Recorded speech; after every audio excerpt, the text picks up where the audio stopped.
This multi-stakeholder approach can affect up to 80% of business value in some sectors. Leaders must strengthen social and relational capital while mitigating risks and identifying opportunities. At Jeffrey Group, we partner with leaders and companies looking to be not just a brand, but a force for change.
In any journey, every mile is important. Every mile brings you a little closer to your destination, to new borders, to your dream. Our dream was born out of hard work, from overcoming adversity and learning from falls, lessons that allowed us to get up stronger each time. We knew we had so much to give. We wanted to participate actively in our country, in our region, our continent, and the whole world. Our dream is to be a part of the solution, mile to mile, with character, courage, and above all, with intelligence. We turn our dream into our destiny. Every mile is important. We are convinced that the most important of all will always be the next one. Let's change the world together. 1 mile at a time. Everything is possible.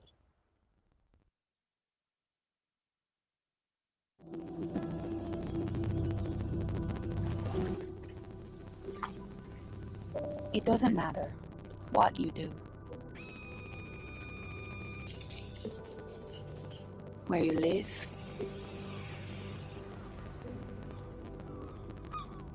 or what you can afford. Whether your day begins in an office or out in the field. Disease knows no borders. It doesn't recognize income, and it can touch us all. That is why, at Pfizer Emerging Markets, when we begin our day in any of the 140 countries or with any of the 5.3 billion people we serve, we bring with us a global and diverse team of colleagues who listen and seek to understand every step of the patient journey, and whose commitment to addressing the unmet needs of patients goes beyond medicine, working within each country's unique infrastructure, helping to remove barriers that prevent equitable access to healthcare, and securing partnerships that help drive health and socio-economic growth. It is our belief that we can bring breakthroughs to billions at pace, to deliver the most innovative science, and that better health is possible for everyone, everywhere. Pfizer Emerging Markets. EM powering breakthroughs to billions.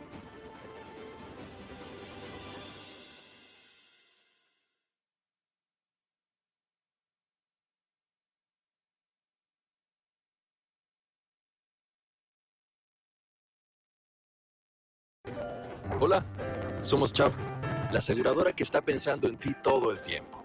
Y está bien si tú no piensas en nosotros. No piensas en Chubb cuando contratas al plomero sin leer las opiniones en internet. Ni cuando vas a un destino exótico, pero tu maleta va a otro. Tampoco cuando le regalas a tu sobrino su primera bici. No piensas en Chubb cuando decides probar la cocina local en tu viaje por la selva.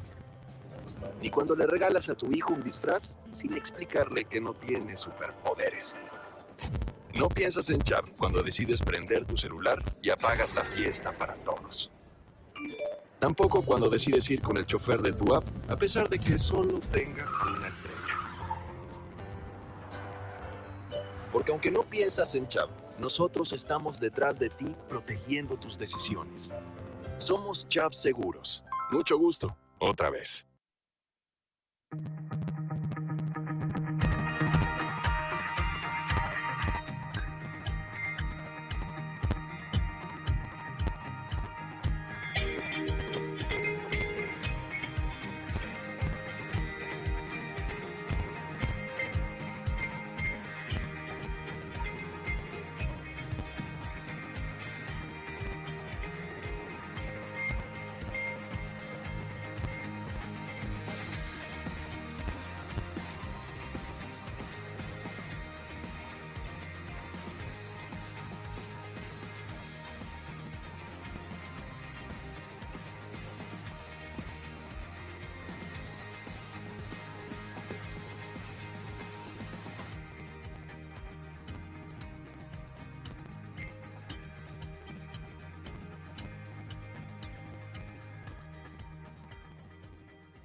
I'm gonna wear my glasses when we can.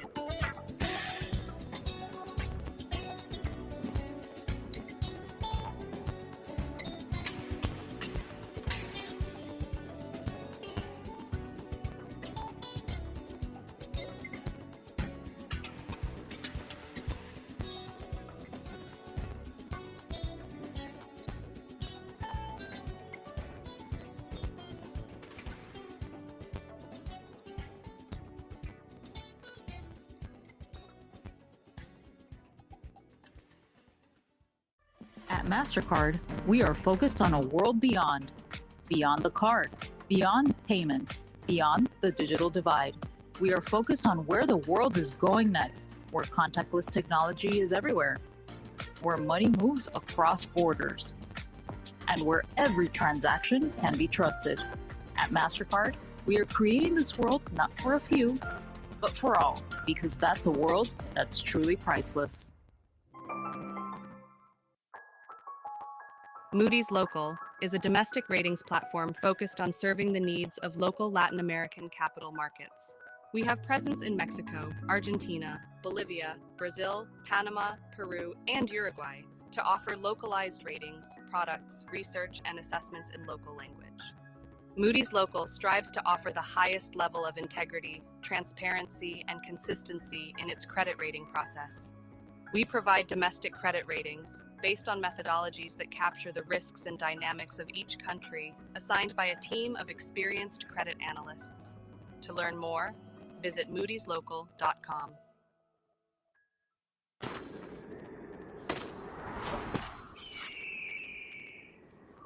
So if AI is the Wild West, well, who's the sheriff around here? Welcome to the window of opportunity. When your next move can either make your business famous or obsolete. So you need to be ready. Be handling the good surprises as well as the bad ones ready. Be opening in Portland, Houston, and Providence on the same day ready. Be getting the most out of this new capability ready. SAP has been there, done that, and is ready to do it again. With cloud-based solutions for any size business, in any industry, in your industry. Like ready to run cloud ERP that gives you the speed you need now and innovation to scale for the future. To help your business be hiring the best people and making them better ready. Be see what you're paying and control what you're spending ready. Be launching a new product and a new category ready. With SAP, you'll be ready for anything that happens next. Be ready.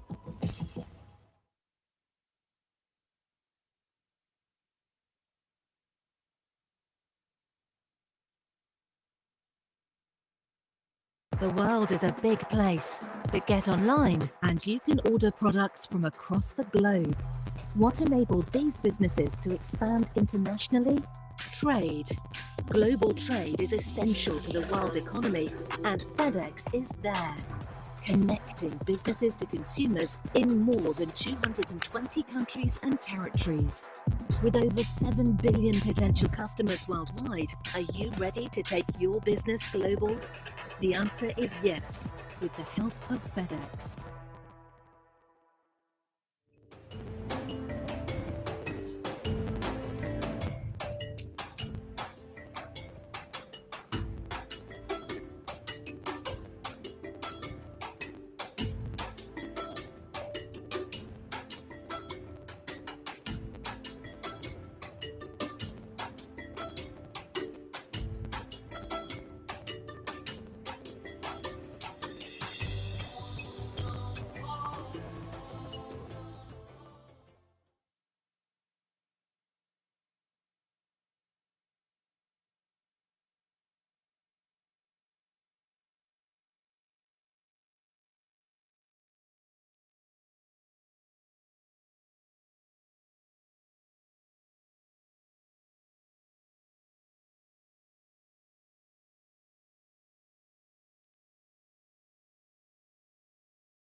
Over here. I know. You ready? Ladies and gentlemen, the program will begin shortly.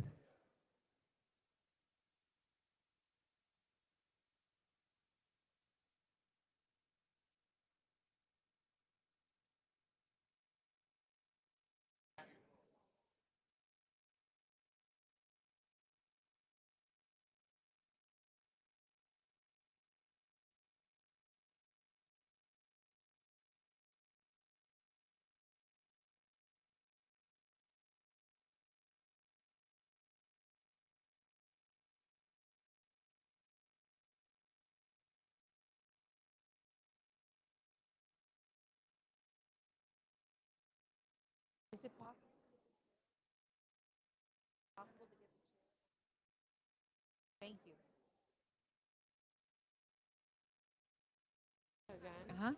Ladies and gentlemen, the program will begin shortly. Please remember to place your cell phones and devices on silent as we'll begin momentarily.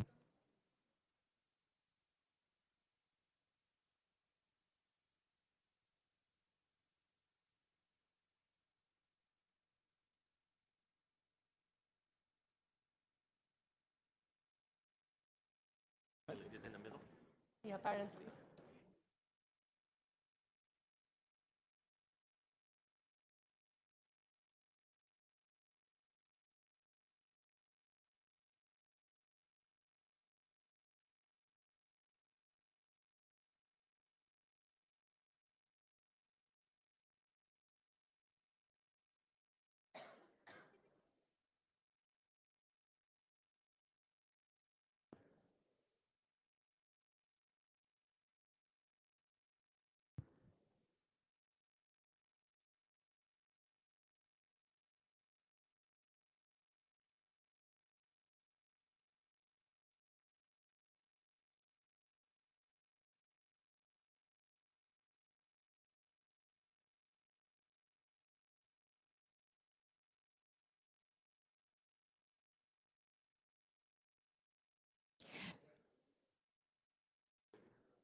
Ladies and gentlemen, the program will begin shortly. Please take your seats.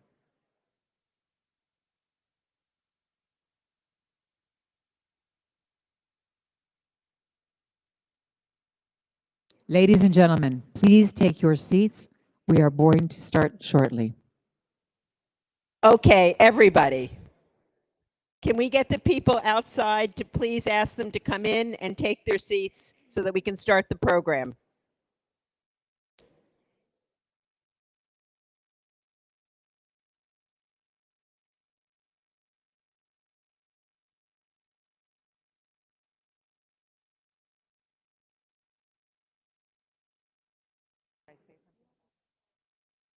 My team tells me we're already live, so.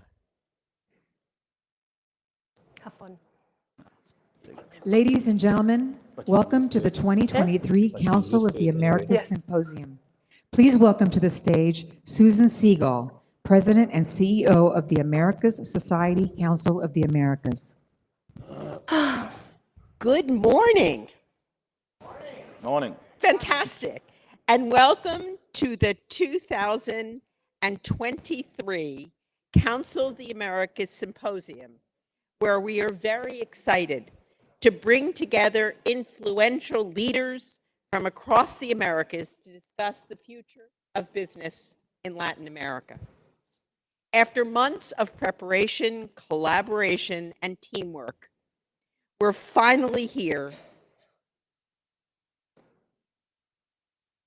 and so grateful to our attendees, Council of the Americas members, partners, and speakers for joining us once again in Latin America's business capital, Miami. I want to also welcome the local diplomatic community, our special guests, and everyone that is joining us virtually this morning. First of all, I would like to thank Maria Lourdes Terán, Indira Marin, the main architect of the forum, along with the entire office, Mercedes Fernandez, Cindy, Luciana, Andres, along with everyone else throughout the organization who has supported the event. Maria Lourdes should be opening the day, but she's saving her voice for this evening. I want to give an applause to everyone on the team that worked on this.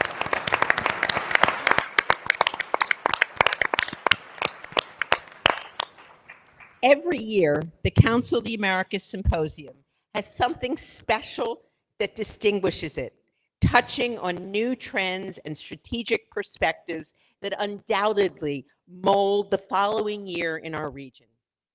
Latin America has always been a land of immense potential and diversity, with a tapestry of nations and cultures that enrich our collective identity. However, the dynamics of global business world are evolving faster than ever before. In an era of rapid change, it's vital for us to understand and adapt and capitalize on the global trends that influence the prosperity of our communities and the future of our businesses, while recognizing the opportunities for intersection within our industries. Since we last met, new studies have shown that Latin American economy is expected to grow by 2% this year, setting the stage for a cautiously optimistic 2024. And I would draw your attention to the new Americas Quarterly that came out this week, that actually talks about the optimistic case for Latin America. Overall, economic policies continue to look towards increasing social inclusion and reducing poverty. But the region's new challenge is providing opportunities for a young population. People are hungry for higher skilled jobs, opening up even more possibilities for economic mobility and talented workers. Politically, we've also seen an interesting election cycle. Brazilian President Luiz Inácio Lula da Silva returned to office in January. Daniel Noboa, as the country's youngest president, was elected in Ecuador this past weekend. Argentinians are heading to the polls to elect a new president this weekend, at least the first round. And while Mexico is already preparing for 2024, and I want to point out that there are 2 women candidates, which is just extraordinary and very, very exciting. With new leadership emerging across the region, presidents are looking towards creating opportunities for investment, development, and value-added jobs in not only traditional sectors, but in sustainability, technology, and innovation. That's why we are so proud to welcome 400 top executives from across those industries, as well as finance and consumer goods, sustainability sectors, to explore the nuanced global factors that are shaping our region. The conversations we engage in and the insights we share will help us, we hope, stay ahead of the curve, and of course, make us more competitive. Now it's a moment to harness the trends that foster innovation, drive sustainable growth, and ultimately contribute to the well-being of our region. This morning, we once again hosted our private roundtables for chief executives, chief sustainability officers, and chief people officers. These gatherings are part of a larger symposium and are testament to the power of collaboration and the impact that can be achieved when influential leaders come together to exchange ideas, share experiences, and collectively work towards a common goal. A stronger Latin America is, of course, a stronger hemisphere. I encourage you all to seize the opportunities that will come across your plate today and look for those moments of meaningful dialogue with your peers. Be open to fresh perspectives and solutions that only in-person meetings can achieve. Before we close, I'd like to recognize this year's Bravo honorees, as we also celebrate the 28th Bravo Business Awards. This evening, each person represents leadership, dedication, and outstanding expertise in their field. We're thrilled to honor leaders from the United States Southern Command, and of course, a woman, Banco Central do Brasil, Empresas CMPC, and Grupo Mariposa. I would also like to thank our 2023 Bravo Series sponsors, Bank of America, Jeffrey Group, the AES Corporation, Grupo Mariposa, Pfizer, Chubb, Diageo, Fitch Ratings, MasterCard, Moody's, Investor Service, Salesforce, SAP, FedEx, Grupo Promerica, BlackRock, and our partner, the Inter-American Development Bank, as well as our media supporters, Americas Quarterly, Bloomberg Línea, CNN en Español, and Estrategia y Negocios for helping us tell the stories of Latin America's most important business leaders. Thank you all for being a part of this conversation together. We're shaping the future, and together we're making an impact across Latin America. Now, let's kick it off with our first Bravo Dialogue, Global Trends Shaping Latin American Business Landscape. In welcoming our distinguished opening panel, I would like to introduce Marco Gunn, Senior Vice President and Regional President of the Chubb Group, Todd Martinez, co-head of Americas Sovereign Ratings and Senior Director of Fitch Ratings, Rosana Padilla, President for Latin America for Kenvue, welcome, Helmut Retzinger, CEO, Emerging EMEA, which is Emerging Markets, and LATAM for Palo Alto Networks, and our moderator, my friend Gabriela Frias, CNN en Español. Muchas gracias a todos y le paso la palabra. Gracias, Susan. Thank you very much, Susan. Good morning. Buenos dias. How are you? It's Friday, but yeah. So we're the first panel, and it's going to be very exciting. Before I give you the floor, let me just set the scene, because we're going to be talking about global trends that are shaping Latin America and the business landscape.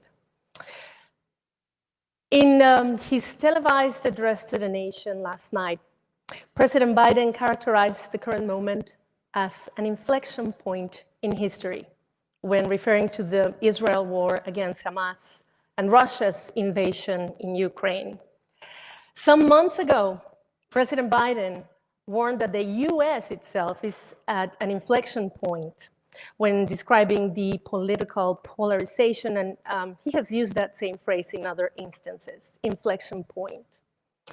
Although some have already criticized President Biden because he has reached an inflection point of overusing that phrase.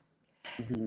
We can certainly agree that the events of the past 3 years represent potential fundamental changes, and events are happening in some countries in our region that represent that exactly. Even experts at McKinsey talk about a new era taking shape, a multipolar world with new technologies that offer both promise and concern, where countries battle to reduce emissions and access the resources needed for it while facing unprecedented debt and slowing growth. And as Susan said, Latin America can be part of the solution to some of the world's main challenges, but how can business leaders, how can you help, and how can the corporate sector contribute meaningfully in developing our region's potential? Can we realize finally that potential? We're going to talk about that. So I want to thank you all for being here. And to set the scene, the macroeconomic scene for what we're going through right now with these global trends, let me just ask you, Todd Martinez, if you can start with a brief description of it, of this scene setter. Great. Thanks, Gabby, and it's a real pleasure to be here. So I think if you would have told me at this event 2 years ago that in 2023, the federal funds rate would be around 5%, and that China, the new normal for China might be growth below 5%, I would tell you this is an absolutely terrible backdrop for Latin America. I would have expected a lot of downgrades in sovereign credit ratings. I would expect recession. And pretty remarkably, it's been a pretty good year. So I kind of share the sentiment in the new article in the Americas Quarterly that that Susan mentioned, which is the relatively bullish case for Latin America. And I think that's been reflected in, we've had 6 sovereign upgrades, a lot of them in Central America. There's an interesting story going on there, but also Brazil. We've had a few other countries on positive outlook. We've only had a few downgrades, and those mostly relate to countries going through pretty severe economic and political crises. But the balance is positive, and I think we've significantly revised up growth for the region's 2 biggest economies. That's Brazil and Mexico. The Andean countries are slowing quite a bit this year, but that's after a few years of very strong growth. So we see it as sort of a healthy slowdown. So I think the word of the day, especially in this very volatile global context, is resilience. What's behind this resilience? I think policies in the region have been pretty good. Most of all in the region's central banks. They've been some of the world's most proactive in dealing with this inflation shock, more so than the developed economies. Yes, there's been a lot of shifting between governments from right to left and back and forth, but we haven't seen that lead to big changes in economic models in both countries. So yeah, we're pretty impressed with the resilience of the region. That said, I don't know if resilience means we're now much more bullish on the outlook for Latin America. There is a lot to get excited about for Latin America, like nearshoring and being part of the global energy transition. But I don't see a lot of reforms in the region, even in more stable countries,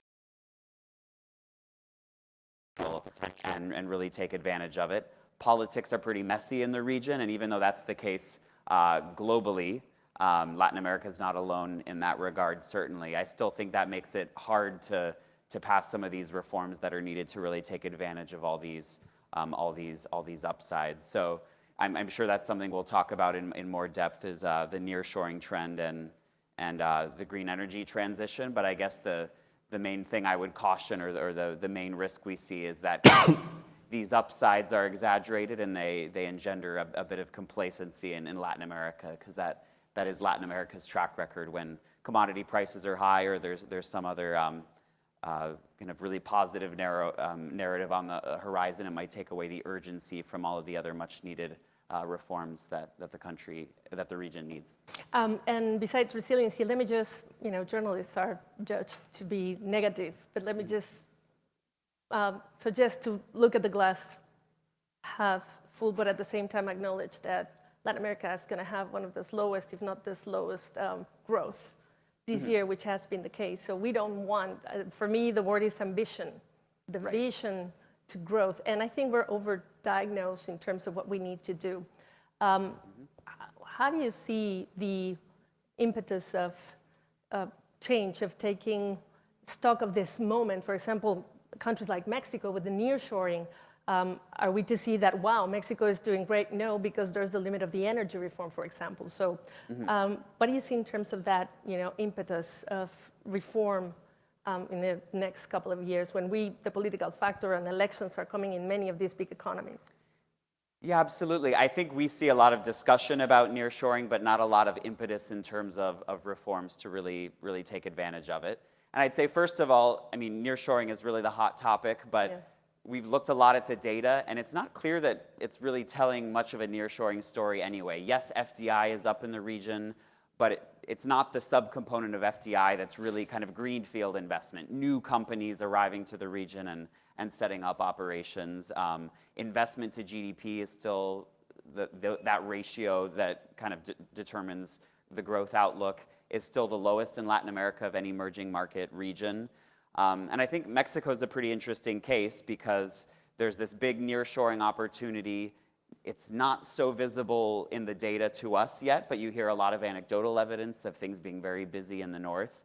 But when we've talked to a lot of people about the nearshoring potential, there's a lot of excitement around it, but some people are holding back because there is this bottleneck different bottlenecks, namely in terms of access to electricity and access to clean electricity, because companies themselves are subject to some pretty to higher ESG standards. So even though Mexico's next door, it's fairly stable, it has a lot of advantages, we don't see a lot of progress, especially in Mexico, on this particular bottleneck and alleviating it to really unleash the potential of nearshoring.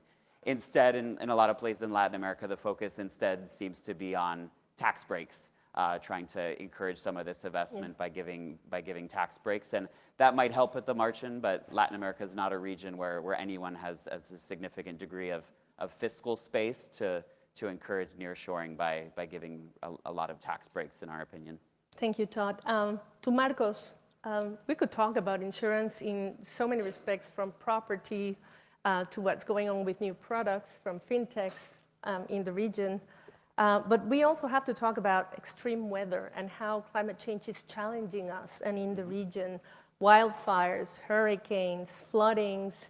How are those trends, or which ones would you point when my key question was, since yesterday, are more places becoming uninsurable, for example? And you're asking me this in Florida. Thank God I don't run US. I know. But I think we're all aware of climate change. I think it's turning a blind eye to it is not smart, practically ridiculous. And so for us as insurers, which at the end of the day, we are in the business of risk. We are in the business of taking on risk of our clients. And as Chubb, and specifically in Latin America, we operate in 9 countries, and we take care of very large multilatinas, all the way to SMBs, to then our consumer line. So when we look at climate, it's about understanding that risk, working with our clients to prevent and minimize the impact of climate, to the point that our latest practice within the company is called Climate Plus, and it's how can we serve new investments and current investments in green energy to be able to be successful and be able to grow. But having said that, we're all aware of La Nina, El Nino. I've been very fortunate to, started my career in Argentina, and we know which are the risks there. Not so much natural, it's probably more man-made, unfortunately. We'll see what happens Sunday. But then I had the chance to live in Chile, and 2 years into Chile, I had an earthquake, and there I was, being responsible to take care of, I think at the time, we had over 1,000 losses with the clients that had losses because of the earthquake. And how, as an insurer, we have a real social interest and really being able to be with our customers in a very difficult time.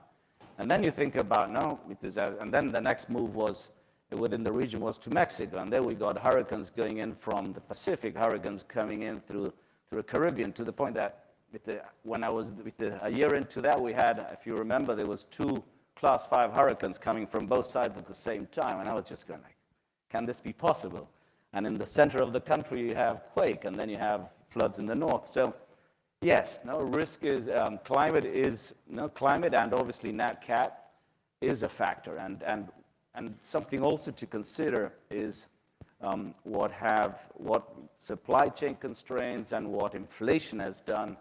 And in that sense is, how do we work with our customers to make sure that they're properly insured, that they know what they're covering, what are we taking on as a risk, in terms of values, in terms of exposures.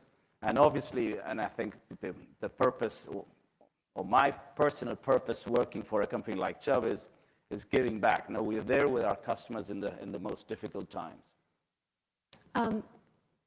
How is it challenging the industry in terms of developing products, especially if we think about underserved areas in Latin America? Thank you. That's a great question. I think we're and everyone that thinks about insurance, and I really don't think it's true to say, insurance is boring. And I got to say, with everything I said about climate change, and then you have all the rest of the risks. It's not only property, it's casualties, it's marine, it's financial lines, and so on. But technology is allowing us to do something which is absolutely amazing. Because it's allowing us to get to customers that we have never been able to get to. So, an example, a large fintech in Brazil, I'll say it, Nubank, big partner of ours. We started about 18 months ago to really develop a new set of products. And when you think about customers, so there's a massive part of the population in Latin America that has never had access to insurance. But that doesn't mean that they don't want it or they don't need it. And as we can get to those customers with a partner like them, and through technology, in the old days you would think, oh, I want a policy, and an agent would say, okay, if I've got product A, product B, product C, which one fits your needs? Right now, we can put a product in front of a customer that behind it, it's 1,200 policies. It's because that customer on the app can say, okay, I don't know, 500 reales. I want 1,000 reales of life, and I want to add hospital cash, and I want to insure my parents against for gasto de sepelio. So we are being able to get to really not only to go against our competitors. It's about really making the insurance industry the pie bigger and being able to serve a much wider range of customers that we didn't get to. And the other thing is, and I was talking last night to my colleagues in the table. It's for the first time I feel that we're not selling insurance. No, we have our customers buying insurance. And you think about it now, yeah, we sell. No, there's finally, through technology and through understanding our customers and being able to, through data, really understanding their needs, is to put forward a value proposition and the customers buying it with us without anyone just going or calling on the phone or getting a knock on the door. So there's something really transformative going on in the industry right now. Thank you, Marcos. Let's talk more about consumers. And for that, let's talk to Rosana Padilla from Kenvue. As you know, Kenvue is formerly the consumer healthcare division of Johnson & Johnson. You have been pretty busy during and after COVID, and with more people wanting to better take care of themselves, preferring probably not to go to the doctor, using technology. What are those trends that are shaping your operation? And I know then probably we should discuss how your company has adjusted in terms of manufacturing and supply chains to meet the demand. But what are those trends that you're looking into? Yeah, effectively, COVID was, I won't say an inflection point, but a pivoting moment for people being more self-conscious on self-care. But there's also another trend that has been growing, and it's women in leadership positions. So both trends, we have an agenda and looking at these trends of women in leadership positions and self-care. Let's say, where they converge? Well, I see a trend on companies with the COVID and the lockdown and everyone going home, empowering women to occupy more leadership positions. We have seen this evolution in 10 years. Women in leadership positions occupying 21% of women in those positions in the private sector, but also growing in the public sector. And then after COVID, it became 31%. Still a lot to do. And flex policies in the companies are super important for women to continue increasing their representation in the private sector. And also flex policies allow self-care. Self-care is super important, and going to investment and Latin America growth. Self-care is prevention. Self-care is taking our health and wellness in our own hands, and we are empowering consumers to do so. Self-care brings benefits to governments in terms of savings, and I will give you two numbers. Increasing and shaping public policy on self-care, which we don't have in Latin America, can bring $7.2 billion of savings to healthcare systems. If we bring those savings, we can also unleash growth and allow those costs of healthcare, of chronic diseases, to go elsewhere to promote GDP growth, right? And the other thing that called my attention is flu. You know, if you go to a public sector for diarrhea, headache, fever, this costs in Latin America 2.7 billion.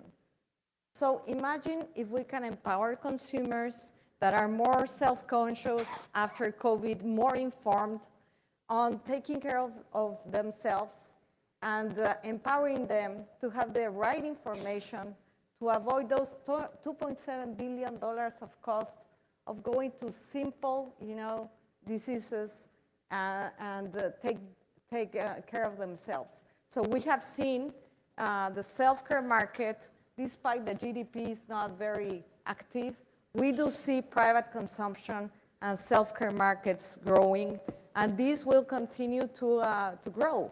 But we need to shape public policy to include self-care as part of the government's agendas as well, and to prevent additional costs, but also to unleash investment for growth and putting those dollars, or those pesos, those reales, no, at the service of growth in the economies. Can you point at any country that could be an example of what you're talking about that is needed, that we need to do, probably in the region or not? Yeah, our focus is more with the Global Self-Care Association and ILAR in Brazil, which is the main country.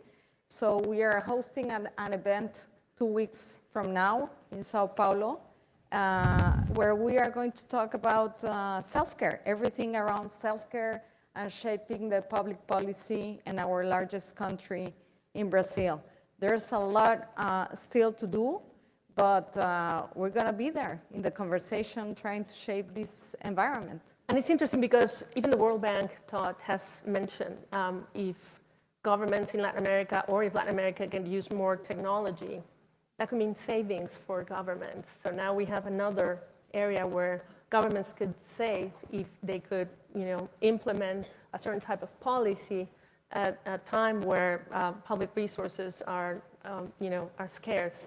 Let me move to Helmut, because your company, cybersecurity, touches every single part of our life, from our phones to, you know, our electricity. And this year we've reported on schools being hacked, on ransomware. Last year we were talking about Costa Rica, which was a very dramatic case where the government had to declare emergency because of a situation like that.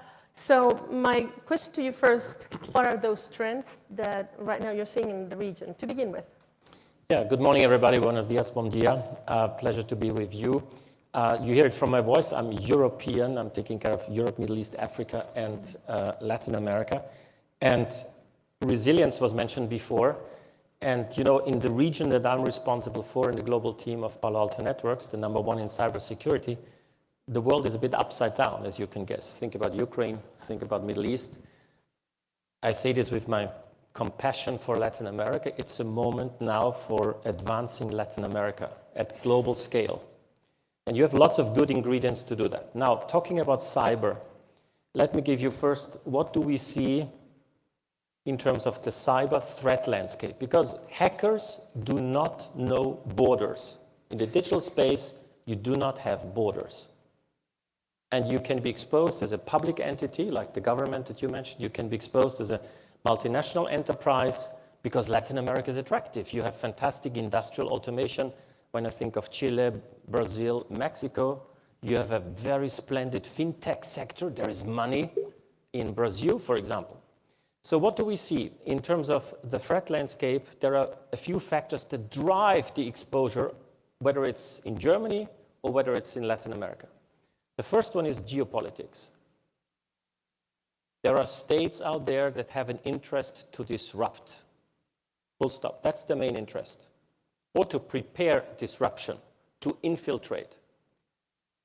Second, think about critical infrastructure. I heard before in the morning session, Latin America could be there to feed and fuel the world. Mm-hmm. Fueling means critical infrastructure. You have seen what it means if a pipeline is out of order due to a ransomware attack in the US, democracies are vulnerable.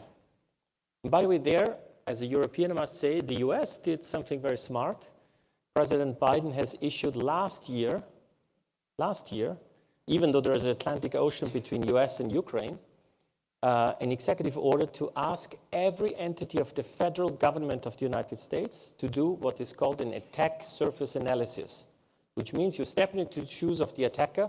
What does he see from outside looking at your organization? And I mention this because it's public that Palo Alto Networks did win this massive contract, but this shows you the degree of alertedness. So geopolitics, critical infrastructure. The third thing is your digital transformation. As you said, we become more and more digital, whether we use it on the mobile phone or whether we use it within the organization. There's a few things I need to show you how the exposure goes up. The first thing is the new way of working. 15 years ago, majority of the exposure of an enterprise was you had a headquarter, you have production sites, you have sales office. Nowadays, with post-COVID world, 80% of the workers will work some form of hybrid. Every tablet that is out there sitting on a train connecting to your enterprise digital assets is an exposure. Okay? So the attack surface is growing. Second topic here, the softwareization. We need it because we want to drive productivity. The problem is, whether it's in the US, in Brazil, or whether it's in United Kingdom, 80% of software that is coded is using open source components free from the internet. Everybody does it. The problem is if one of those little components called library, for example, contains malware, you have a super snowball effect. Third topic, the Internet of Things, the meeting between the IT world and the operational technology, the industrial control systems world is going more and more connected.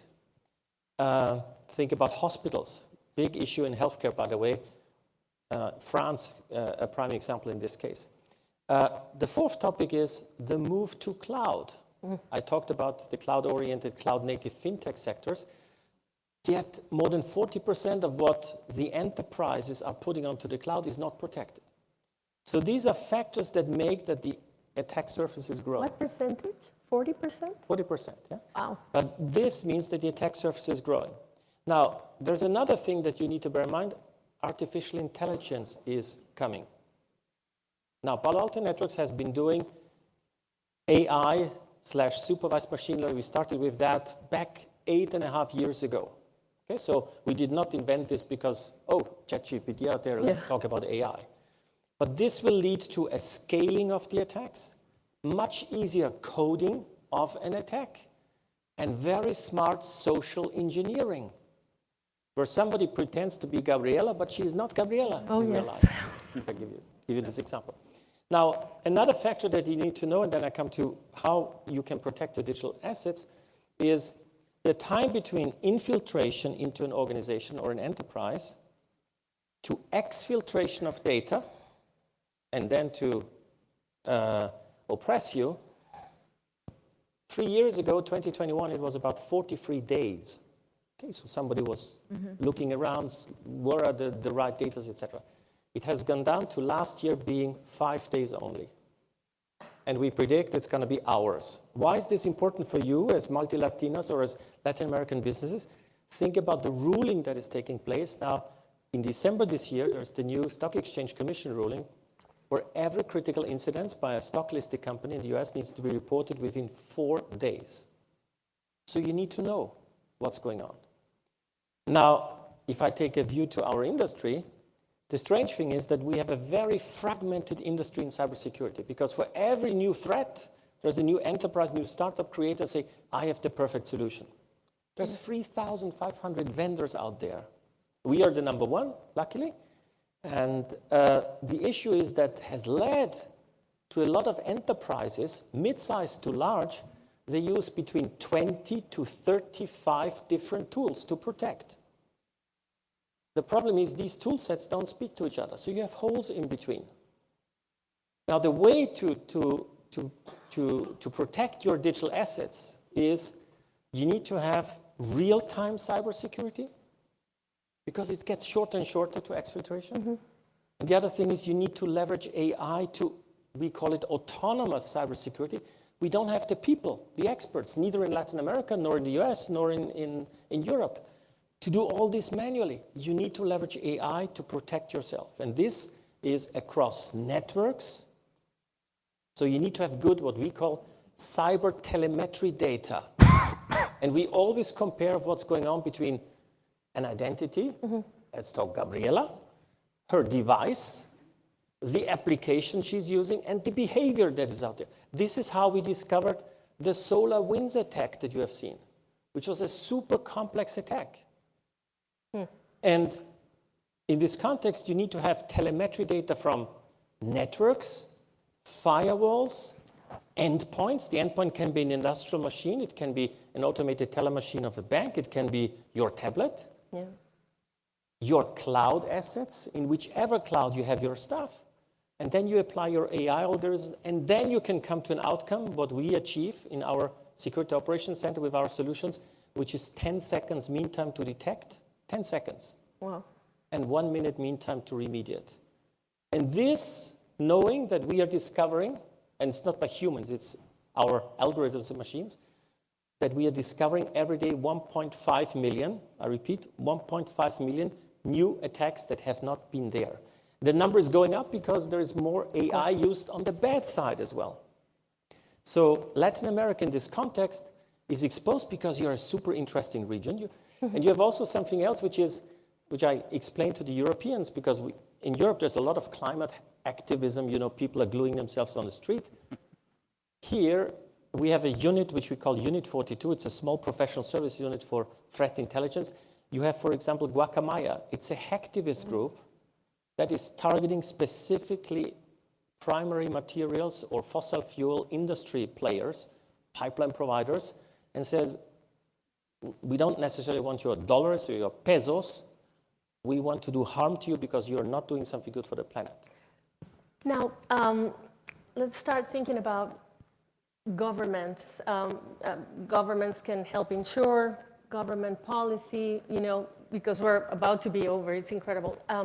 One thing that I was wondering, Helmut, then Latin America, can we really talk about digital transformation if cybersecurity doesn't follow along? And I'm also wondering about the reaction from governments when you have an instance like this, the way they manage. At the end is your information, the citizens' information, that gets exposed. If you can tell us about some of those lessons that you've learned or that we should learn in Latin America on how to handle that as well, because I think it's important since they get hacked, but the information is ours. Well, a generic approach I would advise you as an enterprise or as a government in general, by the way, that's true in Germany, it's true also in Latin America, stop thinking isolated security solutions, think holistically, combine best of breed, so one of these, with a platform approach, because the better you have telemetry data, the better you can defend yourself. That's number one.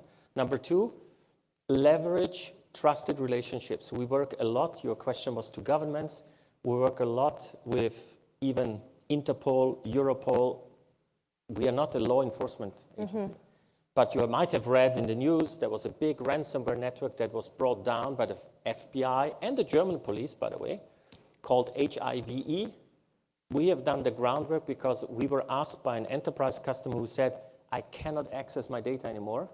And we could see that the data was actually transported towards one of the Baltic states, but then pointing, we call it beaconing out to Russia.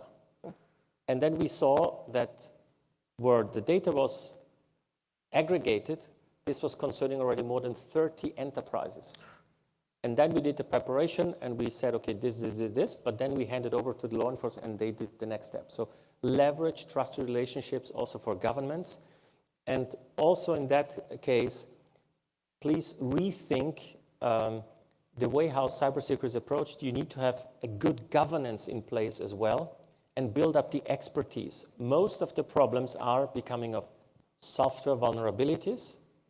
That's why attack surface analysis is critical, to know where are our exposures. By the way, this can be implemented rather quickly. Second, educate your staff about awareness. We have this internally also ongoing on our side, because a lot of parties is human factor. And then awareness when it comes to email, business email compromise. One of the most frequent vectors that somebody sends you a nice email and your people click on it. Yeah, happened recently in the diplomatic network in Ukraine.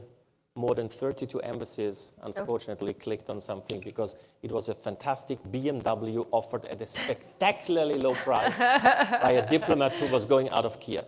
So easy to socially engineer. Thank you, Helmut. 6 minutes to finish this conversation, but going back to you, Marcos. Modeling risk, collaboration with governments. In the U.S., there's a certain type of insurance for people that cannot afford, regular insurance. But for the region, what type of public policy is needed considering the context right now, whether it's the climate change, et cetera? Please. Yeah. Helmut, I just want to say one thing. Chubb is the biggest underwriter of cyber insurance in the world, and it's everything that you said just resonates, from at least from a risk perspective, and so we'll talk later. To your question, Gary, I think the most important thing, though, and I just think about it there's two sides of the coin, and when you said about accessibility, it's about for us to be able to get to customers, we need and our model is not a direct-to-consumer model. We partner.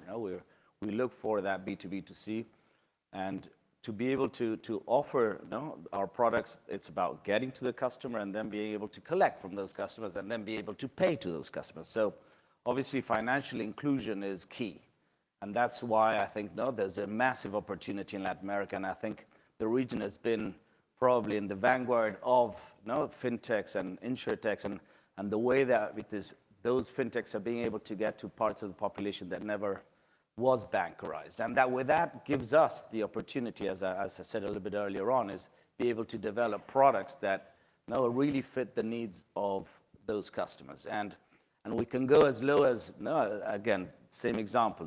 We put behind 1,200 coverages behind just one seamless experience for that customer to be able to buy what they want to buy, and the average premium of that product is $2. Right? It's just 10 reales. So that couldn't be done. So when I think about regulation, it's just allowing us to be able to develop those kind of products, and allowing, I say, the other side of the coin is that the neobanks, the the fintechs, to be able to continue growing within the region. And with that, we are going to be able to again, protect more people in those bad times. And when I think about the larger, and as you say, climate, and you think about cyber, it's working with the regulators around, what are the products, what does it cover, how do we measure the risk, and how obviously we have to have the right solvency margins and the balance sheet to be able to protect our customers in those moments. So I would focus it on those two. Thank you. Rosanna, yes, you say. As I mentioned, shaping the self-care environment will help us reduce even, costs for insurance, will empower our employees, also education on how to protect their data, because healthcare data, it's out there, right? So it's always a trade-off on bringing this cybersecurity also to the healthcare arena and the self-care shaping of policy, how to protect that data, which is private. It's sensitive, right? But it's out there in the cyberspace. So there's always positives and negatives. So we will continue to shape the self-care policy, but with responsibility on how to empower consumers to keep their healthcare data private, right? While also giving them the power to maintain their health for a longer time and their well-being. So as I mentioned, 2 weeks from now, we're going to be in Sao Paulo shaping this agenda. Thank you. Todd, how would you close? I know that coming months, uncertainty is going to remain. But if you were to give one last message of, call to action, caution, what to do to our audience, what would you say? Yeah, I think listening to my panelists, it's pretty clear that we're in a world of ever-increasing risk. There's climate-related risks, there's health-related risks, there's cyber-related risks, and these have really all come to the fore more than ever in the past few years. So I think more than ever, there's going to be a lot of impetus on governments to be helping societies mitigate this risk. To some degree, that's going to require some additional spending, but I guess my caution specifically for Latin America is try to find a way to make sure that that spending is such that it's the most beneficial for these sort of risks. I see this sort of knee-jerk reaction in Latin America that when they do manage to find some fiscal space to spend more, it's just higher pensions, but not necessarily infrastructure investments or the other sorts of things that might even have a more beneficial effect on these sort of risks. And then, of course, as Marcos said, working with the private sector in a way that doesn't require government spending, changing regulations so that the private sector can thrive and industries like insurance can help people manage their own risks rather than just expect the government to be stepping in when those risks materialize. Thank you. We're a minute away from finishing. Just want to say thank you. This is the first panel. Good luck and success in your day here, and thank you for your insights. Have a good day. Thank you. Gaby.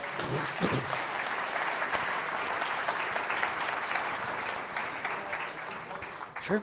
Yeah.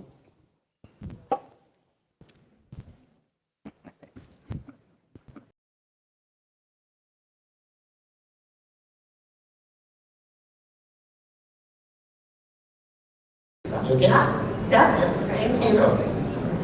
Thanks, Doug. Please welcome Spheric Leader of the Year, General Laura J. Richardson, U.S. Southern Command, along with Susan Siegel, President and CEO of the Americas Society, Council of the Americas, who will engage in a Bravo leadership conversation to discuss the role of the U.S. Southern Command as a critical player for promoting security and stability in the Americas.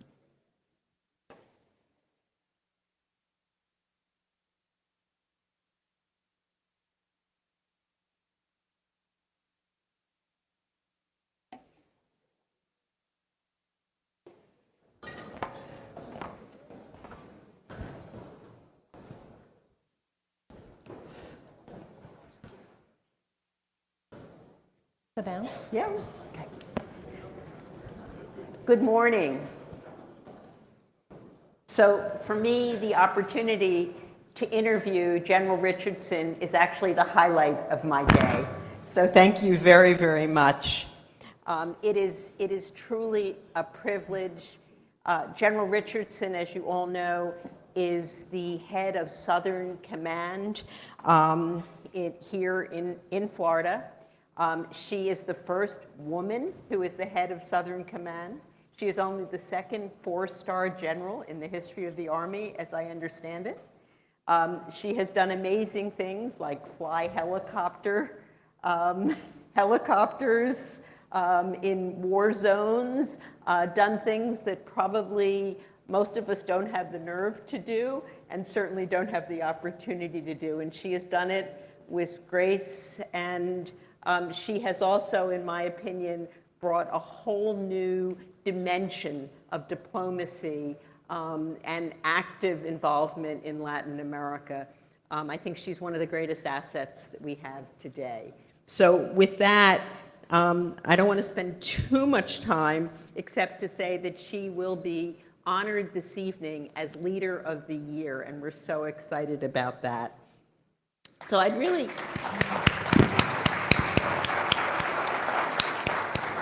You can read her bio, and so I don't want to waste a lot of time going through it. I really want to start, if it's okay with you, on a little bit of a personal note.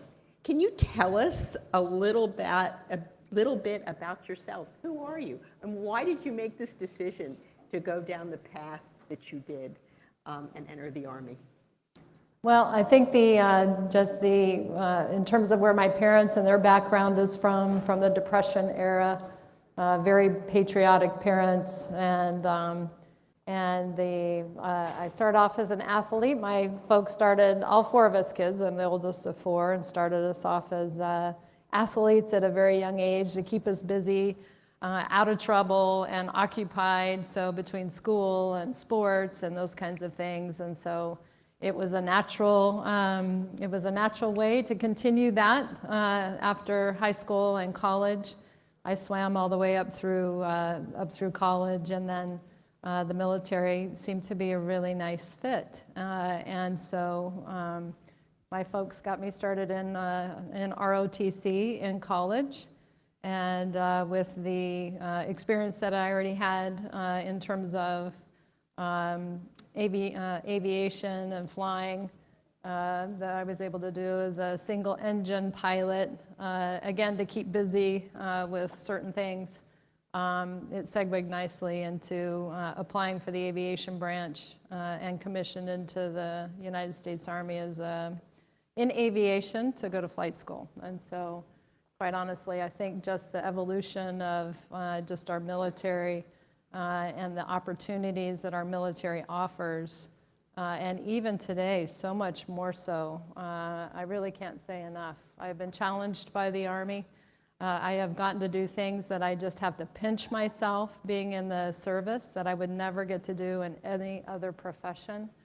And so I'd just like to give a shout out in terms of the opportunities. I couldn't have made up my career. If I had a chance to just write everything out of what a perfect career would be, I couldn't have done as well as what I was had the opportunity to do in the service today. So a plug out for our recruiting efforts for the United States military, because it's just really been tremendous. Again, I have to pinch myself in some of the things. I'm sitting here with you, Susan, today, talking about this great hemisphere. And again, you just got to pinch yourself on some of the things that you're able to do and be a part of.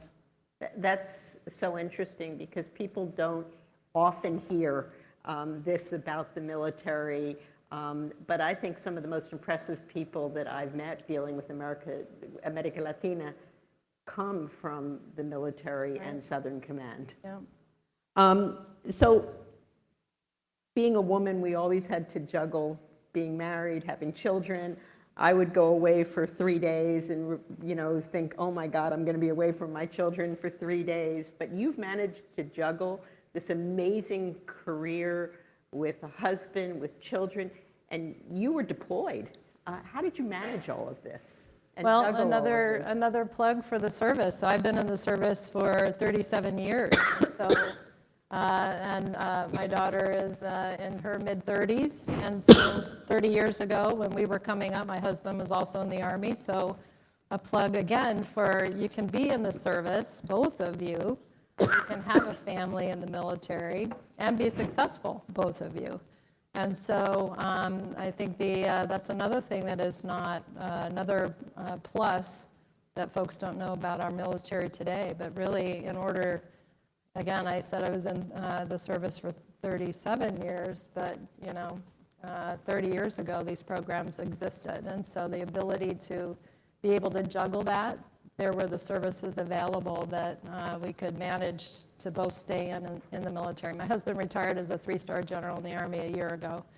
And so, again, just being role models for folks out there that dual military couples is what we talk about in the military, but that's a percentage of our services. And so I think it's just being able to have those available and certainly be able to have folks be able to have careers in the service. And so really proud of that fact, because a lot of people don't know that. That's great. So you are a role model. You're a leader, you're a role model, and you inspire a lot of young women and men to achieve great things. Can you tell us a little bit about your career path? So you started in flight school, you joined the Army, you were in the ROTC. Tell us, how did you get from there to here? So I think because of the being able to do different things in order to keep our family together. And again, the service has, all the services have programs that keep the military folks together, because once an investment is made, it's important to keep that investment. not to allow the investment to walk out the door, only to have to invest in new folks, because that takes time to build, once you've created an investment. And certainly if you're talking about a pilot and the flight school and the training and those sorts of things. So there's a big investment that the service has made, and so it behooves the services to keep that investment.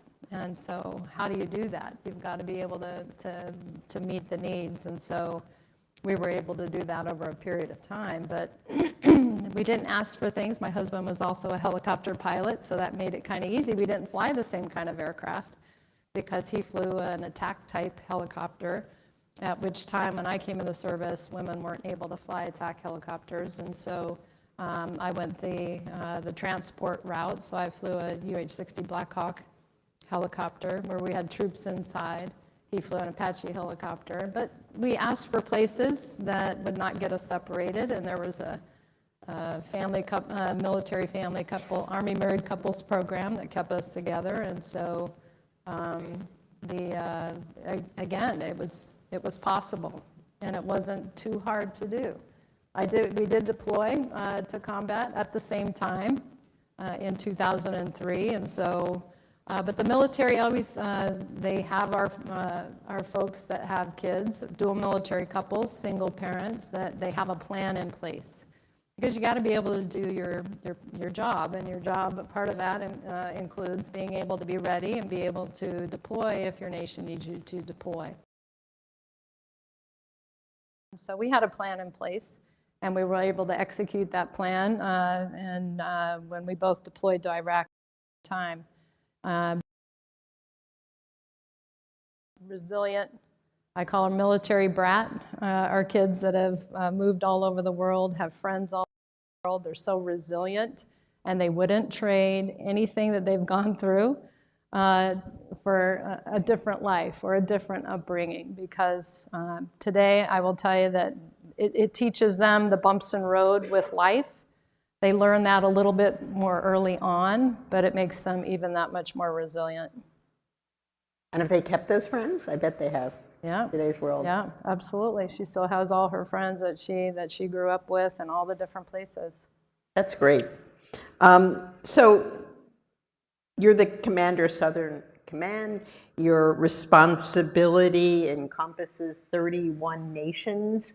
From Central America all the way to Tierra del Fuego, across to the Caribbean, across to the Pacific. Can you elaborate for the audience a little bit about, your mission, your role, your priorities in that role? So, great question. And in terms of what you expect of a military, is all the things that we do. We're ready. We have contingency plans. We have. I'm in charge of whenever any of our U.S. military are in this region, I am responsible for them. And we conduct exercises, we conduct conferences, we conduct all kinds of engagement, human rights, all based in human rights, the rule of law, the professionalization of militaries. And we spend a lot of time doing that. We just celebrated last year our Human Rights Initiative in United States Southern Command, and had ministers of defense, chiefs of defense, and others that came from all the countries to celebrate that, but not just celebrate it, it's also talk about the current challenges and the gray zone of what makes human rights so important, and how you deal with vignettes and situations that are presented to our young folks in the military today. With elections and riots and protests and those sorts of things, and honoring your Constitution versus a person. Very, very important discussions that are very, very relevant and have been relevant for the last 25 years and continue to be. And so I would say that, a lot of folks feel or think of the military as hard power, military equipment, military operations, and things like that. Of course, if needed, that is what it is. But for this hemisphere, it's an honor to be able to use a lot of the soft power initiatives, humanitarian assistance, disaster response, training, all of those kinds of challenges. How do you help with climate change? You think, what does the military have to do with climate change? But if you think about the drought corridor that's in this hemisphere, 1,000-mile drought corridor, you think of food insecurity, healthcare, hard to get healthcare, all the things that are contributing to irregular migration, as we know, which is at unprecedented historical numbers right now. So how do we counter against that? How do we bring all of folks like you together? How do we work to help the partner nations tackle those things? These challenges are overwhelming for them, but they're not overwhelming for us to be able to figure out solutions to these really complex problems to help partner nations deal with them. Had you worked with Latin America before? I had not. And so what's the most interesting thing, or what has surprised you the most in your work with the continent? Well, I think what I try to do, Susan, is really to understand the countries, not just talk about the cultural ties, the family ties, the connections of food, culture, family. We have fought in wars alongside Korea and Colombia, World War II, the Korean War. We have history that goes back decades with all of these countries. We have the diaspora right here of the entire hemisphere in Miami. And so I think just learning, I'm pleasantly surprised about so many things. I was just saying earlier this morning that I was in Peru about 3 weeks ago, and I didn't realize how Peruvians were such foodies, and so when you learn, I'm very proud of their culture and their food, and very, very proud of that. So I was asked if I had tried the ceviche, and then there was a whole list of like 30 other things I had to try while I was there in the country. But it's those kinds of things that help you understand how proud of the culture and the history that our countries are, partner nations in this region. And so it's my honor to be able to do that and just be so respectful of their culture and their history. Thank you. So as we speak, China seems to be entertaining several countries on their Belt and Road Initiative with good allies of ours and not so good allies of ours. Could you give us your perspective? And we're always talking about China in Latin America and how they're trying to invest in North America and South America, frankly. They're trying to invest in Mexico and use that as a platform to get into the United States. They're investing in South America, bringing currency, and in a place like Argentina when there is none. And they're in a sense trying to, in their own quiet way, disrupt what we would consider to be our influence in the hemisphere. Can you give us your perspective on that? Well, thank you. The 22 of 31 countries have signed on to the Chinese Belt and Road Initiative. China is hosting their third annual forum for the Belt and Road Initiative this week in China. 130 countries from across the globe are attending that. And I talk about I view it as the instruments of national power for the Chinese are brought forward in the Belt and Road Initiative under the guise or disguise of investment for countries. And I think that we have to be concerned about that because of the what I look at from a military perspective is the unprecedented buildup of military power in China, mainland China, conventional and nuclear military power. And the investment in this region is in all the critical infrastructure and deepwater ports, 5G telecommunications, safe city, smart city technology, space. Again, I go 22 of 31 countries are already signatories of the Belt and Road Initiative. 4 additional countries have PRC projects in the region. I think that eyes wide open, our countries have seen to where with cost overruns, design flaws, erosion, for example, on dams and things like that have created more problems for our country than fixing.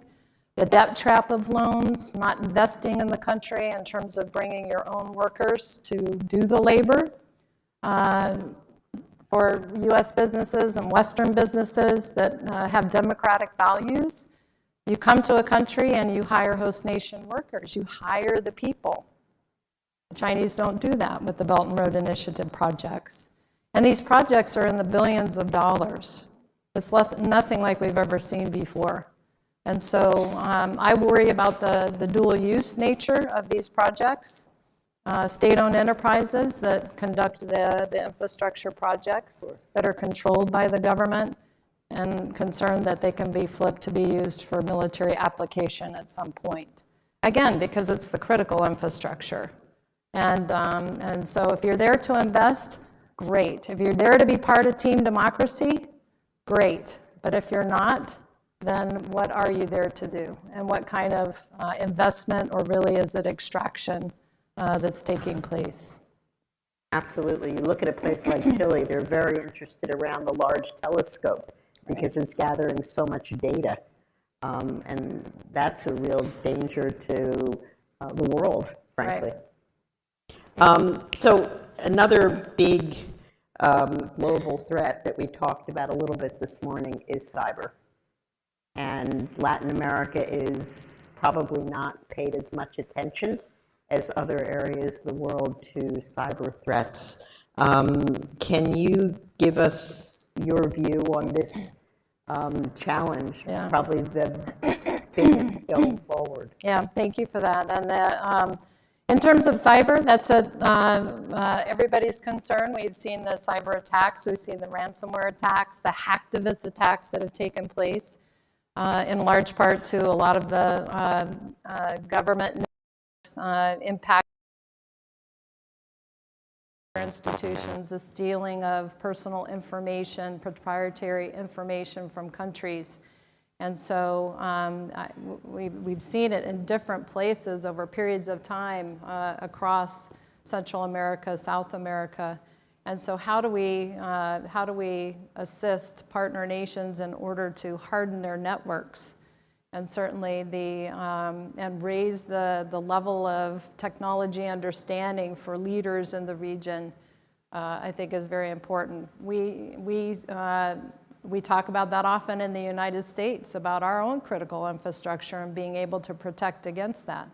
And so with technology, and the protection of information, even that much more important.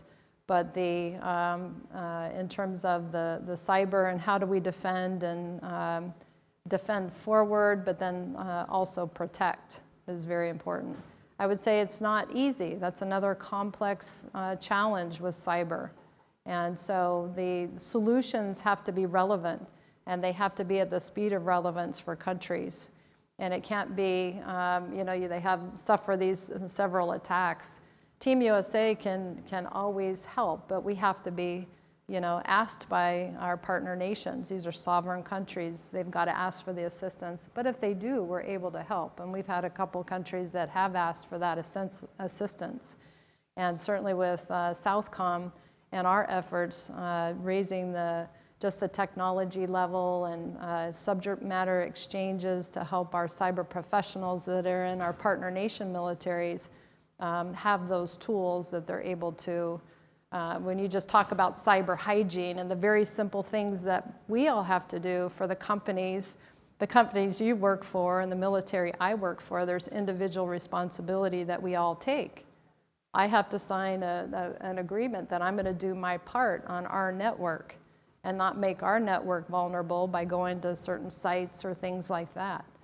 Phones, smartwatches, taking them into, you can't take them into classified sessions, right? Because of so they're very simple, basic hygiene things that we have to do. And then so how good are we at doing the individual level all the way up to the operational and strategic level with protection against cyber threats?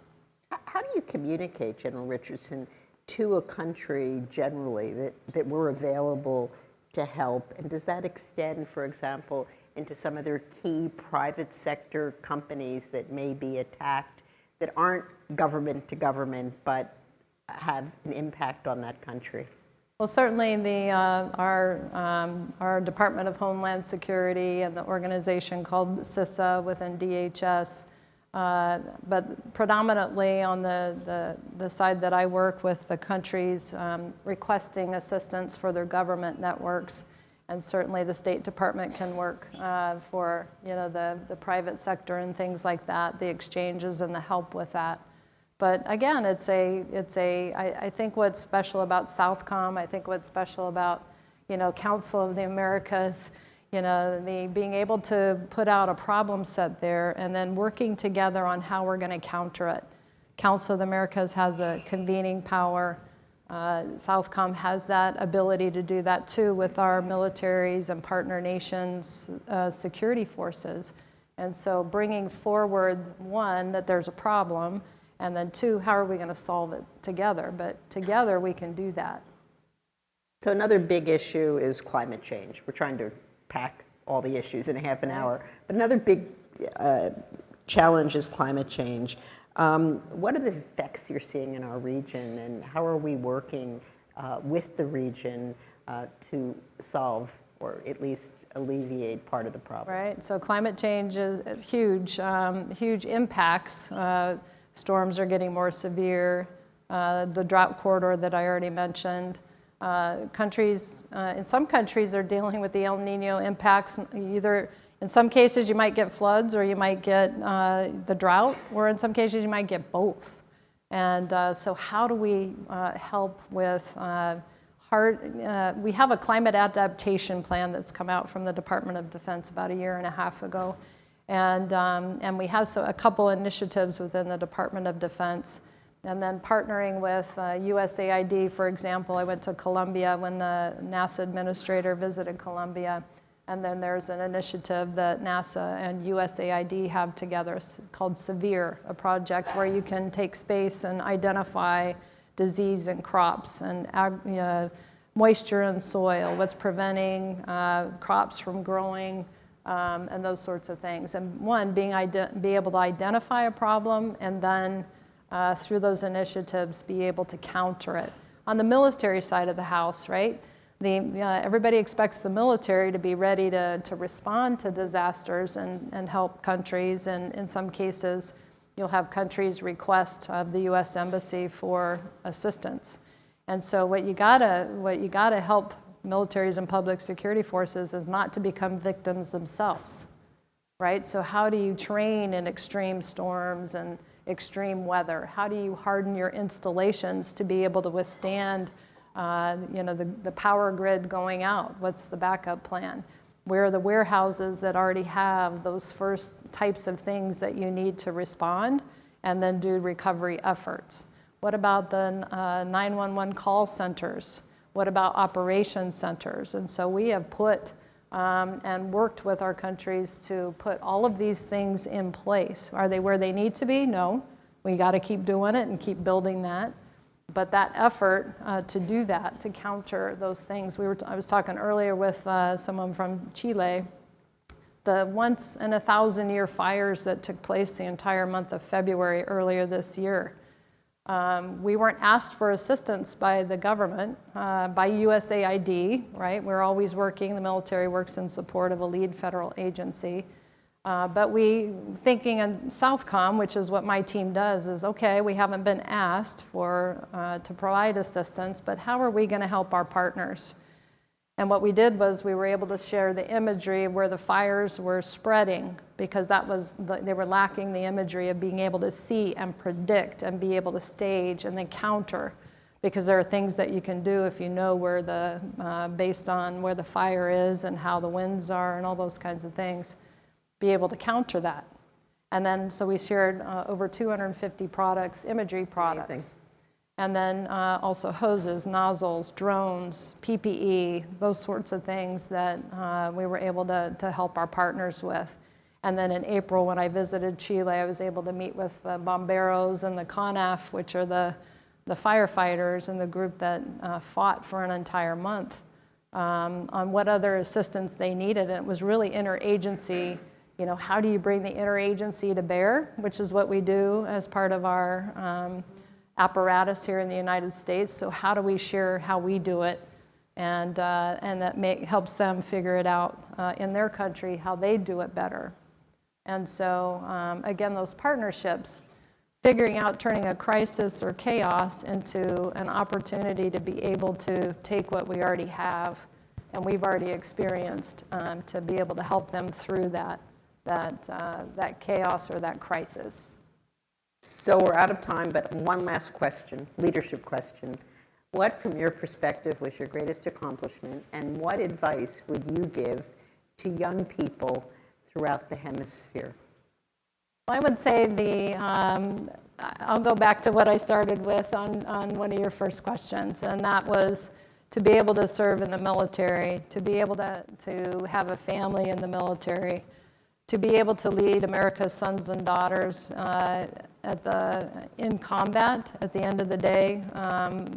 You don't want to have that, but to be able to do that, to train and do all the things that we do in the military and be able to do that, and then be able to lead United States Southern Command. I really couldn't have imagined a different type of career, but to be able to do that successfully, and honored to serve our nation, but then honored to serve the U.S. Southern Command area of responsibility, 31 countries. I see every day how hard they work. I see it in their eyes, how hard they're trying to make a difference. 28 like-minded countries in this hemisphere. And I'll tell you what, whenever you just think you're having a bad day, I think about how hard my partners are working and what we need to do to double down and do it even better and try even harder. Because we can counter this. It's a call to action, but we can counter this. And I mentioned earlier, Susan, about the opportunity of this region to feed and fuel the world. And I talked about irregular migration in unprecedented numbers. And when you talk to all these migrants, they talk about wanting to come to America for the American dream. But how do we make the American dream the America's dream? We can do it with this region. We can do it with all of you, all of us working together and helping this region to achieve that, because they have the potential. And the advice you would give to young people in order to achieve this? Keep your head down, work hard, and contribute to your mission and what your position is or your job at the current time, and be a member of the team to get after the greater good and be part of team democracy. Be part of team democracy, because democracies can deliver for their people. And in some places, democracy is under attack in our world, and an attack on democracy anywhere is an attack on democracy everywhere. And team democracy, we can do it, and we are doing it, and we need to double down and do it even harder. So with that, General Richardson, thank you so much for this wonderful conversation.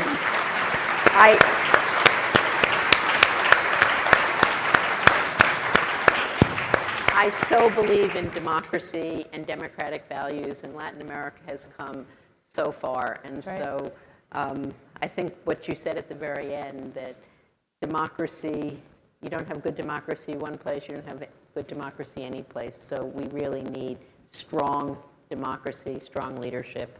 So thank you for your leadership. Congratulations on your award. Thank you, Susan. Thank you, everybody. Thank you for the time today. I loved your view on democracy. I so worry about that.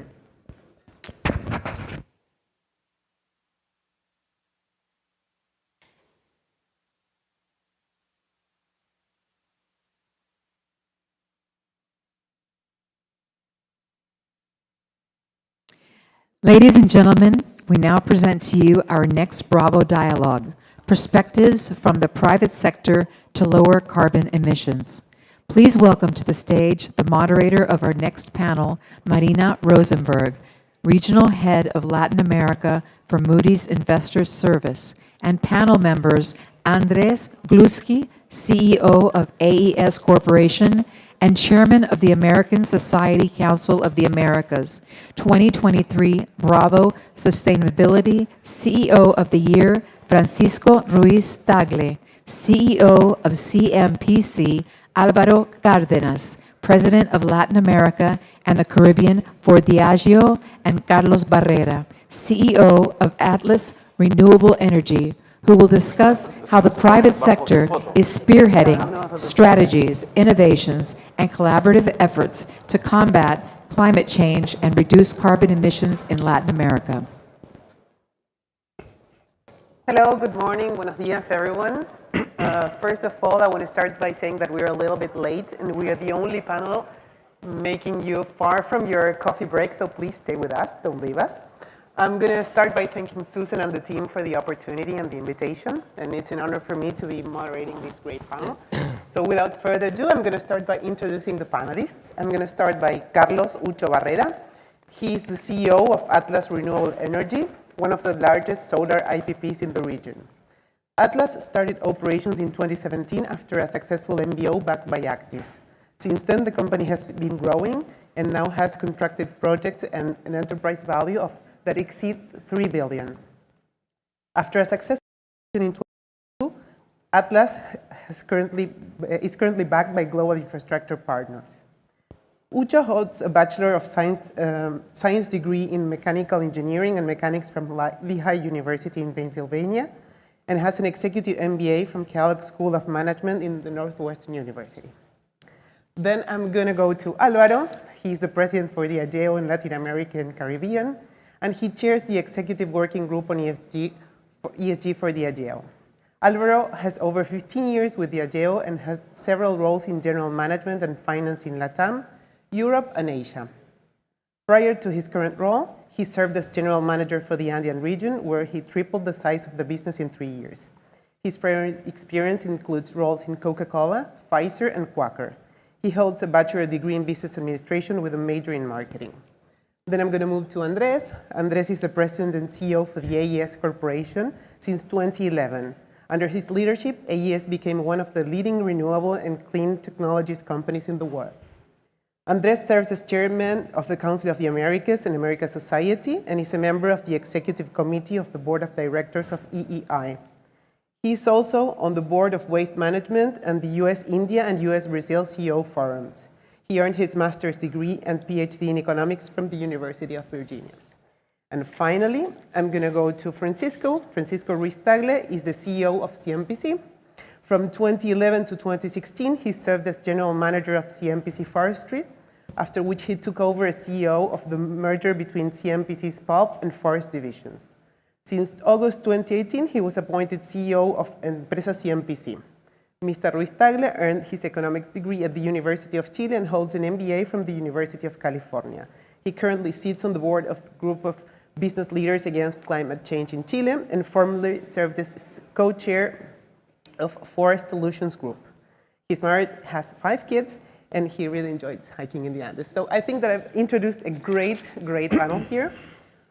When we address the topic of sustainability, we need to think about the topic with a broader lens. This involves customers, this involves companies, governments, it involves regulators. So when companies have to undertake the journey of sustainability, they need to reassess their whole processes, how they think about everything. They need to rethink about their strategies. Are we hiring and are we retaining a diverse workforce? What type of energy are we using? What type of processes are we doing? Who are our customers? Who are our providers, our vendors? So this topic requires reassessing the company holistically, and it implies a great journey. So I would like to start by Alvaro. If you can please share the journey that Diageo has undertaken. Yeah. Buenos dias. Good morning, everybody. And maybe some of you, we are not that familiar with what Diageo is. So Diageo, we are the largest spirits premium company in the world. Maybe you are familiar with some of our brands that are Johnny Walker, Casamigos, Don Julio. So hopefully you are celebrating your life with one of our beautiful brands. Look, our business is fundamentally dependent on natural resources, mainly on water and agriculture and inputs. So and for that reason, we are deeply connected to the communities that we source from. And I think that part of communities is a fundamental part of the narrative around how we approach sustainability in Diageo. We firmly believe that we need to approach sustainability in its widest sense. which is about ESG. Is environmental responsibility and sustainability plus social impact. And we have to acknowledge that climate change is having a significant impact and has worsened, inequality and gender disparity. So we need to address both. It's not just about the E, is a lot of attention and responsibility on the S. But let me start with the E, with environmental sustainability and responsibility. For us, we have two main areas, two main focus areas. One is decarbonization, like for many, many other CPG companies in the world, and the other one is water. On decarbonization, we have been addressing carbon emissions in Diageo since 2008. And in 2020, we launched our Spirit of Progress to 2030 targets and commitments, in which we declared and shared the ambition to invest more than $1 billion on sustainability interventions across our complete value chain to deliver our 2030 goals and 2050 goals. So we have two main goals in Diageo from a carbon perspective. One is carbon scope 1 and 2. That basically are our own operations, our own carbon footprints in the operations that we own, that our target is to get to net zero by 2030. And then we have carbon scope 3, which basically is our suppliers, vendors, customers. That represents 90% of our total carbon emissions. That is the most challenging part, and that's what our objective is, to be net zero by 2050. We have been making real progress on that, especially on scope 1 and scope 2, through many, many interventions in different regions in the world. Like we opened 1 year ago our first carbon neutral American whiskey distillery in the US. We have in place 2 scale large regenerative agricultural programs in Scotland with barley and in Mexico with agave. So progress has been made. However, we do recognize that in order to deliver the scope 3 target that we have, we cannot do that just by ourselves.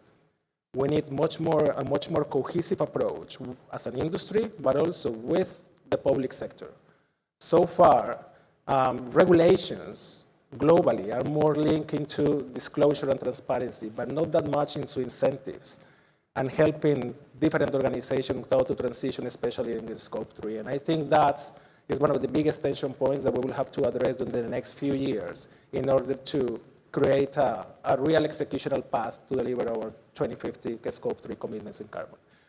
Now let's talk about water. We have the same level of relevance that carbon, actually. And especially in Latin America, that we have so many water distress areas, like in Mexico and in Brazil. So in water, our commitment is that by 2026, we want to replenish more water than the one that we use. So we want to be water positive, especially in water stress areas. That is a big ambition that we have. And this is one of the examples of linking environmental sustainability with social impact. So in Mexico, last year, we replenished more than 300,000 cubic meters of water, by investing in wetland in Mexico. And at the same time, we have been working with local communities in Mexico in rainwater harvesting systems that is going to provide drinking water to more than 6,000 students in Jalisco. And I think that part is that it's around, yes, making the big change for the structural agenda that we need, plus really having an impact in the communities that we operate is something that I cannot reinforce enough to all of us to pay attention, and especially in a region like Latin America. And let me talk very quickly about the S, which is such social impact. So I think we have a profound commitment in Latin America around 3 factors. One is education. And I feel very proud of this because in Latin America, 15 years ago, we started a program that was Learning for Life, which is about providing professional training into the hospitality industry to the most vulnerable part of our society. So far, we have graduated more than 200,000 people in the region. And now that program, we are moving that program to roll out in the rest of the world. But the other important factor that we cannot forget that we are not there yet is about diversity and inclusion. So big progress on gender diversity, but it's still tension point in Latin America and many other regions. But talking specifically about Latin America, so we celebrate the fact that in gender diversity, we are making a lot of progress. Right now, we have more than 46% of our leadership roles occupied by women. We want to be 50%, but we are getting there. But now we are moving into ethnic diversity, which is an agenda that is still equally important than the one in gender. So I think in general, that was my reflection around how we are approaching this in Diageo is around the right balance in all letters of ESG and not just one. I think there are going to be some recurring topics that we will hear today in the panel. So Francisco, may I go to you and ask you a little bit about your journey at CMPC, and maybe if you can give us some light on how did you set the targets and which action plans are you currently undertaking? Okay, thank you, Marina. Yeah, I mean, first of all, thank you very much for inviting us to this panel. CMPC is an integrated force company, started in Chile more than 100 years ago. We start from the seed and end to the on pulp, paper, and hygienic products. We have presence in the United States, in 8 different Latin American countries, and basically we're exporter to more than 50 countries in the world. Just to answer your question, we define actually 3 main imperatives. Those are climate, nature, and inequality. So we have organized, our sustainability agenda around these main imperatives. We believe they are complex, they are very much interconnected, and very important for the businesses. Since this is so important for us, we discussed our strategy for the year 2030 some years ago, and it has 5 pillars, and one of them is specifically the sustainability, and it's the way we are approaching all these challenges. And speaking a little bit about climate, the company has defined to decarbonize the operations. We set a very clear goal in terms of scope 1 and 2 by the year 2030. We are reducing our emissions in 50%. And same thing with scope 3 for the year 2035. We are reducing that in 37.5%. And all of this based on the science. We always have been working on that.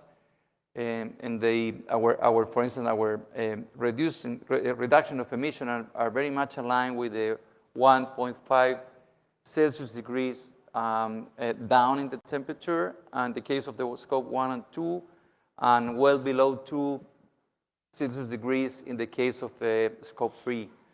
And the other thing that is very interesting about our industry has to be with the possibility that it has the forest for capturing carbon. In our particular case, we manage 1.2 million hectares, which is about a bit less than 3 million acres of land with forest. So this is a great possibility for capturing. We are not using that in our accountability because there's no formal way based on the science still, in the world. So we hope to start using this very soon. And in the case of nature, we are very much working on water and waste. We also have set goals for the year 2025 about reducing the use of water in 25% and 0 waste to landfill in 2025. This is also a very important target for us. And in terms of inequality, many countries where we are working on and has a lot of problems with the poverty and many problems. So we have very clear programs for supporting education in different ways, supporting local and small entrepreneurs, especially in local communities, and also working on all these social topics with academia in order to measure our impact, basically trying to understand the impact on the well-being of the people. So those are more or less our target. We have a clear government for following the sustainability in the company. We created in 2019 board committee for following the targets, and we already have in place a climate change policy. Every month I present to my board, we have board meetings monthly.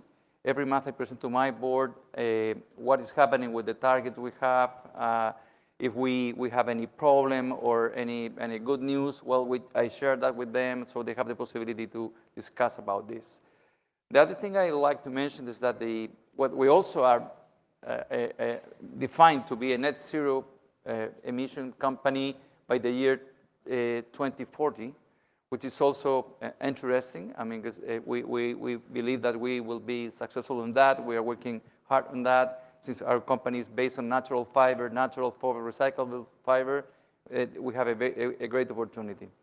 And just to end, I mean, just to mention that from the investments, we also included in our evaluations a weight of the social, environmental aspects, you know. So we do not define, since 3 or 4 years ago, projects just based on the financing result, but also we are considering as an important portion in our evaluation what are the challenges we have and the goals we have to set to accomplish by that I mentioned. So this is another important thing. We accommodate the way we are evaluating the projects. And the other thing we have been working hard is in the culture evolution. We redefine our purpose, which is basically we're creating the natural fiber for the better future. And that purpose we are including, you know, the climate change, we are including the innovation, the future, which is also a great challenge for the company. So we work again on the type of leader we need in CMPC. We redefine the values. So all of this in the way to be very aligned with the purpose we have and with the sustainability. Thank you, Francisco. Now we're going to be shifting to the energy sector. I would like to ask Andres and Uto a few questions. So Andres, let me start with you. I mean, can you share the journey and the lessons learned by AES on the transition to carbon-free sources of energy, especially and particularly in Latin America? Sure, thanks for the question. I would say first, you know, let's sort of the big picture. Latin America has one of the cleanest energy grids in the world because we have a lot of hydro. But we're also blessed with a lot of sun and a lot of wind. So the transition in Latin America can be, let's say, more meaningful than in many places. Now in AES, when I became CEO, one of our, let's say, claims to fame, we were one of the best operators, developers of coal fluidized bed. So you can imagine, it's been quite a transition. So I think we've moved more than anybody. We started off with 22 gigawatts, which is about the size of a medium country, of coal, and by 2025, we should be down to 0. So at the same time, we become one of the fastest growing renewable companies. Today, we're the biggest seller of renewable energy to corporations in the world. We're also the biggest seller of renewable energy to data centers. So this, you know, transition has been, you know, quite dramatic. Our investment program for the next 5 years, and this includes debt and partnerships, et cetera, is about $40 billion. So we expect that by 2040 to be basically all the electricity we produce to be carbon-free. Now Latin America has played a very important role in this. So Latin America starts off with one of the cleanest grids, but it's not true for all countries. So one of the biggest transitions that we've done is actually in Chile. So we're one of the biggest suppliers to the copper industry and to the lithium industry, which are key for the energy transition. And so we had to change from coal energy to renewable energy. Now the big problem with renewable energy is that it's intermittent. So the big problem is that you cannot, you know, supply 24/7 energy from renewables. What happens when the wind's not blowing, sun's not shining? So it's actually in Chile where we first came up with the use of lithium-ion batteries like you have in your cell phone for grid stability. So this was the first project, and actually anywhere in the world, the first large project. We had done, let's say, the experimental phases in the US was in Chile because you had a very, let's say, progressive regulator. So it's interesting that the lithium comes from Chile, it's refined elsewhere, and the batteries were coming back to Chile. But this permits us to put more renewable energy onto the grid. So we have transitioned not only ourselves, but we've transitioned the mining sector in Chile to a greener. And actually use that experience that today, the company that we spun off, Fluence, together with Siemens, is in more than 30 countries around the world. It's the biggest supplier of lithium-ion-based energy grid stability anywhere in the world. So this transition has been, again, very important. I'm very bullish about what Latin America can do. A key point is that we're going to have to use new technologies. So one of the things that not only is the intermittency problem there for renewables, but the problem is that if you add up all the copper in the world and you add up everybody's investment plans, we would need 7 times today's copper in 20 years. It's just not going to happen. If you look at lithium, it's 40 times the lithium. So we're also going to have to innovate and come up with new technologies, new ways of using electricity, smarter grids. We've just worked on a project with Google in Chile to actually digitalize the whole grid. Again, we'll be, Chile's credit, the first in the world, where you actually do millions of simulations using AI of which is the best way to dispatch energy, which is the best way to build the grid, which is the best way to react to natural catastrophes in the area. And it's very interesting. We tend to think of innovation only going one way. But Latin America, again, with regulation, can play a key role. We are the leader in the US of the use of drones for electric utility operations. But it actually started in Brazil, because in Brazil you had to put 1% of your sales to R&D. So we decided to use it for using drones, because you didn't have to be a commercial pilot to fly a drone in Brazil. So we actually have all kinds of drones big drones that go measure the transmission lines, submarine drones that go inside the hydros, small drones to go up the smokestack. So Brazil played a key role. So in closing out, what I'd say is I'm very bullish about the transition, the new technologies that are coming. The things that concern me is, one, that you need to have the regulations to allow you to do this.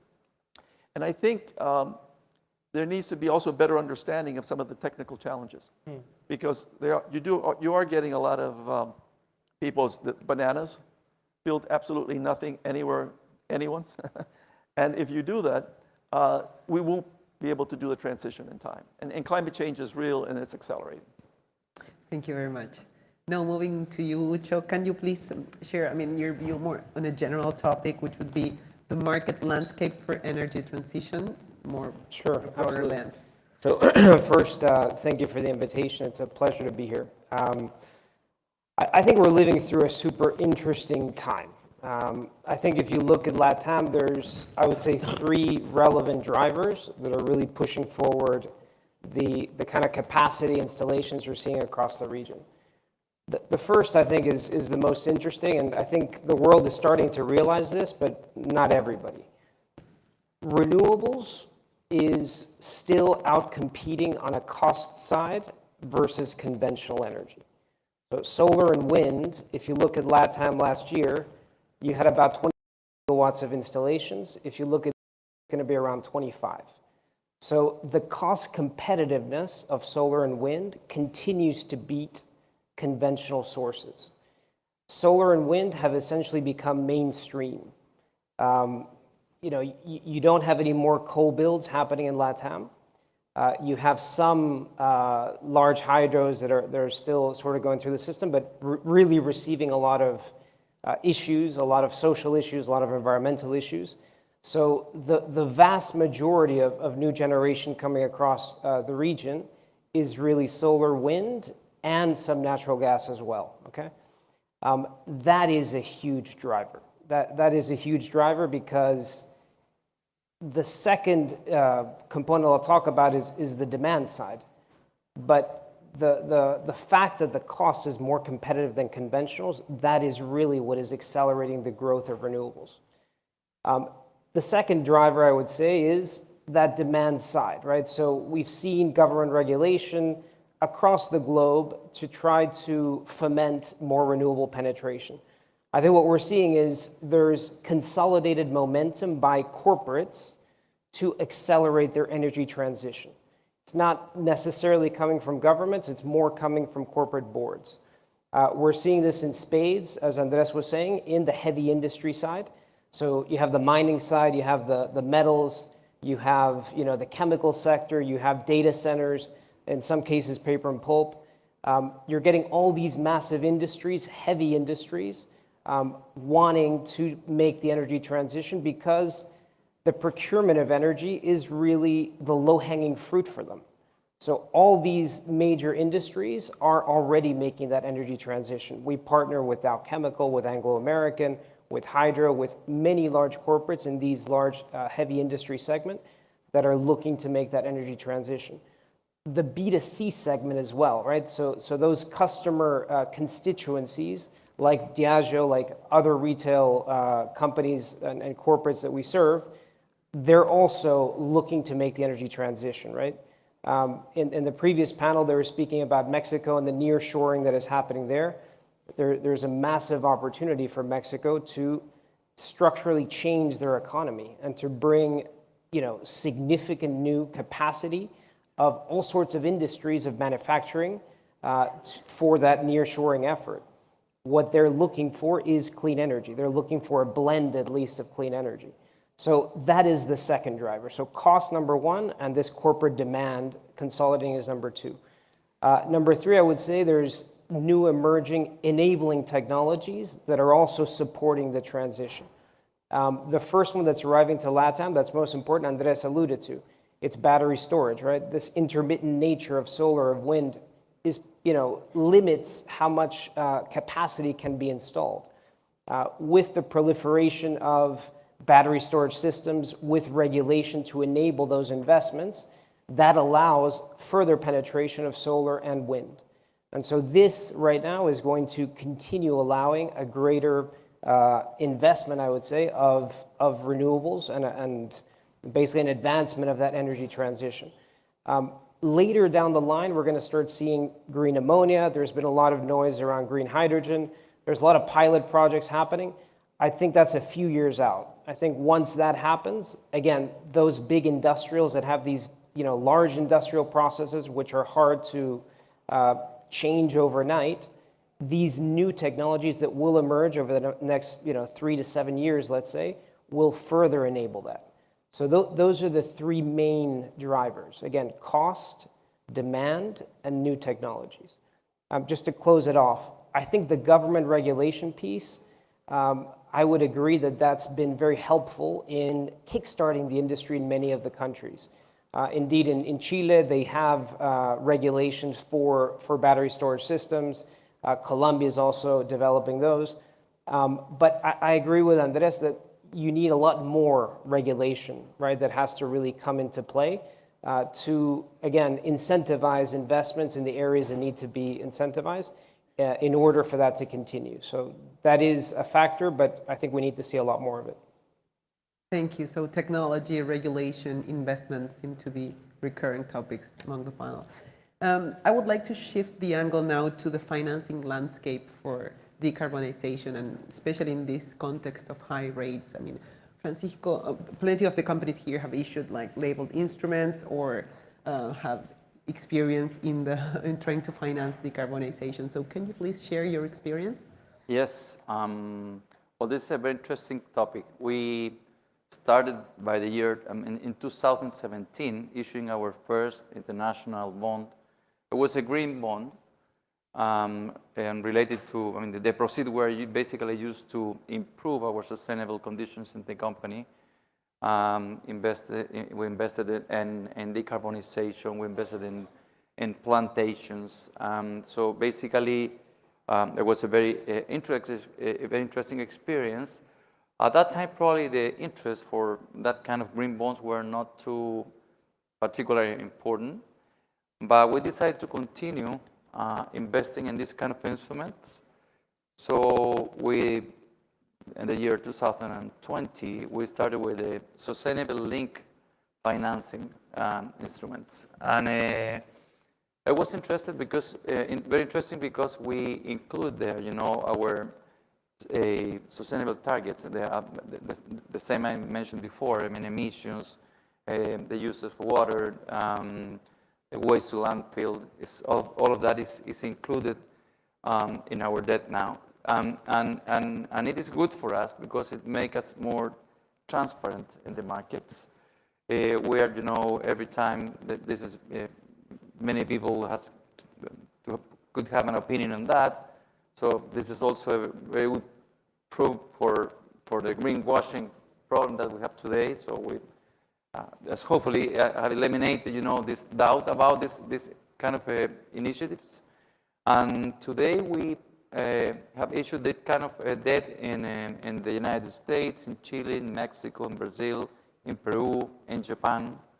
And has been very important because we have a much broader, I would say, number of different investors and financial institutions that want to be involved with the company.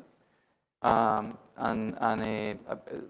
today, about 60% of the total debt of CMPC is or green debt or any sustainable link financing instrument that is with us today. So very good experience and very important, I would say, for the company and for you know, put our commitments in a very prioritized way. Thank you. What about your experience, Andres? I would say right now there is money available for well-structured projects. I think that the concern about the market of higher interest rates on renewables is very much overblown. We've seen a real pullback and people are extremely concerned about it. I think you will have a weeding out of good projects and not so good projects.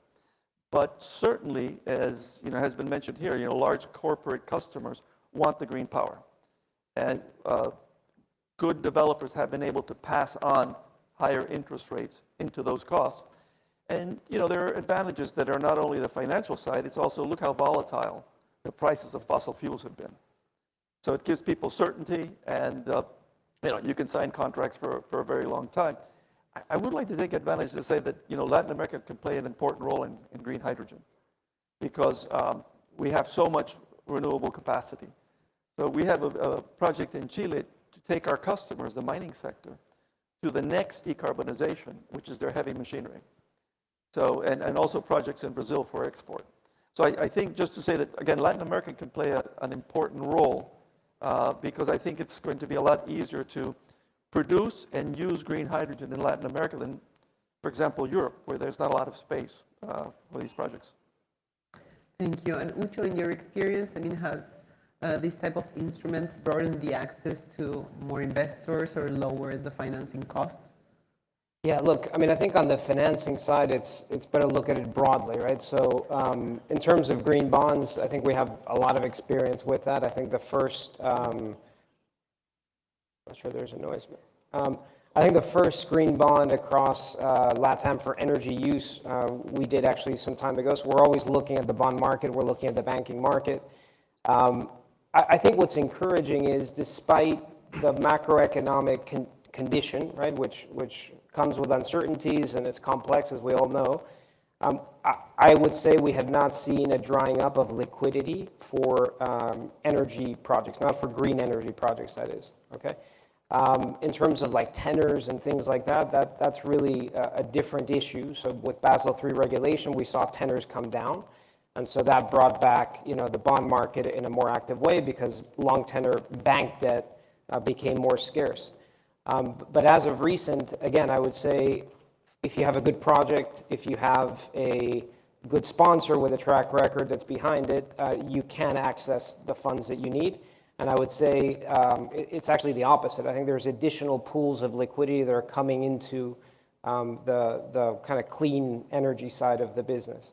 In terms of the cost, it's definitely an issue, right? Interest rates went up. That means your costs go up. But it's not different from any other cost input, right? When your costs go up, you have to figure that out. Can you increase your price? Can you not increase your price? Do you have to absorb that? And that's really a function of supply-demand dynamics in the different markets and how able are you to be able to pass on that cost. So overall, I would say it's an issue.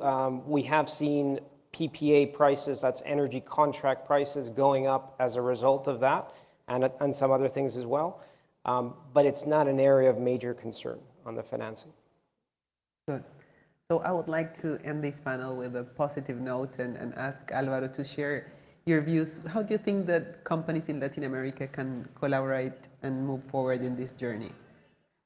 Yeah, look, I think, especially if you think about our peer group, we are all wrestling with the same tension points. Yeah, we are all asking the same questions around how are we going to fund this agenda?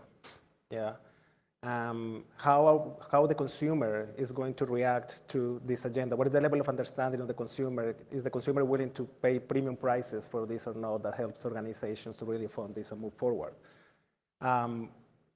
And the reality is that those questions are going to be addressed if we start to work more in a more collaborative way, but I say in a more decisive way, as an industry, as a sector first, and then with governments. Because I think that is one of the most important angles that for me is still missing. It's around getting more in a more transparent and honest conversation with governments around what would it take for us, for companies and organizations to deliver against those targets.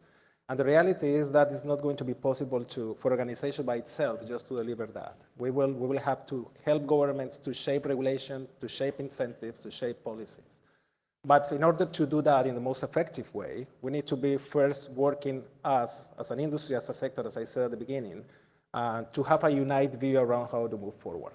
Yeah, and I think that's the main issue that we are having globally as well, not just in Latin America. If you ask an investor in the US, an investor in Europe around ESG as an agenda, the answer is completely different about what level of priority is, and we are publicly listed companies.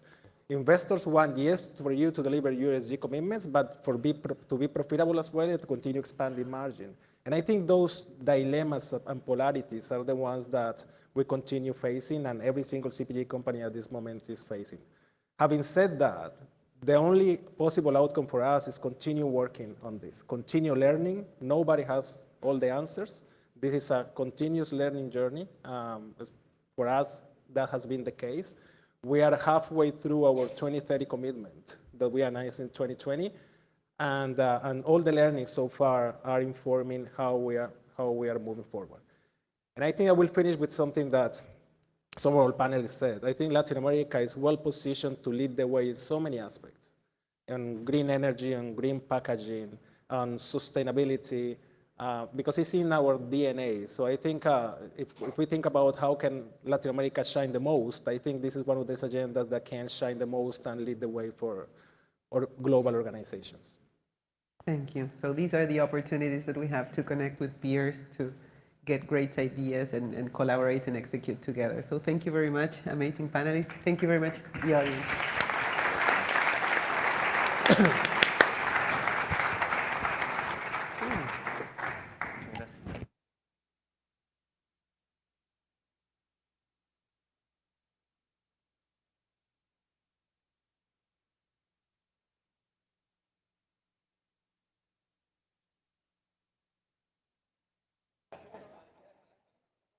Ladies and gentlemen, there will now be a 10-minute coffee break.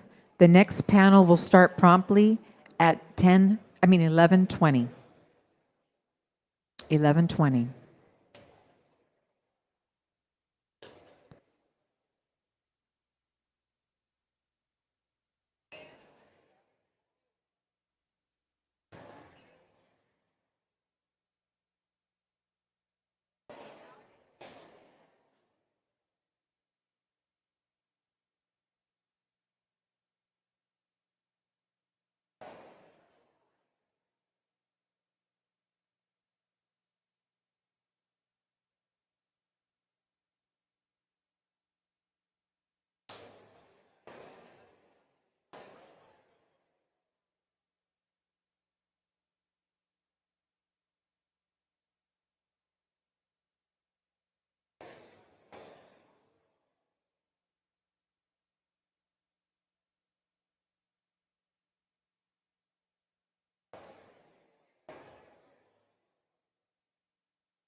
Ladies and gentlemen, please take your seats as the next panel will start momentarily.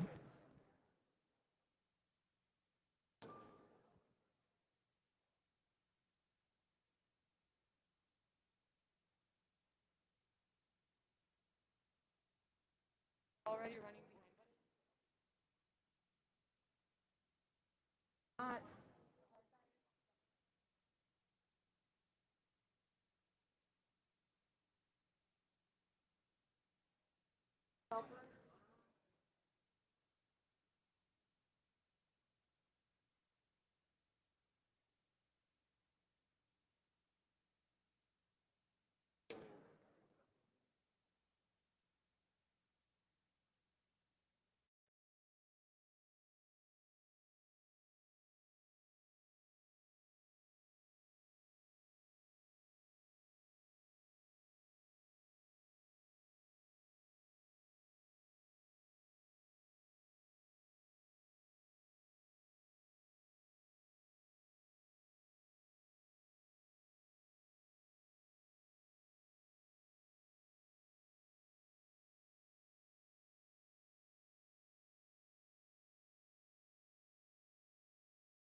Ladies and gentlemen, please take your seats as the next panel will start momentarily.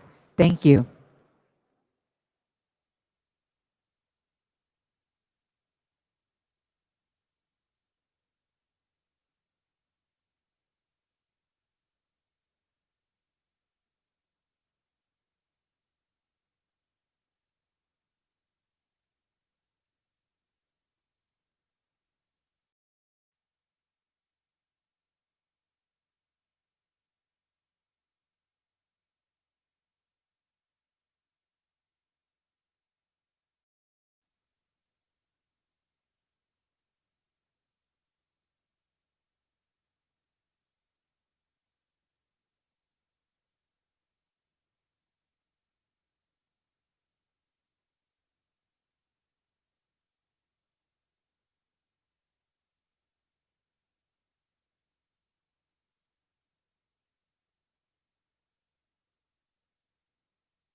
Ladies and gentlemen, please take your seats as the next panel will start momentarily.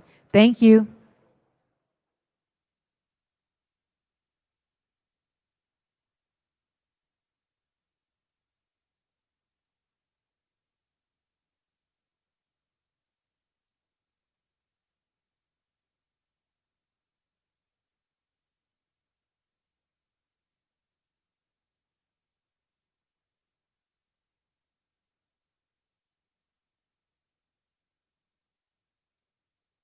Ladies and gentlemen, please take your seats. The next panel will start.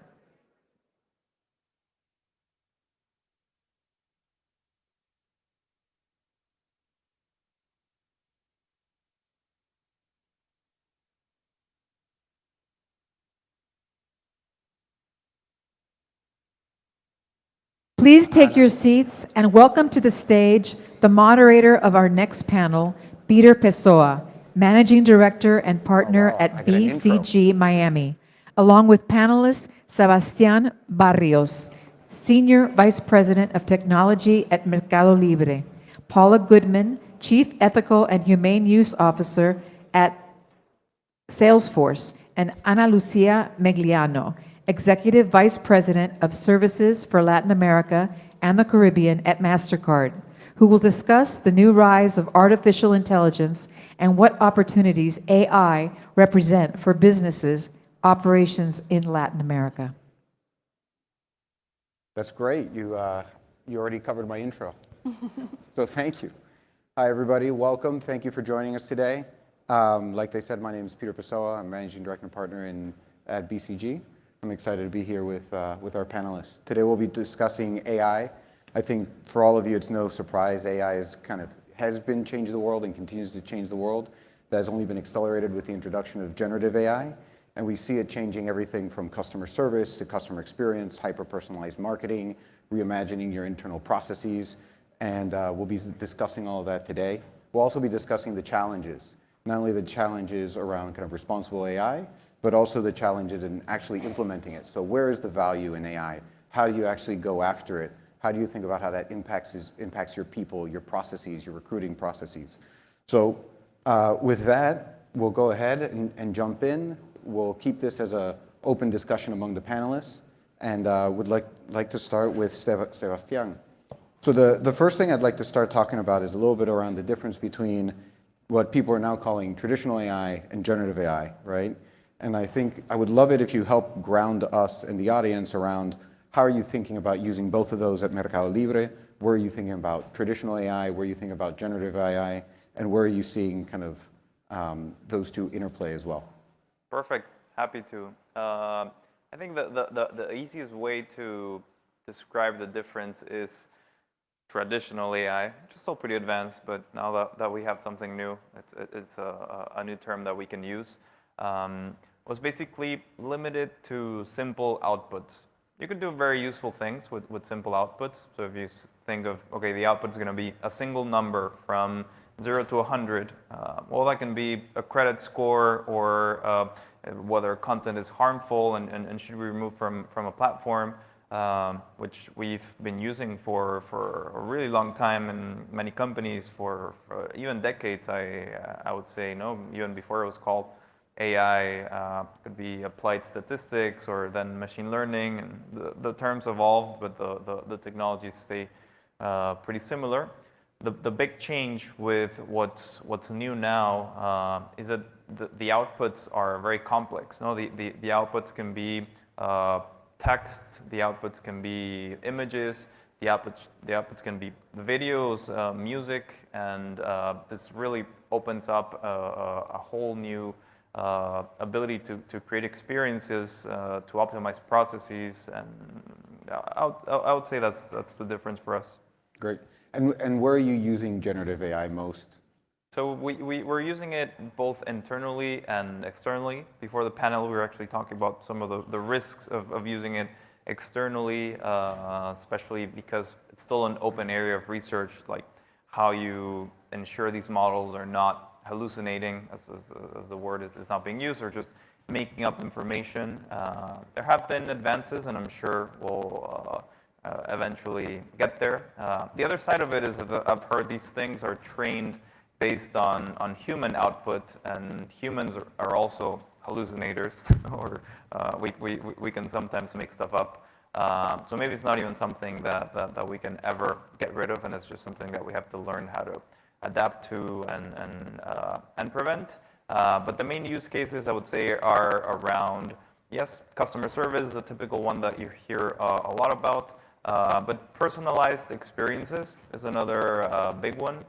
We have many millions of products, so for us to give you a personalized message that knows about your behaviors and what products you're looking at and how you best respond to messages is only available now with these new technologies.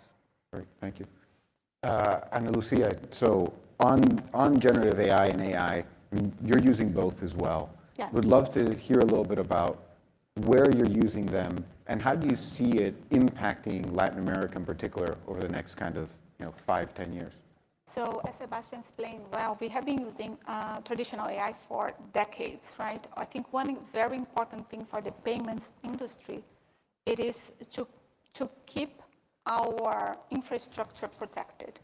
So where do we use it? We use for personalized shopping experience to improve any customer interaction in the point of sales. And we also use to protect that infrastructure. So you guys have heard in the panel before, cyber attacks are every day bigger and more impactful. We use to protect for fraud in the payment industries. We use to make sure that you can prove your identity. And I think a big difference, even though we have been using this technology for 10 years, it is the amount of data that we go now and the velocity of data, because all those points of interaction has to be real time. And as the world is going digital, the amount of data that we have to deal with is gigantic. Just to have an idea, in a given year in MasterCard, we see about 125 billion transactions, and that's what we use to take a response. So what we have seen in LAC, I want to talk a little bit of the context of LAC. Recently, we saw very much a huge financial inclusion of the population, driven to all the new banks and the wallets that we have in place. So what does it mean? It means that we have about 45% of the population that still use just cash. Now it's just 21.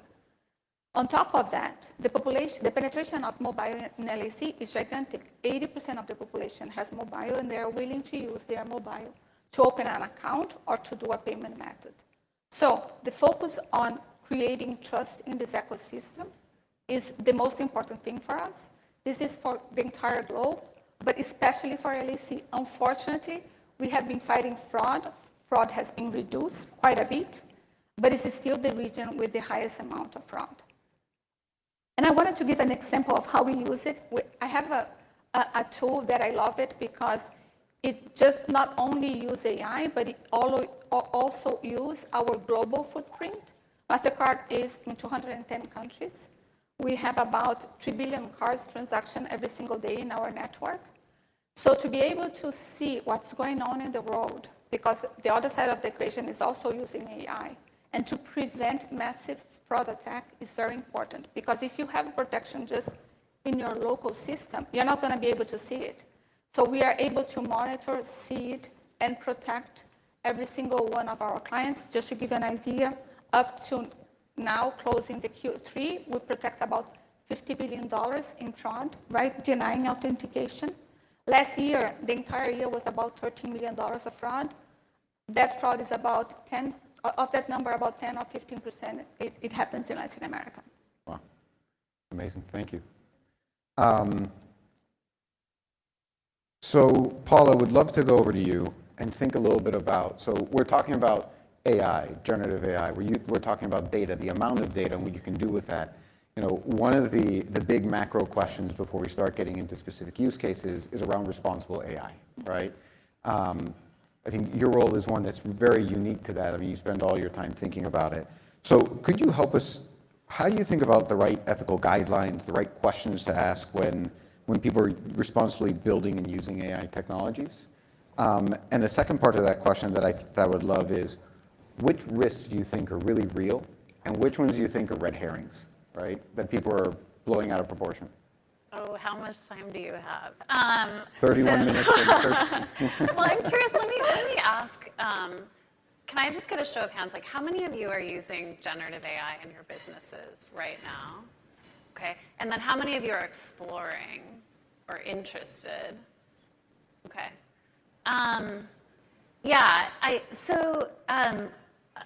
Let me start, I guess, with a couple of thoughts. So just by way of background, so Salesforce creates a number of, predictive AI products as well as generative AI products for like similar things as Sebastian was talking about. It could be for people's own online shops and product descriptions. It could be for personalized sales, personalized service, all of that kind of stuff. And we are in touch with businesses from small enterprises to very, very large ones. And what I would say is, while there's a public discussion that talks about everything from the risk of biased outcomes to the potential that AI will overtake human beings in the long-term future, and without discounting any of those topics, I think what business really needs to focus on is the here and now. And the management of the risks in interactions, particularly with generative AI right now.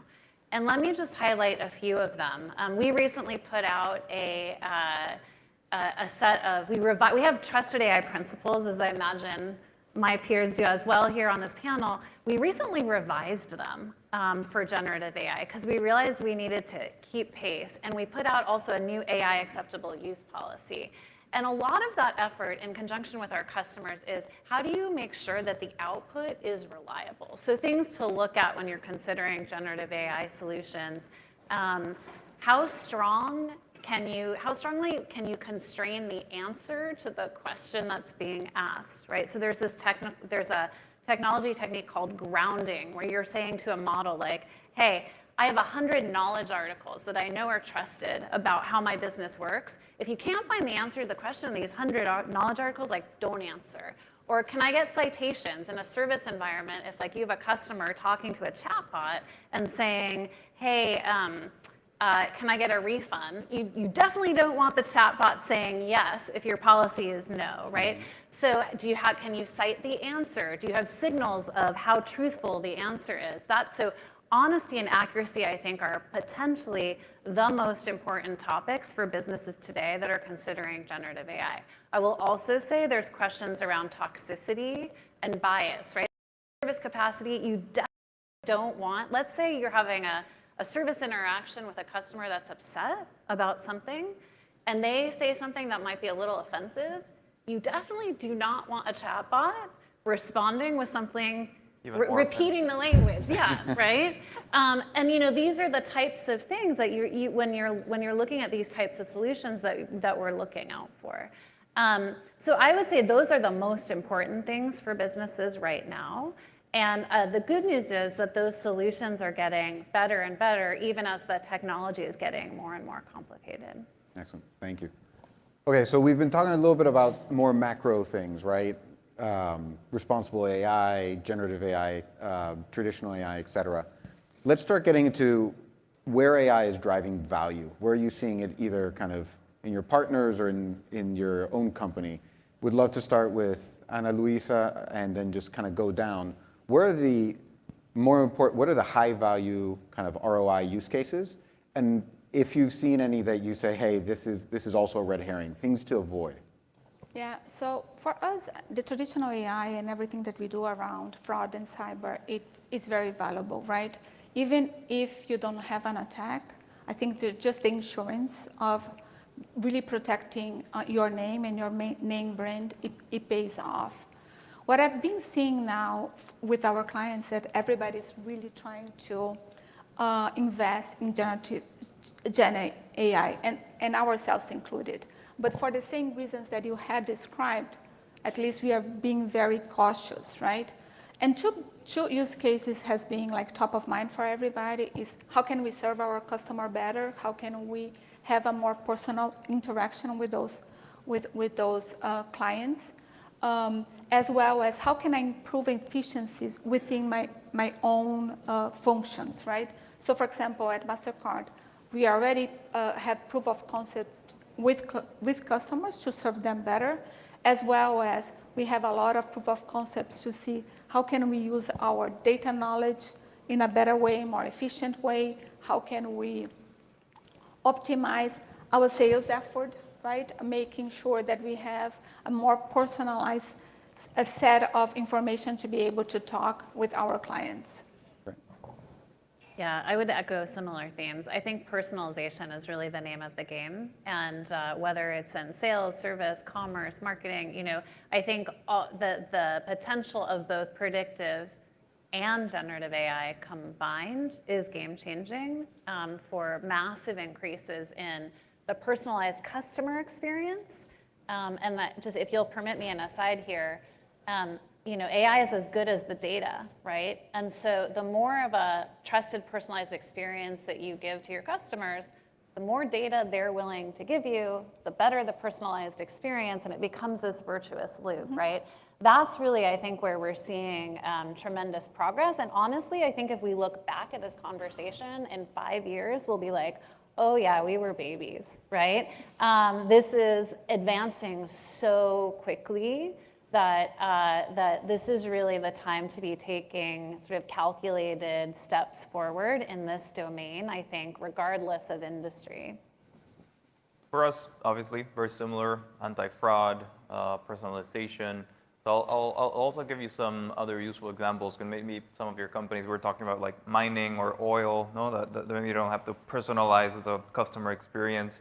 But all the process automation that happens inside the company. So one of the bigger ones that we've seen is generating code, no? Instead of generating just any text or images, helping our developers program faster, basically writing emails in a better way, generating presentations. So if you imagine your entire workforce now spending 30%, 40% less time on those text generation tasks, I can see, I'm a very optimistic person, a big boom in productivity all throughout the market. Code is a really important. Thank you for mentioning. Yes. Yeah, we've been spending a lot of time on code generation as well and developing models in that regard, and it's super, super interesting. Even just to back up and think about the implications of that. 5 years ago, I think in tech, one of the mottos was like, teach everyone to code, right? You know, everybody start early. It'll be the last job to go out to computers and automation. Exactly, and so it's what we're seeing is sort of flipping all of our assumptions about the implications of AI. But yes, we're seeing massive advances of not only the ability for AI to generate code, but for AI to catch problems in code earlier. So for example, I'm responsible at Salesforce for the accessibility of our technology. So making sure that people with disabilities can use the technology. And code models are catching problems so much earlier, right? Like think about the impact to those people that depend on assistive technology for them to do their jobs. It's really incredible. It just makes me really optimistic about what AI can do.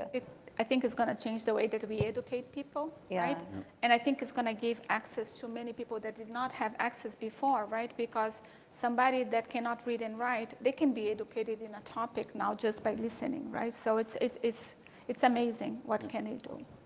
No, I mean, I'll just pile on to that. I mean, we're seeing it in using AI and generative AI to kind of make your employees, quote unquote, bionic, right? Is taking your bottom performers, improving their performance by about 40%, right? And so you've gotten rid of your bottom performers, and it's taking your top performers and improving their performance by 14%, right? So, I mean, just so the way you can do with that type of workforce, I think is amazing. Now, whenever I have these discussions with my clients, one of the first things they tell me is like, that's great, my data is horrible. I can't do anything about the data.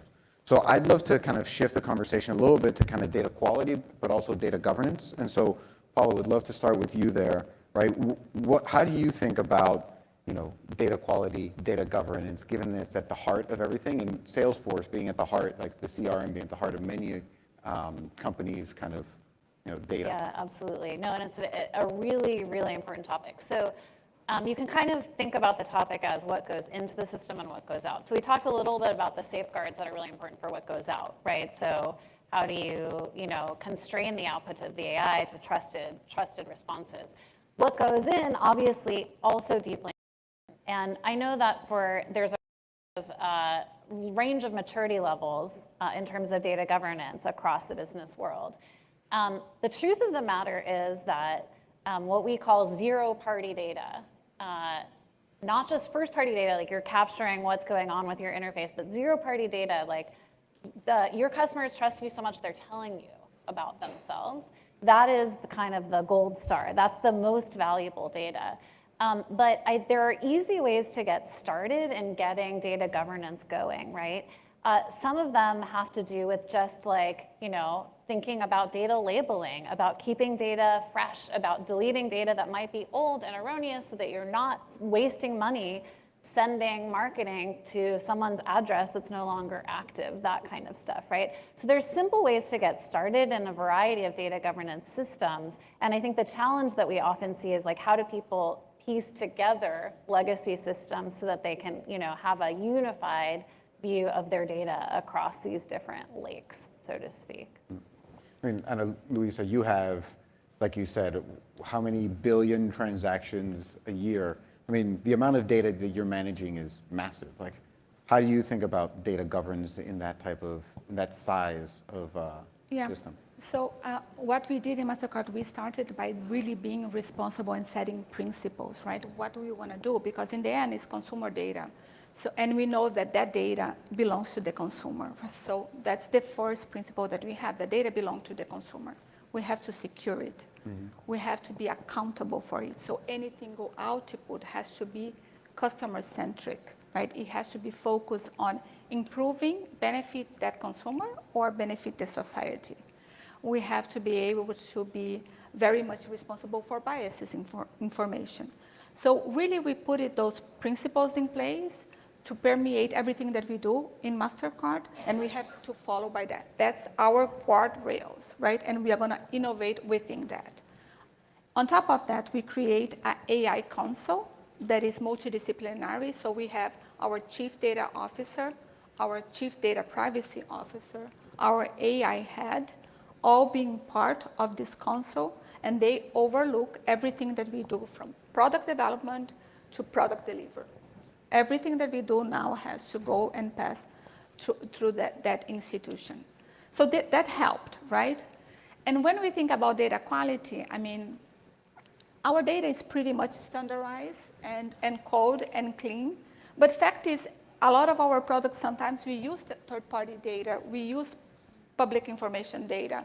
We co-create with clients. We use client data, right? So I think when I think about data quality, which is extremely important, it is not a destination, but it is a journey. You have to have all the process in place to be able to always keep the data updated, refreshed. And in the end, whatever you are doing, you have to say, what is the business problem that I'm trying to solve? Do I have the right data set that is not biased, that is complete to solve for that business problem, right? So you don't need to have everything in place at once, but everything that you're going to solve for, it has to be of extreme great quality. I think that's an excellent point, right? Start with business value. What's the business outcome? What's the data I need? And you don't need everything at once. No, it's a journey. It's a journey. That's great.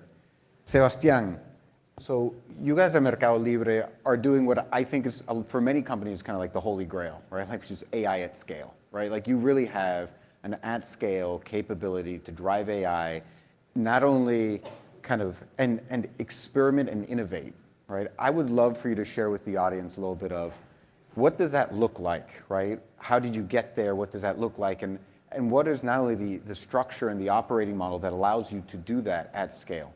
Absolutely. It's one of those things that might sound, yes, like the Holy Grail. There's still a lot to do. I wouldn't say we're completely satisfied with where things are at the moment, but it's something that we've been building for many years, even over a decade, I would say. It involved really committing as a company to artificial intelligence, to machine learning, to having the clean data, to have the data governance, data provenance, acquisitions. We acquired 2 AI-focused companies. So it was not just a thing we were saying, it was a thing we were doing, putting money on the table for it to happen as well. And similar, I would say, even to our sort of like logistics network that we've built over many years, and it involves heavy investments. We've done the same in AI with large teams. We're building internal infrastructure that's only used for training, for experimentation, for monitoring models. And also we have a pretty sophisticated internal AI platform team that's dedicated to building the scaffolding and all the abstractions that we provide to our own developers, so they don't have to worry about the small details or where this will run, and hopefully they'll worry about how much it will cost. But even there, we try to make it very easy for them, so they can just focus on where are we adding value, what experiments are we going to run, what are the new architectures that are coming up on the industry that we want to try, and everything else we take care of for them. Great. Anything to add? No? All right, so for me, one of the destination of AI at scale, right? Like you turn around, you see it, it's great. I think what's difficult for a lot of people is like, what are the steps? How do I get there? One of the key parts of getting there is talent, right? How do I identify the right talent? How do I bring them in? How do I not only attract them, but then retain them? I would love if we turn around and start with you, Paula, on how do you think about, with you, Ana Luisa, how do you think about identifying the right talent, bringing them in, building that over time, and particularly what is the setup for you at MasterCard? Yeah, so as a tech company, we want all the technologies in data science to be attracted and to have to work with us. And it's a multifaceted, I think, strategy, right? First of all, we have tech hubs and AI hubs in about 15 different countries where there is a talent pool that we can use. So we have in India, we have in Sydney, we have in Dublin, we have in New York, we have in San Francisco, we have in Costa Rica, in Latin America, just focus on data analytics, right? So having those hubs in places that we know that there is a talent pool is one first focus. The second thing, I think, is exactly what Sebastian said. We have been doing a lot of acquisitions, right? So we have been growing through acquisitions. We do not acquire to acquire talent. We acquire to acquire technology. But with the technology, we acquire a huge human capital. So how do we bring them on board? How do we integrate them in MasterCard and retain those pool of talents? Then a third thing that we also do is how do we educate our current talent? So we don't believe in sending everybody back to school for 4 years because then the technology also is going to be outdated. So we do a lot of partnerships with universities so they can come to our hubs and train our current employees. And last but not least, we are doing a lot of partnerships with governments as well. We just create an AI hub in Dubai, right, to be able to unleash innovation and to help to form talent pool in countries as well. Okay. To change, so we've talked about use cases, value, data. We've talked about talent, doing this at scale, right? Now, BCG went back and we analyzed all of the digital transformations we've been a part of. And when we turn around and we looked at it, rough numbers, about 10% is tied to kind of data, 20% tied to your IT, technology, algos and such. And 70% of it is tied to the processes that have to change, the people, the way in which they do things and work. So Paula, I mean, in your role, right, you think about people and AI all the time. How do you think about that? Like, fine, I've got a great recommendation, personalized recommendation for this customer at this moment. But like, how do you start getting people to change the way in which they work, particularly in an environment where some people are even scared that's going to impact their job? Yeah. Right. Yeah. Well, I think the stats that you just cited are really powerful, right? The way that AI will work magic for businesses is not just the technology itself, it's the technology and the people. I think that point cannot be underlined enough. And it's really important as we're developing AI technology that we think about it in that way. It's like, how does it augment people? Now, let me just sort of break this down a little bit. I think the point that you're making about disruptions to the job market and to the labor market is really important and really serious. And I don't think should be underestimated in any way. I will also say, I think in the long run that I'm optimistic that AI is going to create a whole bunch of new opportunities and new professions that we can't even dream of right now. Again, that takes nothing away from the need for all of us as businesses to be creating pathways for these types of new jobs, for creating pathways to empower people to be nimble with these markets, and even for governments to do the same, right? But what I would also say in the micro is that the success of AI solutions that we adopt within our businesses depends on the extent to which we empower two things. How much do we empower our employees to experiment, to think about how AI is going to be used most effectively? And number two, how do we create values that override all of that as a matter of culture, not as a matter of dictate, right? But I will tell you that like one of our superpowers, I think, in recruiting for Salesforce for our AI talent is that we're a mission-driven company, and we wear our values on our sleeve, and that's part of why we're able to attract really great talent. And it's not just like coming from one corner of the company. But the second thing is we get in there, and like especially now, especially with like this year when we're talking about all these the generative AI experimentation that's going on across the industry, we saw from across the company employees saying like, can I use it for A? Can I use it for B? Can I use it for C? And we knew we had some trust questions. Like we knew, for example, we needed to know like, are we using critical business data, and who's going to be able to see that data, and what controls do we have, and all of that kind of stuff. But we created a way to like nimbly review all of that and then say yes. And those are the types of things that create the business process improvements that you can't necessarily think of from the top down, because these are the people that are seeing it every day. These are the salespeople that are saying like, hey, it took me 2 days to get an approval. If we made this little change, we could do it in 20 minutes, right? And I think that the importance of the people understanding, that your employees knowing where AI is going to make the most difference cannot be overstated.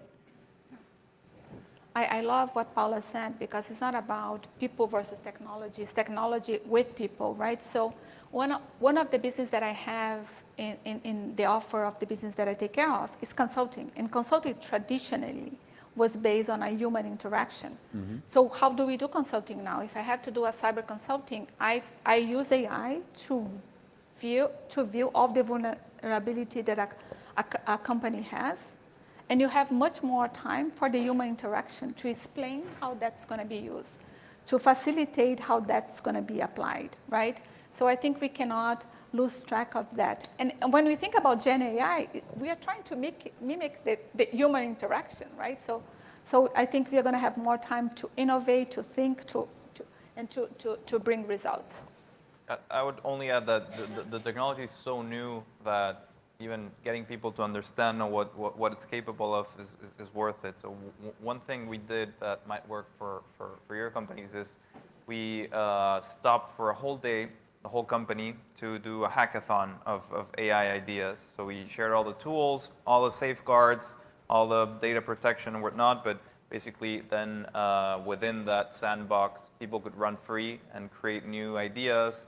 Because it's also like from high up in your executive chair, maybe you don't see where all the opportunities are as well. So it's a top-down and bottom-up process where we say, okay, we have these ideas. What ideas do you have? And we have great participation. And we have literally hundreds of initiatives that we're working on that came from that hackathon experience. So just getting people involved in it is really helpful. I love it. I mean, it's great because it's talking to kind of how you become a yes culture, obviously with the guardrails in place, but that's what allows a company to move quickly, to be nimble, to kind of evolve, adapt, innovate. So I think that's excellent. Okay, so we've got a few minutes left, and what I'd like to do is just go into kind of a couple rapid fire questions. So ask the question, and each one of you answer from kind of your perspective, okay? So we'll start with Ana Luisa, and then we'll come back and forth. So the first one, one word to describe, and you can go more than one, the future of AI in Latin America in particular. I'm glad that I can use two. You can use much because more. there is a trade-off here. I think transformative, but also responsible. Can I say ditto? I'm gonna steal it. I'm sorry. That was good. I think optimistic is the word I would use. All right, so I would love for all of you to say, what is the biggest AI misconception that you'd like to dispel? I'll start because I'm sure we were thinking about the same one. Because you mentioned it on AI taking jobs away. Maybe in the very short term it happens, but all throughout human history, industrial revolutions, and we come up with new jobs and new things to do. I think it raises the bar, but it doesn't really remove things. Yeah, I would add to that. I would say I think the narrative has been AI versus people as opposed to AI with people. And I think both in terms of what we just talked about, like to be able to take advantage of AI, you have to empower your people. And then also to mitigate the risks of AI, you need to empower your people, right? I think it's all about AI and people together. I think one thing is that when we think about risk, we think about a regulation, right? How can we regulate it so that we don't incur any risk? I would say that we just need to really have guiding principles and governance established in the company. I think that's the first thing. If anybody's going to start, that's the first thing where I would start, right? Once you have that guardrails, then you can explore innovation. I love that because I don't think, the idea shouldn't be zero risk, right? Mm-hmm. Everything you do has risk involved. It should be measured risk and not use risk of changing the status quo as a reason not to move forward. Exactly. I think that's excellent. Okay, so what is the most exciting AI project currently underway at your organization? And we'll start with you, Paula, because you're kind of getting stuck here. I know, but I kind of like the middle because it gives me time to think. If you don't mind, I'm gonna cite two things. One, I'm gonna go back to code generation just because I think if we get effective code, we can make it as inclusive as possible, and I'm just really care about that personally, especially for people with disabilities.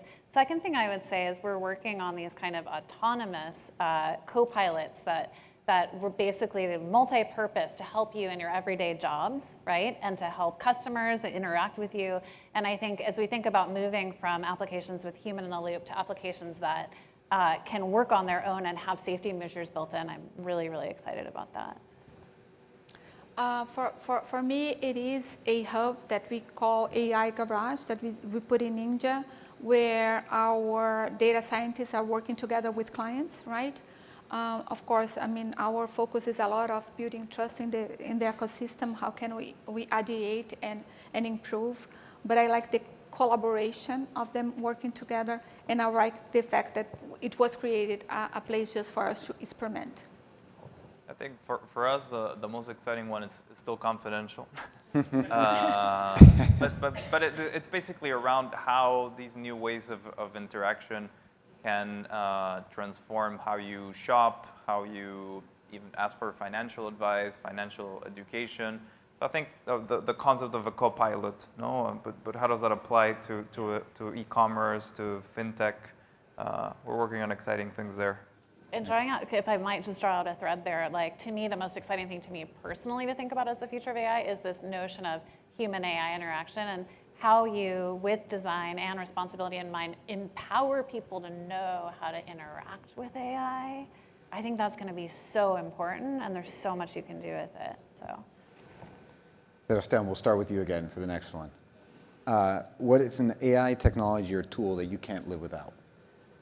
So you mentioned code generation. That's one that I don't program as much as I used to.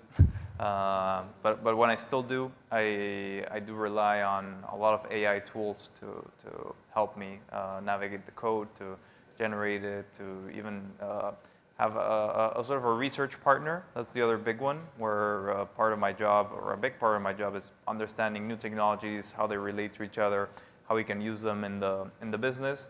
Just like having a partner where I can ask a lot of questions, get information. Hey, what are interesting new papers that I can read about X or Y? So that's the one for me. I will say I've started experimenting a lot with text generation stuff in my day-to-day work, and you can imagine, chief ethicist, like I have to think about a lot of complicated things that might be sensitive. How do I write them? And just getting like a little bit of help is really just like speeds up the process quite a bit. Yeah. For me, it's everything that we developed to be able to prove identity, right? So I'm thinking about, first of all, how to improve the interaction in the digital world. But really, when you do a transaction, I think about that we think that transactions that goes in very little second, they know that you are you. They see that the email that you are interacting with is your email. They see the angle that you hold your cell phone to be able to go to an approval of that transaction, and I think it's super cool. I think about all the technology that goes behind, right? Something that you just swipe a card or just use a cell phone every day, and it's an amazing amount of technology. Okay, last question. So to the audience here, what is your top advice for Latin American executives looking to embrace AI? Who wants to go first? I'll go. And I would repeat what we've already said. Start with a set of principles, a set of values. They can evolve over time. And then jump in with experiments that grow. I would say there's a lot of hype, so be careful about the hype. But in this case, a lot of it is justified. So definitely big things coming, and it's worth paying a lot of attention to. I would still shamelessly, what Paula said, start with principles and governance, and then go and experiment. Well, thank you very much, everybody, for the time. That's it. Thank you.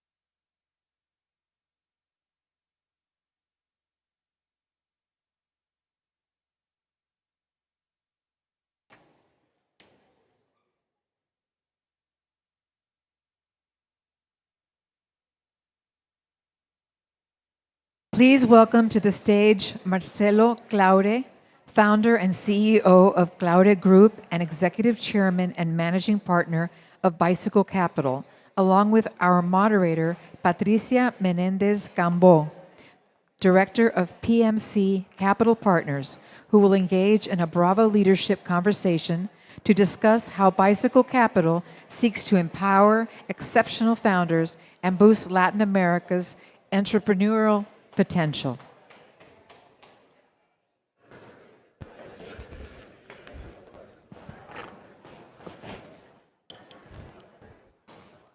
Everybody sit down.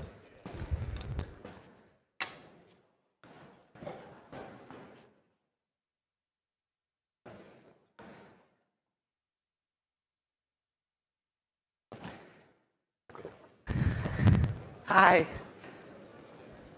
So it's really my pleasure to be here with my friend, my former boss, and who needs very little introduction, Marcelo Claure, one of the most preeminent investors in the region. Marcelo, recently you have been very active in Latin America. You've started a fund, Bicycle, to invest in growth entrepreneurs. You've taken a GP position at EB Capital, and you have become a global key person for Shine. So you've kind of Shein. You've gone back to your roots of being a global and multi-industry actor. Why do you continue being so bullish on LATAM, and why do you think investing in LATAM is a great opportunity right now? Great. So it's good to be here. It's good to see so many old friends that we've had a chance to work together. And our Latin America dream began a few years back, because I do believe that us as Latin Americans, if we don't promote Latin America, nobody else will. And I'm a strong believer that Latin America is one of those few regions where the opportunities, in many cases, are greater than capital. And I would say we are going to have a few good years ahead due to the macro trends that are happening in today's global macroeconomy. When I look at Latin America, I see that the current geopolitical situation between China and the US has forced a lot of companies to rethink their supply chain. And today, Mexico is a prime example of that, out of which you cannot find a single distribution center or a warehouse or a truck due to the fact that you've had so many different companies relocate to Latin America in order to bring their supply chain that's closer to its customers. And if you follow data, last month it was announced that now Mexico is the US largest trading partner, basically surpassing China, and that hasn't happened in many years. So I like that macro trend. Secondly, there's so many bold statements that have been made as it relates to energy transition, or the ecological transition, as some call it. But what's expected to happen is that the world will get electrified in the next 10, 20, 30 years. And we're lucky at Latin America to have most of the critical resources, most of the critical minerals that would power that energy transition, called lithium, copper, nickel, and so on. And Latin America today holds, in many cases, 40, 50, 60% of those essential minerals. And then thirdly, as population has gotten bigger, there's a food scarcity issue. And today, Latin America is one of the largest producers of food, soybeans, corn, beef, and so on. So when you look at this macro trend, it's something that we've never had before. So I think that's going to be incredibly helpful. And from a technology perspective, and I live this every day with what I do at Shane, we have an incredible population who's always willing to adopt technology. So we're young, and it's a population that's willing to adapt technology if technology is going to make their life better. So when I look at all these trends, it's definitely something that I want to be part of. I want to not only invest, but be able to help entrepreneurs be able to develop business in Latin America, a region that I'm completely bullish on, and one that I want to make sure I play a key role going forward. So that brings a good, I think a good perspective as an entrepreneur and a seasoned operator. Looking at it from the outside, you have, made Shine a Latin American company in their operations as opposed to a foreign company doing business in Latin America. And you've taken a different approach with respect to that. Why and it's been very successful. What are the benefits for the for the stakeholders in really becoming Latin American as opposed to being a foreign company operating in the region? Yeah. So Shine, to me, Patty calls it Shine, and a lot of people call it Shine. Shine. To me, it's Shine. To me, Shine is probably one of the most fascinating companies in the world that exists today. And this was a good example of a company that wanted to have a good business in Latin America, but didn't fully understand how to do business in Latin America, especially in a complicated country like Brazil, where there's always taxation issues and other issues. And for those who don't know Shein, I think the easiest way for me to describe it, there's old fashion, which is a traditional fashion that you find when you go to a mall and you go buy your stuff. There's fast fashion, which is companies like Uniqlo or Zara or H&M who took old fashion and just became faster. And I like to call Shein as new fashion. And it's a company that designs product, manufactures and ships product within a 7-day time frame, which makes the ability also to make about 3,000 to 5,000 new products a day. And we're able to just pretty much bespoke and design product based on what customer needs are.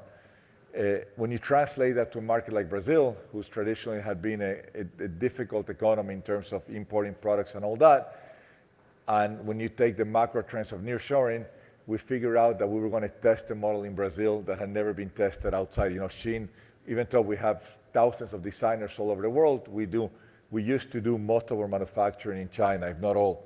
And we decided, why not test a model by bringing local manufacturing into a place like Brazil? So Brazil became the second country in the world for a company like Shein to start doing local manufacturing. And we made a commitment, and what I call that, those are the new companies, agile companies, and we made a commitment to open 2,000 factories in Brazil and do it in 2 years. And 4 months later, yesterday we reported that we already have over 330 factories in only 4 months.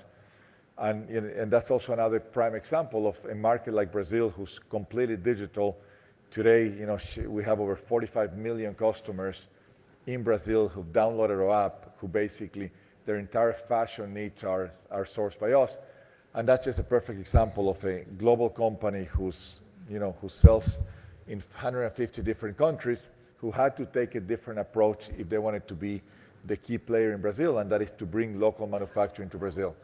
And that's, another great example of, how global companies have to adapt, in many cases, their supply chain, the way they do business, when they move to countries like Latin America, and why it's important to be that bridge or the corridor between China, in this case, China and Latin America, there are great companies flourishing all over the world, that when they go to Latin America, they need to either partner or have local partners that will help them, in many cases, replicate what they've been successful in other parts of the world.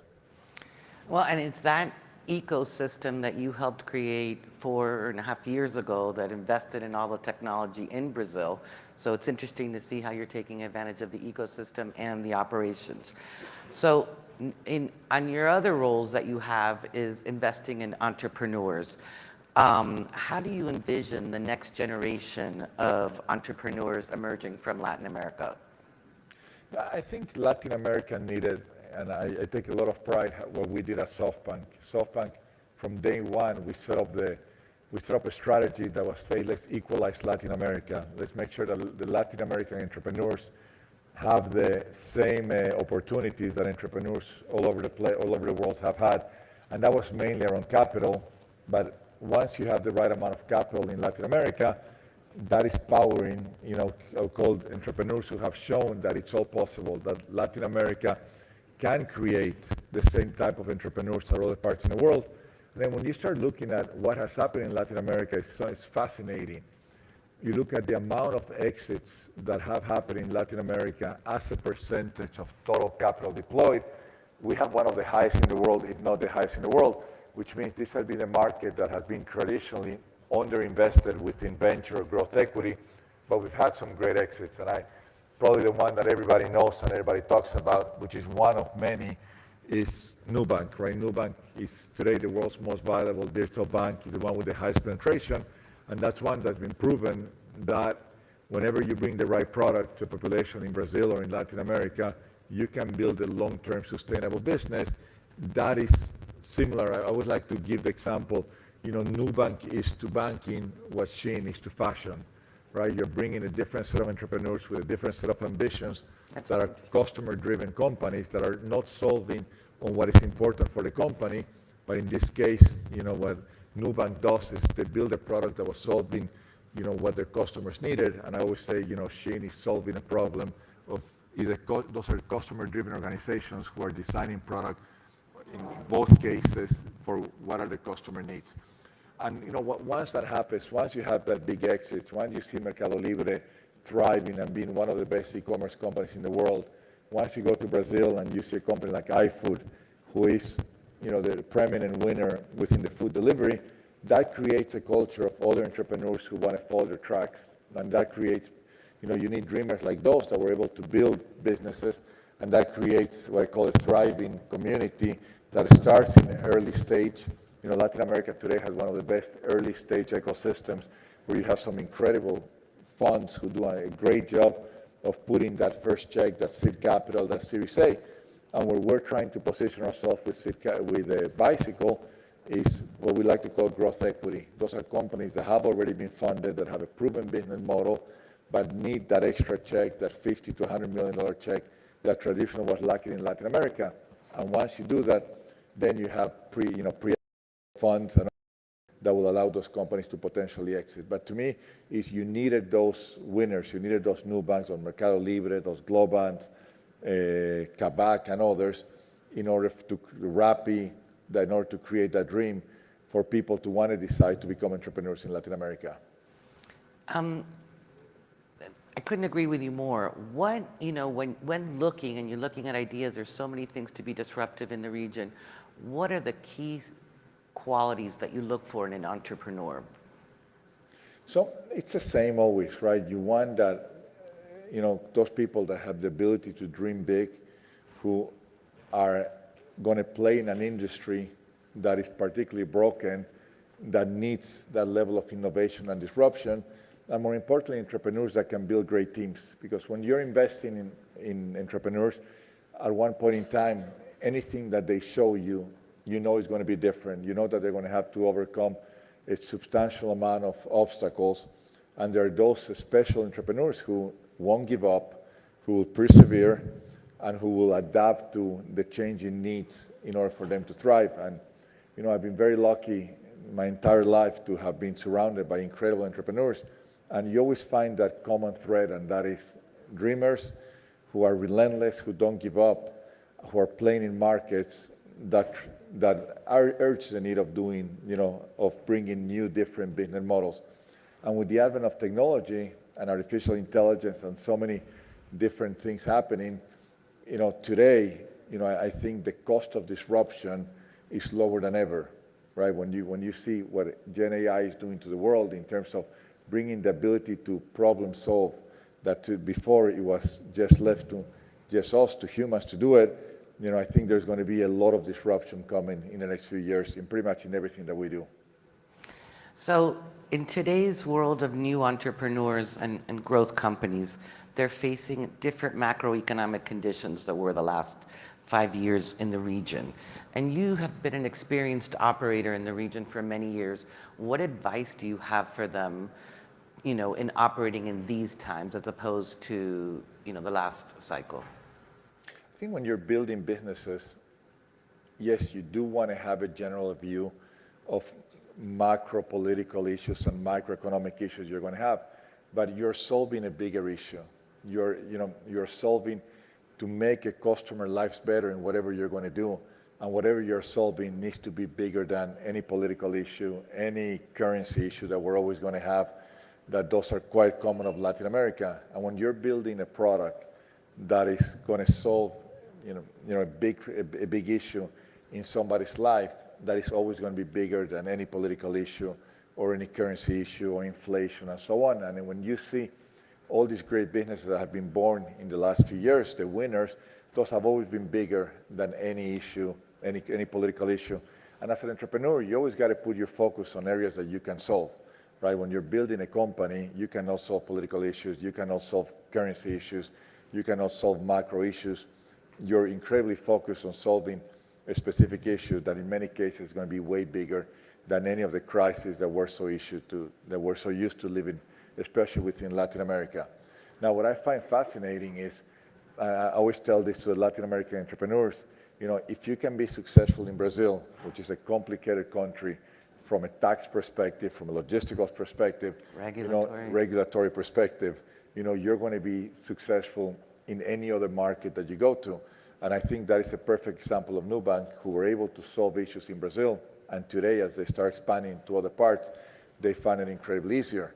I always cite, my own personal example. When I was an entrepreneur, still an entrepreneur, but when I did my first company, we had to solve logistical issues in Brazil, which were quite complex. And as we moved down to other parts of the world where things were done a lot easier, it was a lot easier to grow the company because in Brazil you were solving to the most difficult circumstances. And we're going to find, hopefully, other entrepreneurs that have the ability to grab business models that were created in Latin America and then be able to export it to other parts of the world. I think a perfect example in the tech world, is a company called Gympass, who's been able to develop a pretty creative business model within Brazil, within the health and wellness sector. And today, as they expand to the United States, to Europe, to other parts of Latin America, it's easy to replicate a business model that was born in Brazil and be able to take it to other parts of the world. So you have been a mentor to so many in the region, the CEO of Gympass and many, of the new unicorns today are there because you believed in them and invested in them, in the last, in your last fund. Who was your mentor? Who was your inspiration? Because when you did this? I've been lucky to be surrounded by a lot of people that I've learned, right? I always cite the example of, in my previous company, we invented something that to all of you seems so logical, and that is, I always say, the buyback and trading phones. The fact that you can sell your used iPhone and then be able to get money and buy a new one. And that whole story began with a conversation with Steve Jobs, who was totally against Apple buying a used iPhone and allow us to resell it. And the sessions I had with him was fascinating of how do you actually perfect the product. So I was incredible. I was blessed to do that. I've been blessed to be given the opportunity by Massa at SoftBank to believe in me, buy my company, and make me the CEO of Sprint, right? And those were incredible opportunities that were given to me that allowed me to allow me to do what I did when I was at Sprint, and then we did the T-Mobile merger, who now is the world's most valuable telecommunications company. I was given the chance to say, hey, Latin America is 8% of the world's GDP. Why don't we launch an $8 billion fund? So I've been lucky to be surrounded by people who have given me trust, where they believe in a vision that I set forward. And I would say those were always my mentors, people who, and I've had so many stories of people like that. And I think there's so many learnings from people who you interact and who, they later give trust in you that allows you to test new funds, new models, new things that today some of them have actually changed the way we live. So blessed by the many opportunities that have been given to me. Well, but you've always been a big proponent of pay it forward. I mean, going back to 15 years ago with 1 lap per child, no matter how hard you work and how many endeavors you take, you have always managed to focus on assisting other people. How is that role modeling thing? Everybody's looking at you from an entrepreneur, but people don't realize all the incredibly charitable and philanthropic things that you have done over the years. And you're a role model to so many entrepreneurs. What do you think the future entrepreneurs can learn from that? I think I always tell people, give without asking. And the world is I think the world is a fair place. The more you give without expectations of receiving, life has a way of giving it all back to you. And if you consider, I'm not supposed to be here, right? I came from Bolivia with very little money, and I was very lucky to have been part of building, 2 world's #1 companies. And it's always nice to say, hey, you can go home and tell your grandkids, hey, I was a global champion in my own sports, right? So that's always been an important part, to just give back as much as you can. We invented something many years back that was called the 1 laptop per child. And all it took was, a scientist called Nicolas Negroponte, who ran the MIT Media Lab, and he showed me how was the profitability of a laptop. And I remember that the profitability was very high, so we figured, what if we could make a laptop for $100 from scratch? And we designed, and we got some of the world's best scientists, and with the only goal of giving those laptops to kids who didn't have access to the internet. I'm a huge proponent that we should all have the same connectivity, because the internet is basically you're democratizing information. And that was a dream, and a few years later, 3 million kids all over the world had access to our, we call it one laptop per child, and our goal was to give kids who couldn't afford a laptop. Then when I went to Sprint, it drove me nuts that there were 5 million kids in the United States, what was supposed to be a pretty advanced country, that didn't have access to the internet, but their homework was given to them, and they needed access to the internet. They went home and they didn't have access to the internet. And what bothered me most is that most of these kids were Black or Hispanic.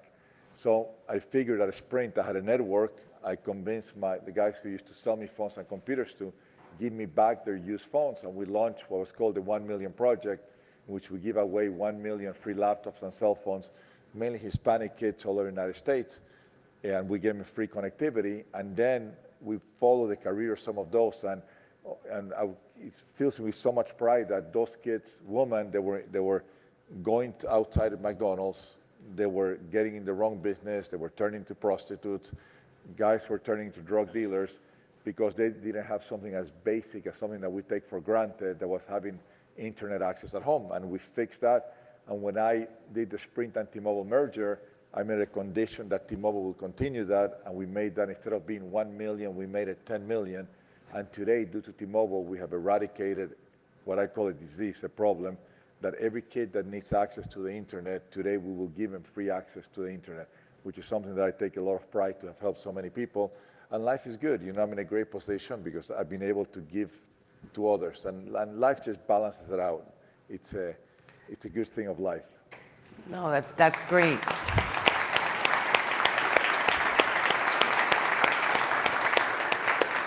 But that's very much of your core, because that's something that you did at the very beginning when you were starting your own company. Others would have just focused on the for-profit side.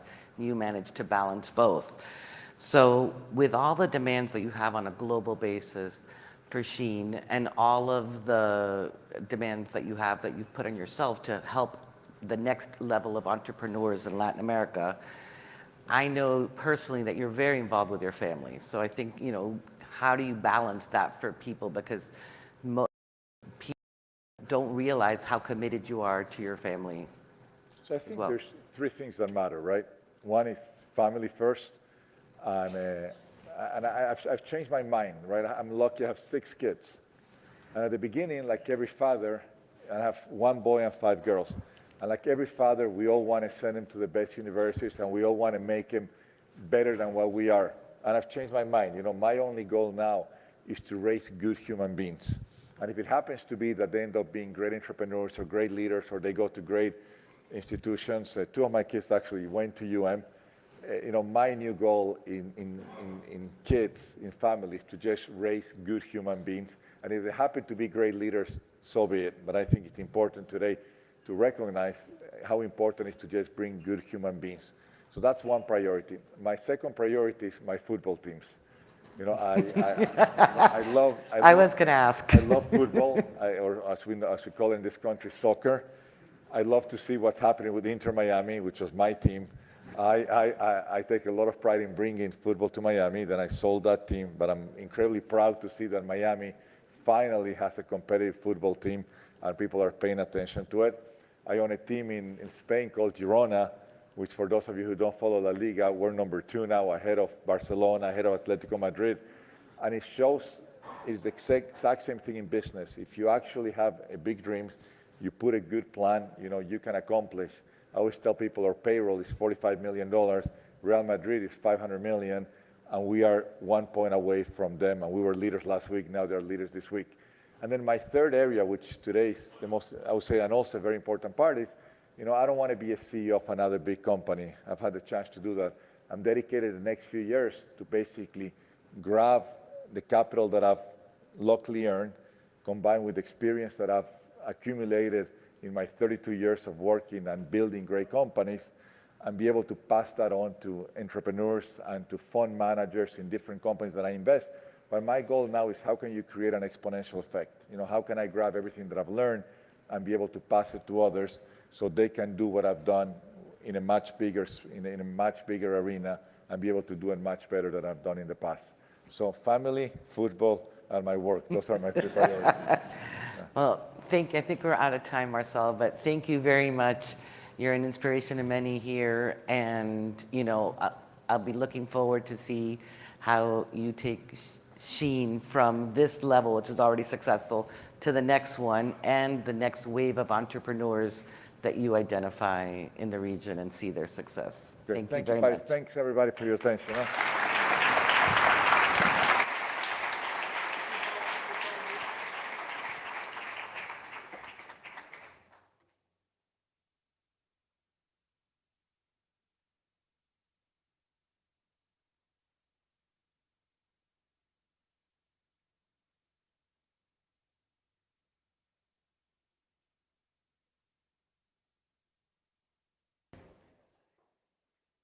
Please welcome to the stage the moderator of our next panel, Caio Felipe, co-founder and COO of Bloomberg Linea, along with Juan Pablo Mata, CEO of Grupo Mariposa, and 2023 Bravo Visionary Business Leader of the Year, Luis Miguel Castillo, chairman of Grupo Mariposa, who will offer insight into the impressive trajectory and growth of Guatemalan food and beverage conglomerate, Grupo Mariposa.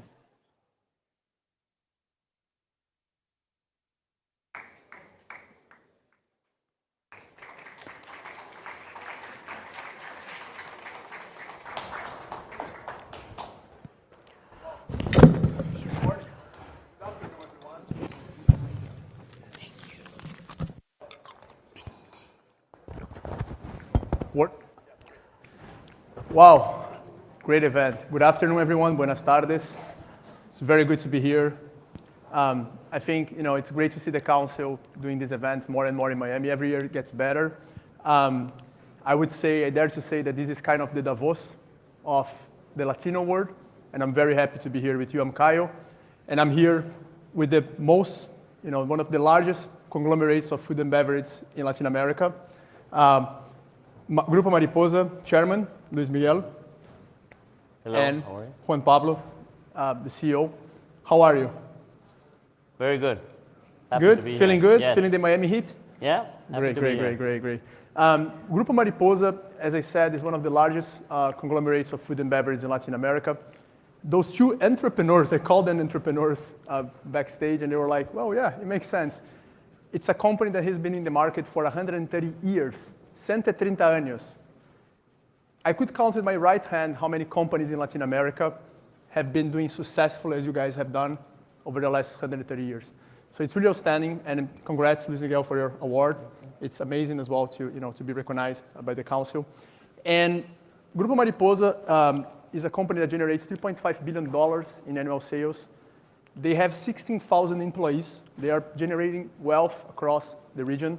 They're present in 20 markets in the Americas, the US included. And it looks like you've been very busy over the last 130 years. So let's talk about that. Luis Miguel, you as the chairman, can you briefly, because it could be a movie, right? I mean, it should be a movie one day, by the way, a book. How did you get from point A, 130 years ago, being the fifth generation of leadership, to today? How the group has evolved in that journey? Yeah. Like you said, 130 years, and I can say that the first 100 years, we really enjoy of being in Guatemala. The tariffs were high, the borders were closed. So actually, we were doing very well. We were enjoying the creativity of the founder of putting together a great business. We teamed up with PepsiCo 80 some years ago. We're the oldest PepsiCo franchise in the world. So we had the franchise, we had the brand, but that changed in the 80s, 90s. First, the family started to lose it in a way. We were managing the business very family-oriented. The word meritocracy was not something that we understood. So while that was happening, also the rules of the game changed. Borders started to come down, tariffs started to come down. We started to compete with the big global players. During those years, Coca-Cola was doing a very big push throughout Latin America. So eventually, the company and the family went into a crisis. So there was a change of control. One of the family branches bought control of the company, and that's when we started to professionalize the company, and we fixed the business eventually in a couple of years, and the family was fixed automatically because the business was performing well. So after that, PepsiCo approached us and said, why don't we do the same thing you guys just did in Guatemala with the rest of the countries initially in Central America? And that's what we did. I did for 20 years and was going to first Central American countries, go with the families. We will bring the capital and the knowledge. We would like them to stay as local partners to deal with the local issues, and that's how we grew. We learned it the hard way how to become a multinational company. We made all the mistakes in the beginning, but then we started to learn how to be effective when you go outside your borders. So we did first Central America, and then in 2000 we made a strategic stop, and we did two things. One was to really become a world-class operation. Before that, we were kind of, depends on how good the manager was, that was how good we performed. So we decided to learn how multinational companies work. So we spent it till now, I think, over $100 million in consultants to really have process the way they should be. We run the companies the same in all of the countries. So that really paid off. I think today that's mainly our biggest competitive advantage, all the knowledge we have in a central office called Apex. And the second thing we did is we became a full beverage company. During those days, we were doing pretty much soft drinks, and we had a problem of scale against Coca-Cola. Coca-Cola was dropping more cases per point of sale, so we needed to have the same scale as they did in order to compete. So we introduced all categories: beer, juices, isotonics, teas, and we do pretty much everything but white milk. And that really paid off. Today, we compete head-to-head with Coca-Cola. We drop the same amount of cases at the point of sale. They are very focused on the Coca-Cola brand, and we have a very big portfolio. And something that was a necessity for us became now a main competitive advantage. So after fixing that, we continued to grow with Pepsi in the Caribbean. Then we went to South America, Ecuador, Peru, and it really worked. I think the last integration we did in the Pepsi system was Peru, and we're doing very well. Every time we do it better. When we go into a market, we like to fix the company from the doors in for the first 2 years, instead of trying to push the market. We want to do the things the way we do it elsewhere. And so that was 2015, and 2016, we were seeing that the business, the opportunity of growing the Pepsi business was not as big. We consolidated 9 markets, and then the rest of the franchises were in strong hands. So we were a company set to grow. That's on our DNA. So we decided, as we did in 2000, to become a full beverage company. We decided to become a food and beverage company. Right. So we decided to go and do coffee. We like the coffee category very much, and culinary products. Well, it's a movie, right? Like you started in Guatemala 130 years ago. There are a lot of family, disputes, whatever. You almost broke the business. As you said, you spent $100 million with consultants. I bet BCG would love to hear about that. But changing gears to you, Juan Pablo, you are in the 5th generation of leadership as a CEO. I bet problems the company or the challenge the company has now are totally different than 56 years ago. Can you walk us through some of the things that you face in your day by day that are that you have to tell Luis Miguel, hey, wait a second, let me handle this. I know how to do this. Well, first of all, thank you, and thanks to the Council of the Americas. We are honored to be here and have the opportunity to share about our journey. As Luis Miguel mentioned, it's been an amazing journey, and what we say right now at Grupo Mariposa is that we are on halftime. And what do we mean by that? Looking in the past, as Luis Miguel mentioned, we globalized. That globalization gave us access to capital, developed strong partners, and with that we put in place a strong governance, and with the governments we start growing to where we are right now. Right. And if we were to select the three enablers of our journey, one is, as Luis Miguel mentioned, a growth mindset. We are entrepreneurs, and we strongly believe that Latin America is full of entrepreneurs that can really take Latin America globally. The second one was having an evolving culture.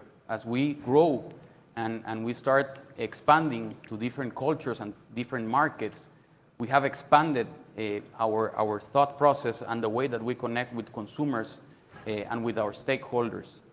And the third component is having top talent. We always say that to have the best team, you need to want to win the Champions League. So when you have a big dream, you start surrounding yourself with amazing talent. So for the future, Caio, we say that we are in halftime because we think that we are finalizing the first half of the journey of the group, 130 years. And we look at the future and at the group at an inflection point. If you think about it, the world is at an inflection point.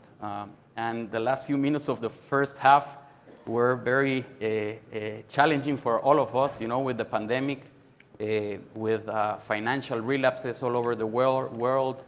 But also, we feel that there's a unique opportunity for Latin America and for the world with all the technological advancements, the human evolution. So we have a very strong purpose at Grupo Mariposa with one word, that it's unleash. Latin America has so much potential, and we have the ability to unleash that potential. There's a new generation of business leaders that we want to be part of the solution, and that we want to use, all the capabilities and knowledge to generate prosperity. So that's why our purpose at Grupo Mariposa is to unleash value, to catalyze inclusive growth and prosperity. Today, we reach 2 million tiendas de barrio, SMEs. They are a very important enabler of the communities to generate progress and prosperity. And we can help these SMEs to digitalize and to bring prosperity in the regions. We also have a very big, Luis Miguel is going to talk a little bit about it, but a very big opportunity to bringing Latin America to the world. We have amazing ingredients, amazing culture here in the US, but in the world, we have a huge opportunity. So we're very bullish, very positive, and we really want to grow, but generating prosperity. I have two things from there. It's really interesting. First, Luis Miguel, you've been doing that for so long, and you are, a great catalyst of the success of Grupo Mariposa. And there is this perception that Latin American companies, they cannot be global, that they are, all the banks, the main retailers, they come to Latin America, they conquer. And I bet 50 years ago, for a Guatemalan company or a Central America company to go to a private equity or a venture capital to raise cash, it would be, the doors would be closed, right? But you proved them wrong. And you build a business that it is in 20 markets, including the US. How was that journey for you? Yeah, and this is something very interesting because when we decided to go to expand in Central America, we needed capital. We brought our own capital, but we needed finance. So I remember in Honduras, when we went there, we rebuilt the factory that we acquired. So the banks were lending us money at 24 interest rate, right? Per year or per month? Because it depends on where you are, right? Is it Argentina? So I remember doing the financial exercise. So, okay, sales doing very well, gross margin doing very well, eventually good profit, but then at the end, the banks were getting everything. So we were actually working for the banks, and eventually I remember one day coming back from Honduras celebrating that I was able to lower the rate to, I think, 16%. Which was probably a couple billion dollars, right? That was a good thing. But then when we started to grow more, then the problem was that the banks couldn't lend us more money because of regulations. So I said, okay, I pay these guys a lot of money, and then when I need them, I cannot have them. So I said, I need to do something. So we need to disintervene these guys. So what we did is say, okay, let's go to the international market, let's raise money. And I remember the company was not like it is today. We were not as ready. So I remember that process with credit rating agencies, right? Moody's. It was complicated, right? So then we decided to raise $100 million in a 144 bond, and we launched the offer. So I remember I think the appetite was 110, and the rate, instead of being 7.5 as we thought, was 9. Wow. So that was the one when you say, no, you know what, I'm better off with the banks there, but we say, no, you know what, we're going to raise 50, and we're going to pay the 9%. And we're going to do this because we want to build a track record, right? And this was 20 years ago. After that, we did other issues, and last year we did a very successful ESG green bond that actually we raised $1 billion, and I think the book went to $7 billion. So we were able to create the appetite, and we were able to push down the rates where we wanted. So actually, I think now we raise money cheaper than the banks locally. Don't tell them, don't tell, they're not here. But going to that the journey, and you guys are raising cash, and always, you're very young entrepreneurs, right? And you still have a long way to go. And you mentioned that the opportunity in the Americas and the U.S. market. And the U.S. Latino GDP would be the 5th largest economy globally. It's bigger than the UK, than India, $3.2 trillion. What is next for you there in the U.S. Hispanic? So now you want to conquer America, is that right? Yeah, I think. How does that work? Listen, through the food business, we started saying, okay, we're going to do these 2 categories, coffee and culinary, and we're going to follow the footprint of CBC because those are the markets that we know. We have the distribution. But eventually, there was a very nice Mexican company available for sale. So we liked the company. We bought the company. But then we saw that the company had a big potential in the U.S. So the sales to the U.S. were 15% of the company's sales. Now it's almost half of the sales. Wow. And then what it brought us to the U.S. And then we started to understand about the Hispanic market. So Hispanic market, as you say, is the largest economy in Latin America, 5th economy in the world. So we said, rather than go to Brazil, let's do the Hispanics in the U.S. But the opportunity is not only the Hispanics in the U.S., is bringing Latin America to the world, actually. Right. But has been great. We bought another company in the U.S. serving the Hispanic market, and that, I think, is going to be the focus for the next 5 years of the company, really making a push in this country that is very big, and you have to eat it by pieces. And I bet the demand is here, right? 1/3 of Gen Z's people consuming are Latinos, right? Yeah. So it looks like a long journey. You mentioned that the next 5 years will focus in the U.S. Hispanic market while doing what you're doing well in Latin America and taking Latin America to the world. What is next for Grupo Mariposa other than that in Latin America? How do you see the region for you expanding further? So as Luis Miguel mentioned, we're extremely excited growing in Mexico, in the US, but we are also, when we look at the future, we have 2 dimensions of how do we want to grow. One, it's, and we're working very hard with innovation to develop affordable wellness for the base of the pyramid and really transforming our portfolio to truly be part of the solution. The other axis is with the clients. As I mentioned with the tiendas, we believe that we can be an important player in the disruption that is happening in the traditional trade. So we're spending a lot of resources in digital transformation so that we can be positioned as the leader in all of this transformation.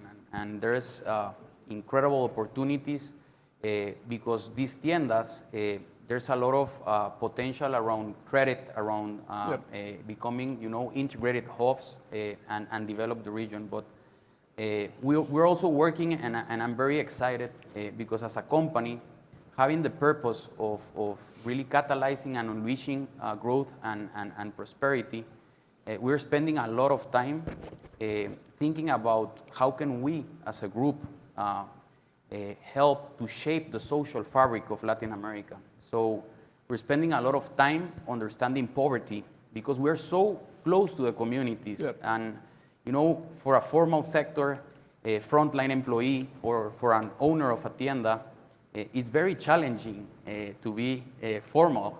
There's a lot of challenges around access to health, access to education, and us as company, we have the muscle to measure the multidimensional poverty and to work together. So we're working with Oxford and we're creating a concept called Prosperity as a Service, where we want as a private sector to measure the multidimensional poverty in the value chain and work together to eradicate multidimensional poverty and to strengthen the value proposition of the formal sector in Latin America. And the other thing that we're working very hard and it's exciting for us, it's around ESG. Right. With technology, there are financial viable ways to really transform our footprint around not only products, but around water, energy. So we see growth in Latin America, but also in the Americas. I really like the concept of the conference that we, as Latin America, have a unique opportunity to feed and fuel the world. So, great. And you've been doing amazing, and it looks like you're just starting, right? And with this new energy and doing more and doing differently and helping communities, doing well and doing good at the same time. Was there any particular case that was a company that you guys acquired, a Grupo Mariposa acquired, that transformed that family-owned business into a large enterprise that is prominent these days? Yeah, I think that's what we do actually. When I told you that 20 years ago, we decided to become a world-class operation, we really made a lot of effort into having something we call the Apex management system, right? And that's everything you need to transform a company. So when we did the VIA project, that's the food business, we acquired 15 companies in a period of 4 years. Wow. And we were looking for the number 1 or number 2 company in the markets we decided. So when you go to a coffee company, the number 1 or number 2 is traditionally a family business, second, third generation, no debt, good dividends, no reason to sell, right? So our number 1 seller was the Apex management system, something that we can put together in 2 years, and after 2 years you have a family business that was managed, not that professional, into a world-class operation, ESG, everything, technology in 2 years. Something that for a family and that for us took us 20 years and $100 million in consultants. So basically you put the private equity world into the tiendas in Latin America. I mean, amazing. Thank you so much. Yeah. We are out of time, but I appreciate you. I think you guys are doing amazing, and thank you. I hope you can continue doing outstanding in Latin America. Thanks for your contribution.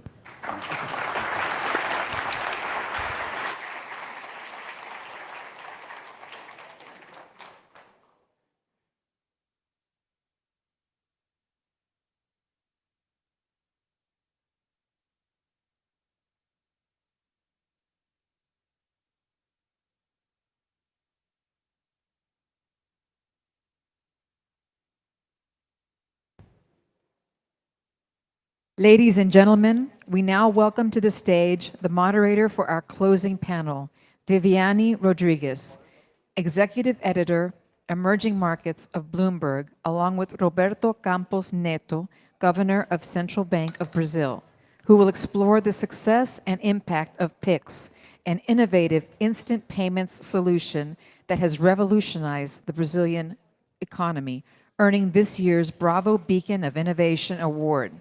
Joining them are panelists Anali Duarte, Head of Global Transaction Services, Latin America of Bank of America, and João Vitor Menin, CEO of Banco Inter, and Wagner Ruiz, co-founder and board member of eBanks.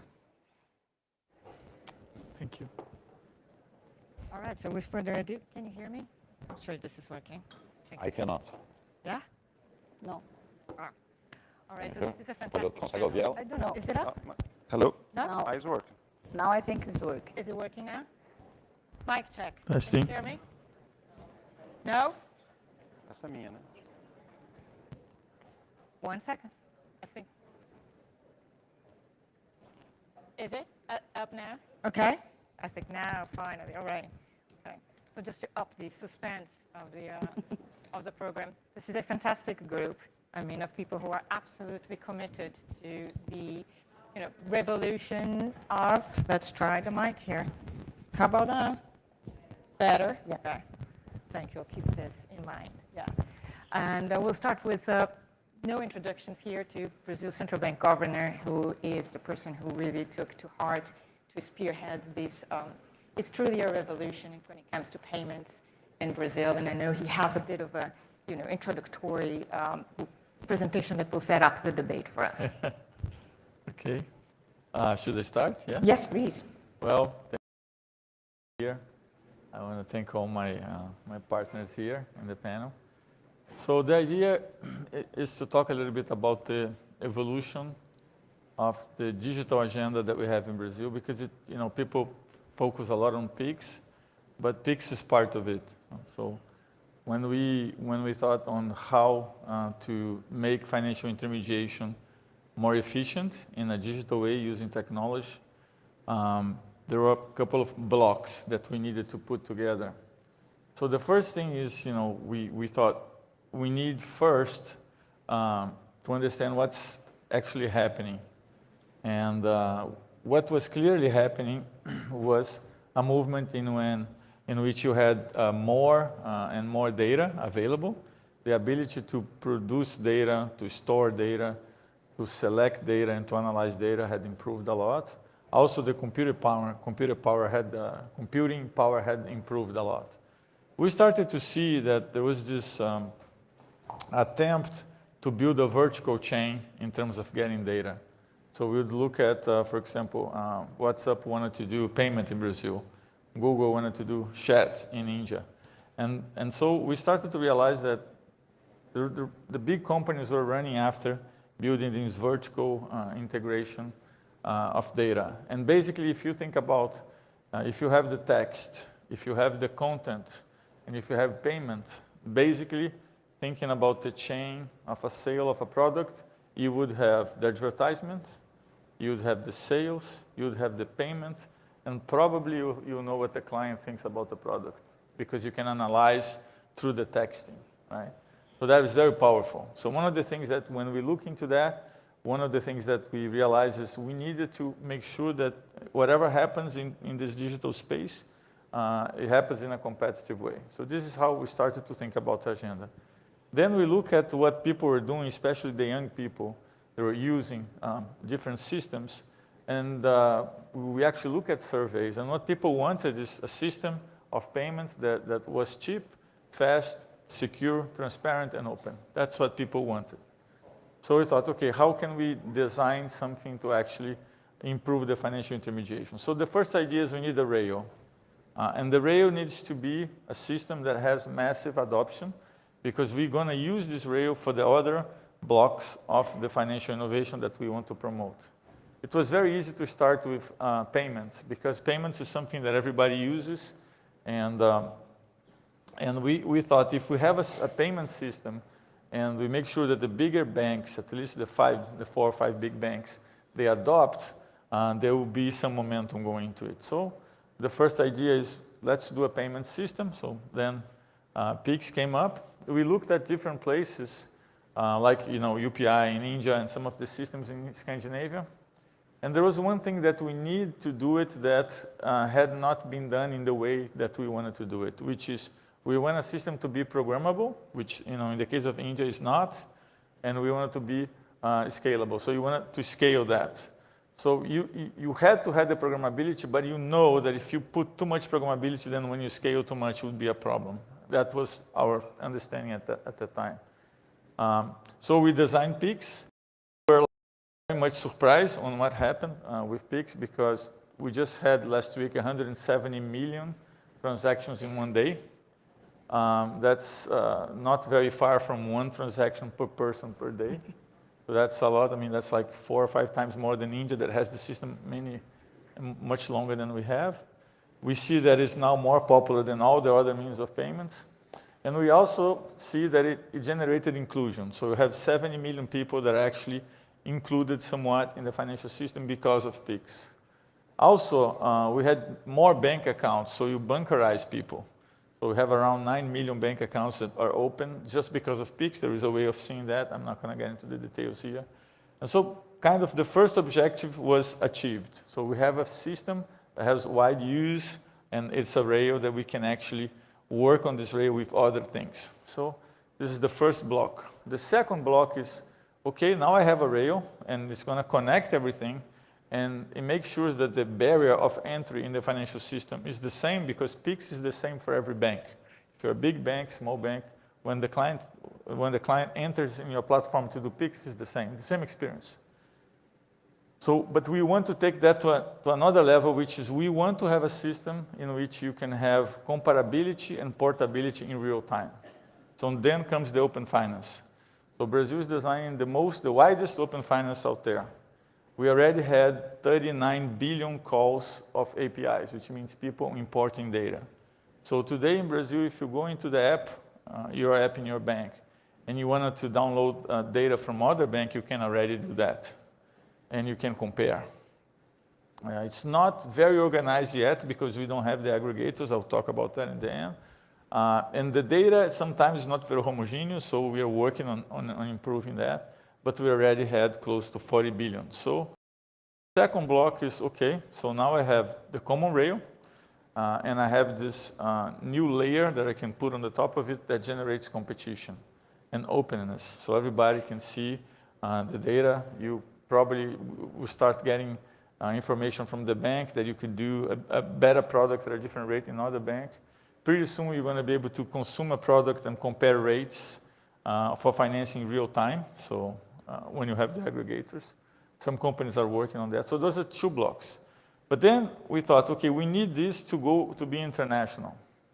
And here is a different dimension, which is how can I bring efficiency in the cross-border payments? One thing that I've been in BIS for a long time now, and every year there is this talk about, let's do cross payments and we need to improve that and improve, and it's been very slow. So I think one of the things that we central bankers collectively have kind of failed is to design a cross payment system that's very efficient. Not too long ago, if I asked you what is the easiest way to transfer $10 million from Brazil to London, and I put one of the options like multiple choice, a plane, that would be the right choice, right? It's true. So I'm sure that, SWIFT is improving and we have new technology. But today I see a lot of people talking about common currencies and which currency is going to prevail, and are we going to a de-dollarization? And when I look at the technology and the solutions that technology can offer, I think this debate is very outdated. Because if every country has a digital currency and we are able to connect those currencies digitally in a fast and secure way, you actually have achieved the goal of having a common currency without actually having to sacrifice your monetary policy or freedom internally. So I think the days of discussing common area and this with the digital payments and the ability to connect those, I think it's over. By the way, from a year and a half ago, 2 years ago to now, we have now these systems that we actually can connect centralized systems to DLT systems just as fast as DLT to DLT. So the idea that crypto is always going to be better than a system that connects CBDC is no longer true. So this is the third block. And then the fourth block of the plan, so a rail, then the open finance, which opens the data, then internationalization part, and then the last one is the tokenization. So we want to have these three blocks, but we want to take a step further. So we want to make sure that people start to see banks not in a token way. So we wanted to have our digital currency.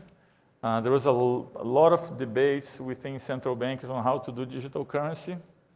I never liked any of the ideas, to be honest with you, because there is always this moment in the middle of the discussion in which you would stall, because the more adoption the CBDC had, the more you would impair the ability of the banks to do credit. So I always thought that was a problem. I remember having endless conversations. People say we're going to do a limited amount that people can have. But if a digital currency works well and you put a limited amount, who guarantees you that you're not going to have arbitrage between the physical and the digital? So things like that. And then someone gave idea to put negative interest on the digital currency if there was an arbitrage, which is kind of a difficult idea to do, because imagine recalibrating rates every day to make sure the demand equals supply. So at the end, for me, we in the middle of one of those debates, what came out is that we don't need to go into all this complicated stuff, because we can do a digital currency in a deposit format. So our digital currency in Brazil is just a token issued out of a deposit. So a bank blocks a deposit and issues a token on it. What's the advantage of that? Well, first, it's much simple and cheaper. Second, if you think about regulation, you don't need to do almost anything because you already have regulation for deposits. So this is just a digital deposit. So it inherits the regulation that you already have in place. Third part, which is very important. Once you issue the concept of tokenization within the balance sheet of the banks, we have the thinking that the banks will be much more efficient. They will be much more efficient in securitization, in overlooking risks, in doing asset management, and in the back office. So we started to look at what are the results of DLT models inside normal functions of the bank, and what we realized that it becomes much more efficient. So that's a reason. And then one last part, which I think people overlook a lot, is that our digital currency called Drex, and I've heard that some Jewish people told me that Drex is not a good name, depending on, but it's not Drek, it's Drex. And it was too late to change the name. And by the way, when we did pick, someone from another country said that Pix meant something bad in their language too. So I started to realize that it always means bad. Yeah, there's always something. But so one of the things that people are not, generally not seeing in Drex is Drex is not only for payments, for digital payments. I think it improves also the contract and the registration part. So today, if you want to buy real estate in the US, your life is very hard. You have to have a escrow account. You have to have a lawyer on one side, a lawyer on the other side. There is a lack of transparency, and it's very slow, and it costs a lot. So if you have a system that basically you have a smart contract that is designed to do a payment of a real estate, and it meets with the encrypted code, which is the money that's actually being designed for that transaction, and it clicks, it generates a contract and a registration. And you don't need a notary's office. In Brazil, it's called cartório, and it's very expensive. All you need to do is a printer, then to have your contract, okay? So it improves a lot this process of contract and registration. And that's very, very, very important. But there is one problem in the DLT space for digital currency that hasn't been solved yet. Not for us, not for anybody. So when you look at the CBDCs out there, they are not actually full DLTs. They are hybrid, which means that you have the DLT part inside the central bank, but then you have centralized for outside. And the question is, why is it that you haven't solved this problem? Well, because DLT platforms were made by people that wanted openness, so everybody can see what everybody else is doing. So the question is, how can you have a DLT platform so that you have the benefit of the nodes producing the registration and the contract without affecting the privacy issue. So this is the most challenging part. Nobody has solved this problem yet. I think we are very close to doing so. There's one other company in the US that's very close to doing so too. There are many different ways of doing it. I won't get into that because it's very technical, but you have the token shield, which you blur different tokens and then you only choose one. There is a 2-layer system. There's many ways of doing it. So basically, we have these 4 blocks. We have PICs, we have open finance, internationalization, and the DREX. And now we think about what comes next. And to finish, because I think I already talked too much, what comes next is how can you use that all together to make sure that you enhance financial education and the ability of the people to actually do better. And I think the part that needs to come after that is artificial intelligence. So when you have the integrator, which integrates all the data from your financial life, and then you have a way of choosing which account you want to use, which product you want to consume, if we put artificial intelligence on that to make sure that it gives you the recommendations and the steps so that you're actually producing the right financial products at a lower cost with more transparency and more security, I think that's where we want to go. So to sum up everything, we designed the rail, then the competitivity, then the internationalization, then the tokenization, and then now we think, how can we use AI to enhance all of that? So this is pretty much the plan that we designed. It was somewhat of a 4-year plan. We are now in the phase of testing pilots for the DREX, the digital currency, and we hope to have everything ready in 1.5 years. So this set the stage for our conversation, and it's lots to unpack here. And before I bring Anneli, João, and Wagner, I mean, I just wanted to get back to one, I would say even in an original point here. It's a bit uncommon that a central bank and a central banker taking a project of this magnitude. People tend to think, hey, monetary policy, regulation, but this is really veering into opening the banking system, deep into technology. What prompts you and what prompts the Central Bank of Brazil to really take it to heart, this revolution, and actually really spearhead it and work so closely with the industry and the banks, tech companies, and create a whole ecosystem in Brazil that made PIX so successful in such a short period of time? I think at some point in time, I had some meetings in California, close to Palo Alto, with a lot of people from technology companies. And one of the things that I always said would be very satisfying to do is if we can use technology to make sure that we solve the bigger problems that we have out there and enhance the life or the service for people. And when I started in the central bank, I always had the belief that technology is the most democratizing instrument that there exists out there. You can do better sales, you can do aggregation, you can do better health systems, and so on and so forth. So when we started to talk about and we designed the system, started designing the system of the future, I started to put the things together that, perhaps one of the things that a central bank should do is understand more about technology. And I hope, probably it's going to happen, that the next central banker that's going to come after me will know more technology than me, and the one that's going to come after him will know more, because I think that we are going into a phase in which you're going to have more and more technology in financial intermediation.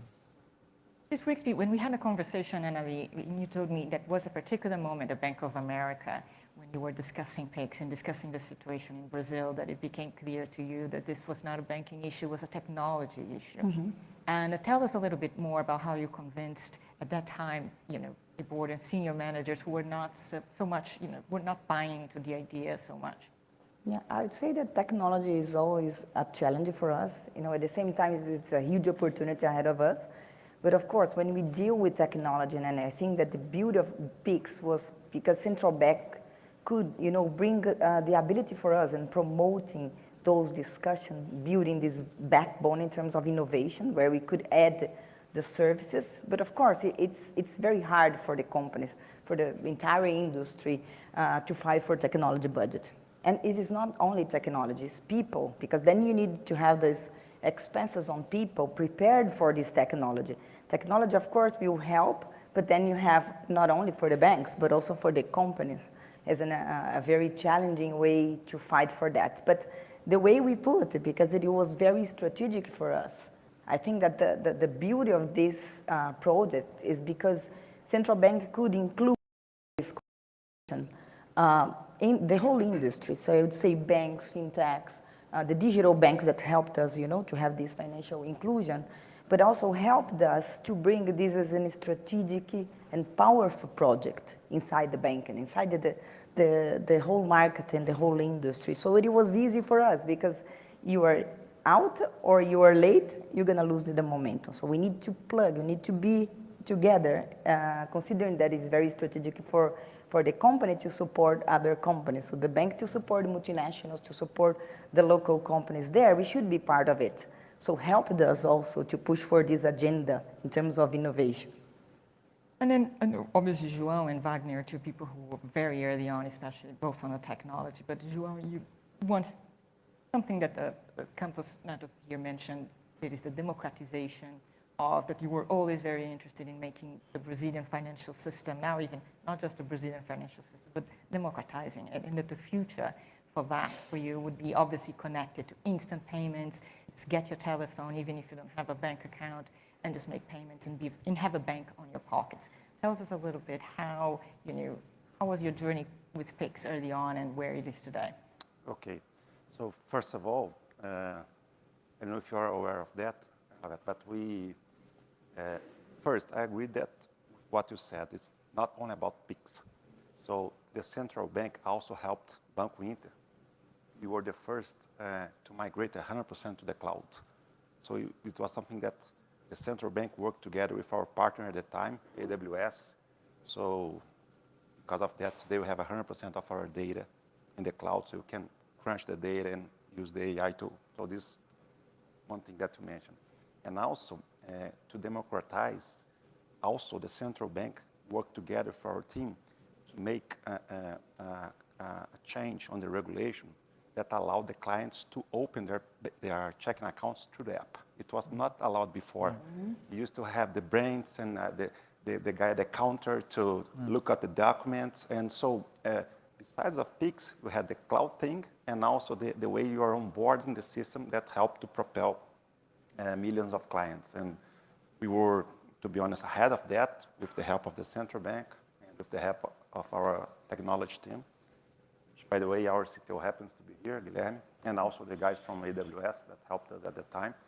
But, and then we realized that we could, without a huge footprint in Brazil, to bring a lot of clients, and of course, with a very good value proposition, then they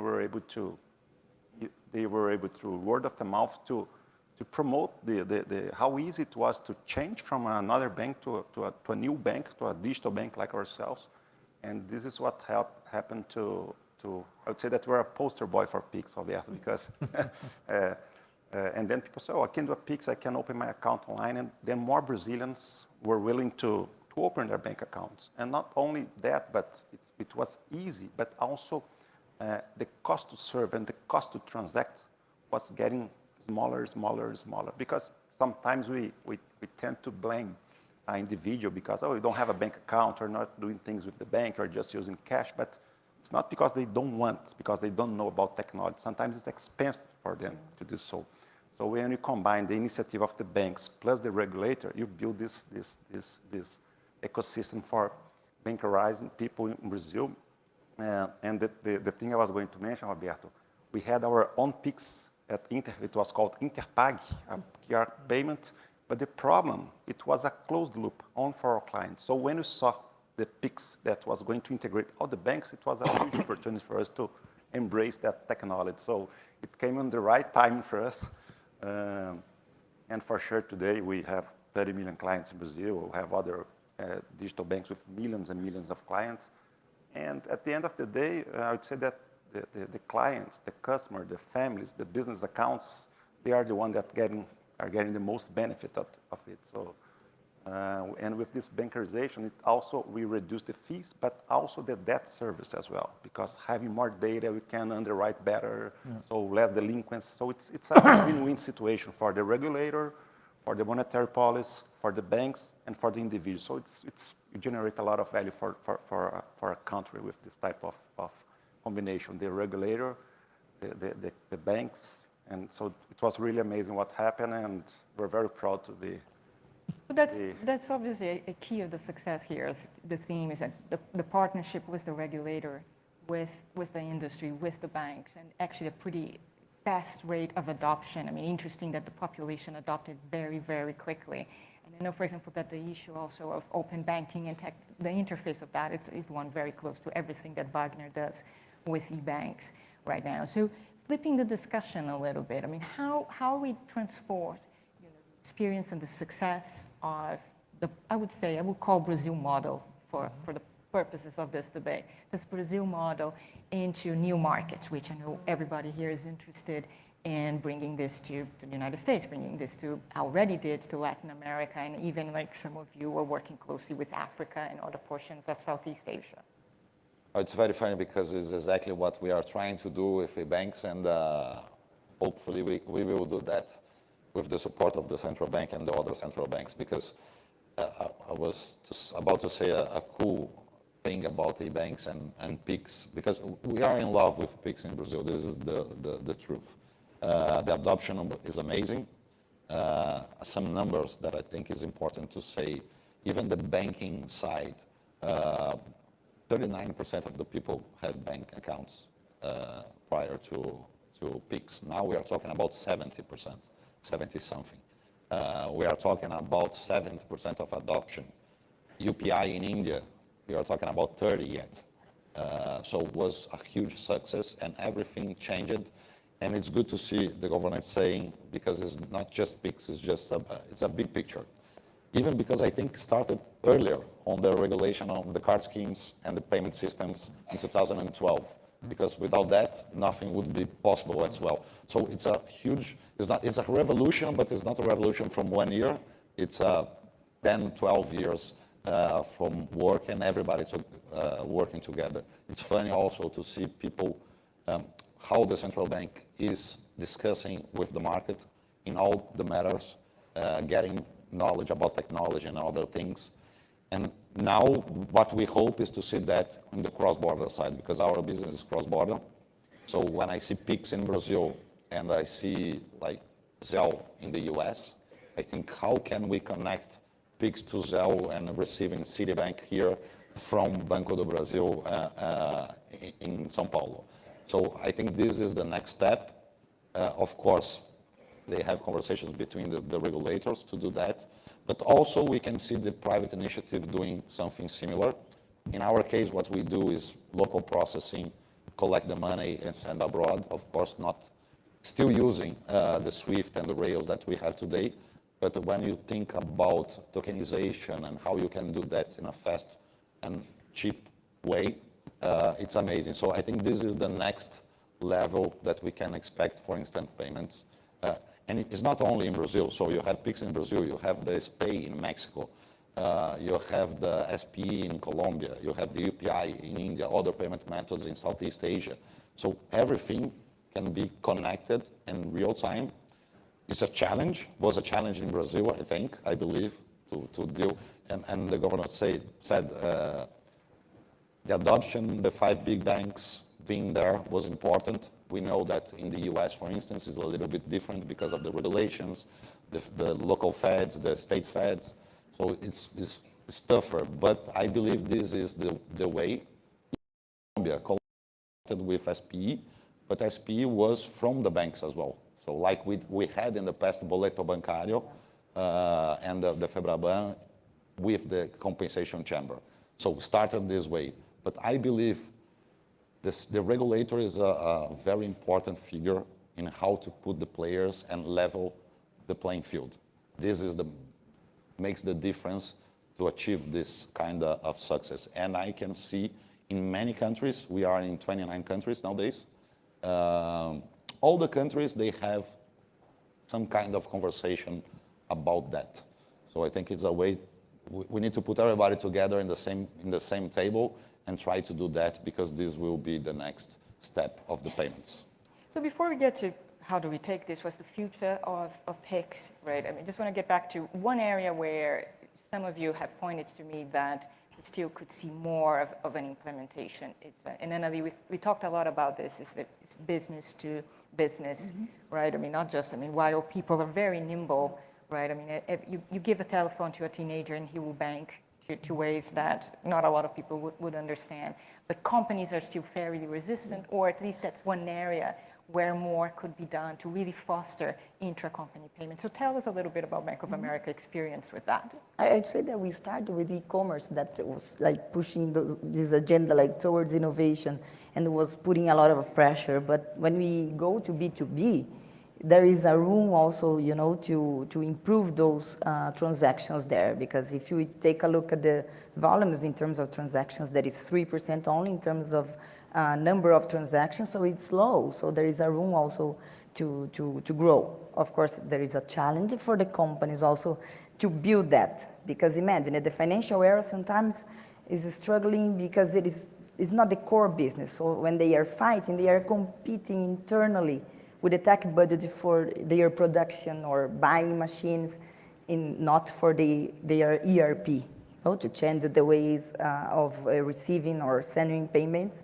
So that is a challenge for most of the companies, but it's still a room, mainly now with the FX new regulation that is going to open the market. So we need to be together with the companies, but again, I think it's going to be a room for development in terms of the companies that can start doing this. They are not resistant. I would say they are already talking to all of us, the fintechs, the digital banks, with the banks. But for them, it's a challenging, the way it was for us in the past. But I think that the beauty of this is because, you know, central bank could promote this conversation among us. That's the beauty of this panel, that you have, you know, a digital bank, a fintech together discussing the client experience.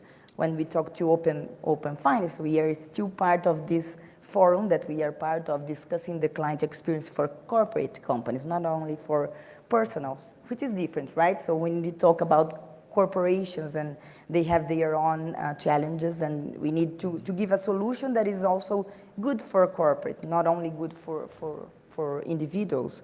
So I think it's an incredible adoption, and the way that the corporation are seeing this is a huge opportunity for all of them, all the markets. But if you call like the utilities, that is already part of it and taking the benefit of being part of PIX. So when I think when Roberto mentioned about like not creating PIX as a method of payment and creating the rail for those like backbone in terms of innovation, and also we can be part of it. So the companies they're going to be part of it. I think it's part of the evolution agenda that Roberto mentioned. So is this the type of suite, let's say a suite that something like interbank and e-banks could offer to companies? Well, look, if you don't have it's difficult for, hey, your business is not to create, you know, technology or a payment system that allows that, but we have a customized solution for you. So you think that's something that could either Wagner or João address how? Is that's an area of very specific growth that people don't talk too much about? Yes, so first of all, on top of our clients, our clientele, we have roughly 10% of the clients that they are business accounts. So they are already using the easy to use, easy to download procedure on the onboarding, as I mentioned before. And they are already using Pixel also to make payments. But I would say that the individuals, they had a pain point, the cost to serve, how was it hard to get a bank account. I would say that the corporation, they have other pain points, such as the cost to do a transaction. So we have all the network card scheme, which is expensive, fraud. And what we realized, the way we were trying to connect these two different words, what we did at Inter, and it was something unique in Brazil at the time, we launched Intershop. So we were able to bring the inventory of the big guys on the retail side, put inside our app, so our clients through Pix could choose a product, make a payment, so we have no fraud, we have a very efficient transaction cost, and you can also advance the installments for this retailer in a very good discount rate because you have deposit. So when you combine these two things, so the pain points of the clients, of the individuals, and the pain points of the corporate clients, the ones that are on the retail or selling goods and service, then you get the best use of the technology. So it's cheaper for everyone, so it's a win-win situation. And when you have a win-win situation, we generate value to the society. So that's what we did at Inter to get the best use of data, technology, onboarding, PICs, Conglomerate to help both the individuals and the merchants and the corporate clients as well. So. If we start, sorry, Wagner. No, in the B2B side, it's working already because a fun fact, in Brazil, the companies are paying through PICs as well, using the same rail. So we had a huge payment, I don't know, 1.2 billion reais through using the rail. So it was funny to see everybody's paying through that. By phone. 1.2 billion reais. How much? You said 1.2 billion reais? That's right, yeah, 1.2 billion. Yeah. You authorized that? They had the funds, it's instant, it's online, the funds is there, so they need to do the payments, and the confirmation is online. So it's amazing, the companies are doing, and the DREX, this CBDC can change for corporates how they do international business as well, because still we are talking about payments. I'm from payments, I like the consumer, but in the end of the day, try to pay $1 million to your seller in China or whatever in country. You need the bank. It's tricky, complicated. So even this DREX and how to tokenize, to do the token for everything can change how companies will do business. I'm not sure about us in the middle, but we will adjust ourselves on that and try to help as well. But we'll change everything, can change. It's just a matter to discuss with all the regulators, I think.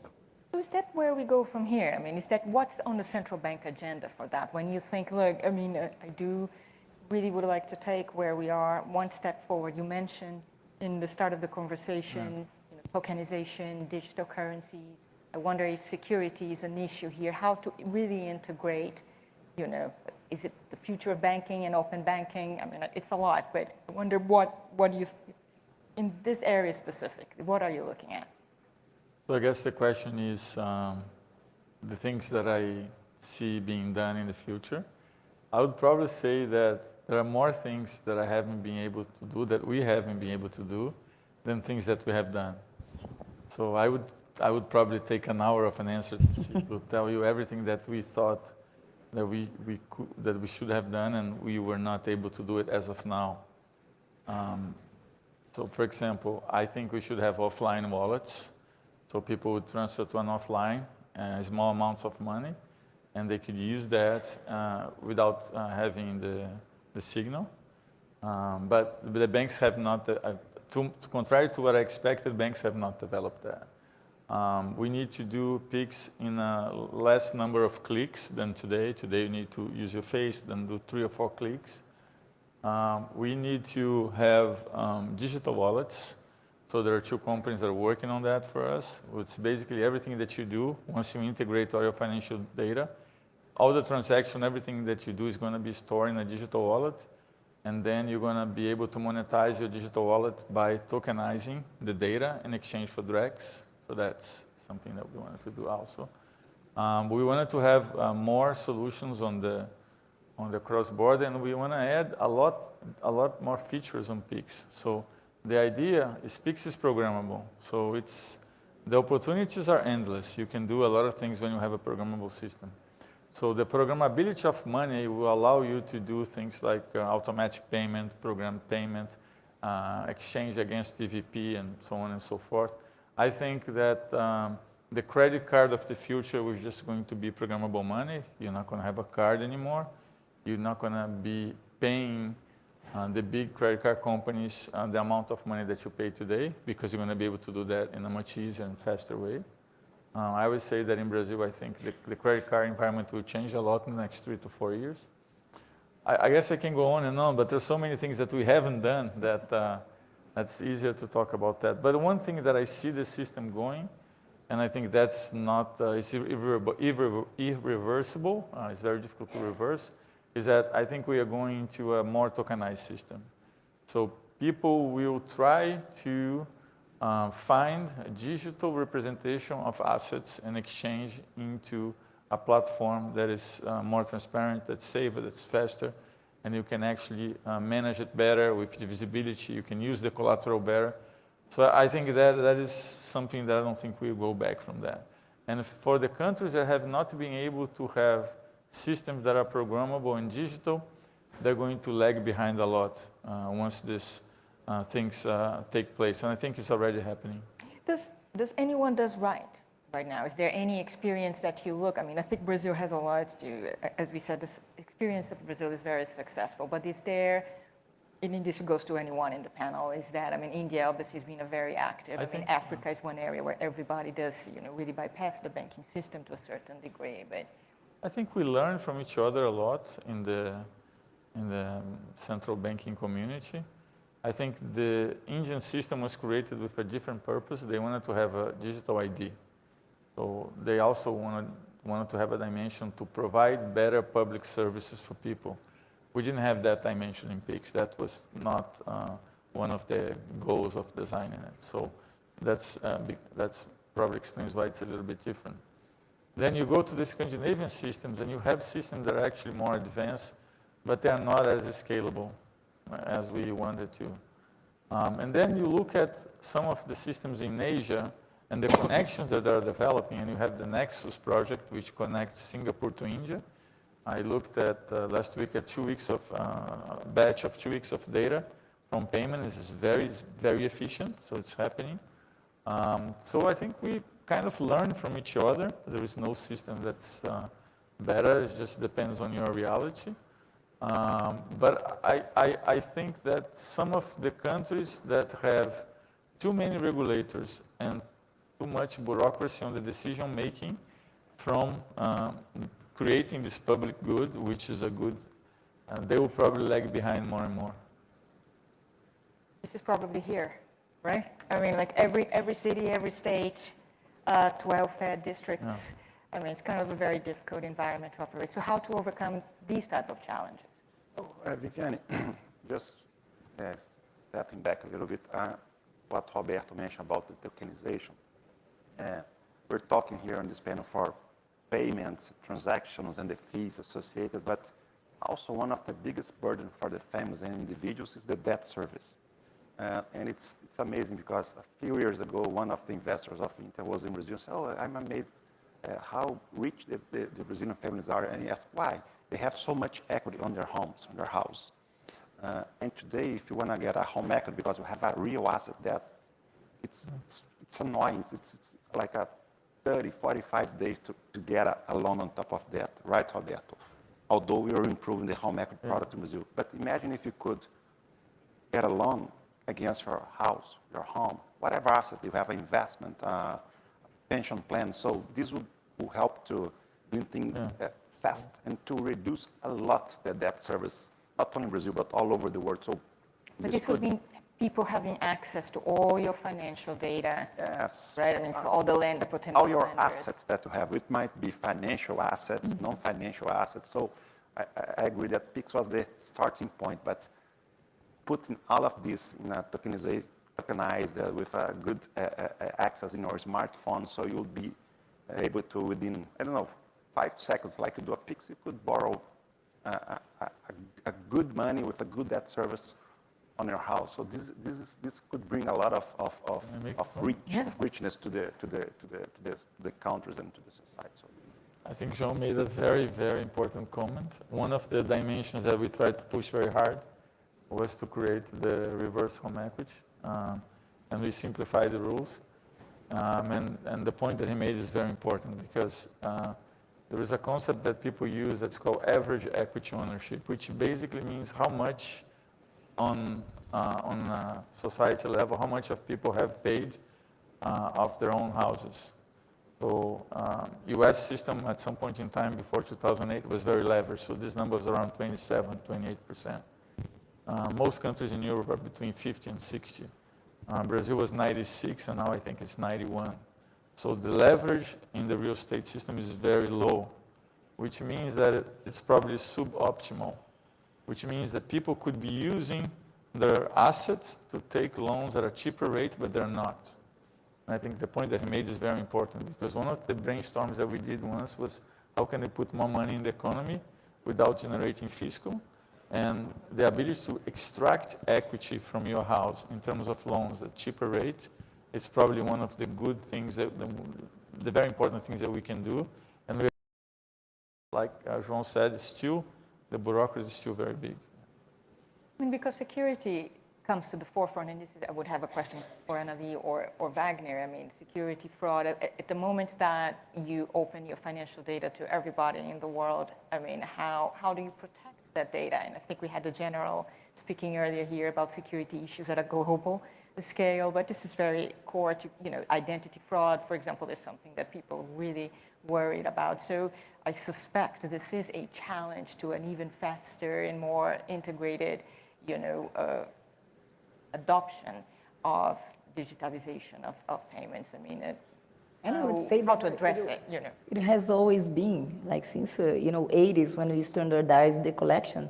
So the fraud was around that, so the discussion was in the past as well. Of course, now it's completely different scenario, and then we need to face that with the discussion on cybersecurity. We heard the whole day this morning, it is on the top of the CFO head, so we need to work on that. But I would say that the benefit of dealing with fraud and those discussions is also the opportunity, as Roberto mentioned, to exchange the way we are doing things today, and also open the market for tax payments, for example. The way it used to be, like manually, and then we're gonna be part of this rail using QR code, so it's gonna bring a very good benefit trying to avoid fraud. So I think it's not only on the cybersecurity, it's the way we used to do manually, and then we are migrating to digital. So it's still ongoing. I think it's part of central bank agenda. It's part of our investment to be part of this tax investment. Like I'm just mentioning tax payment, but just one piece of the whole agenda that is gonna change the market. So the security in terms of fraud is not only in terms of cybersecurity, I would say, but reinforcing that we are still migrating from manual to digital, not only for individuals when we talk about B2B. In the end, I believe it's technology. So like this, tokenization can solve part of the problems. Of course, we need to have the regulators, we need to have the laws, and it's something that is developing year over year. So I love history of payments. So if you go to the Czech books in the 60s, we had our risks. Then the credit cards was a nightmare, even in the US, the fraud on the online commerce as well. So we are improving, and I think we have the ways to solve that with technology. And about your other questions about US and other countries where have a centralized decision making, like here, the private initiative solve it. Again, talking about the history of payments. In 2000, PayPal with a digital account, peer-to-peer transactions. Now you have Zelle doing that, but you need adoption, doing like Pix, like we do, but they had to convince the big banks. Now the big banks have Zelle. Now they need to convince the users. So it's a little bit harder, tough, but I believe all this kind of solutions will come here as well, mostly through the private initiative and all the banks and all the fintechs. They are doing that since 2000. So I think this is the way. And the security of the data is the problem that we need to solve, but I believe in technology to solve that. One important point is that what you're trying to optimize is you wanted to do as much transaction as you can using data that is as little or as less sensitive as you can. So in Pix, for example, you have the key and you have your name, and that's all you need. And the key usually is a phone number or your ID number. So I remember one day that we had this big leak of data, and I get killed by the press. And I had to talk with one of the reporters, and she said, that's a horrible thing that happened. You had, leaking data of people. And I asked her, but you know what is the data that actually leaked? And she said, no, but it's horrible. And I said, okay, the data that is leaked was the name, the phone number, and in some cases the name, in some cases the name, and the digital number, the ID number.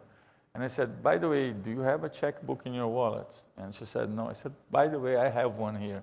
And I look, and the checkbooks from the past had your name, your address, your name, your address, your phone number, and your ID. And you just give, for people without even asking. So again, that puts things into perspective a little bit. But what we want to do is to create a system where it moves with data that is, if possible, as less sensitive as you can. So if we were to try to wrap it up, we're beginning to run out of time. I mean, is this really, I mean, where do we go here in terms of banking?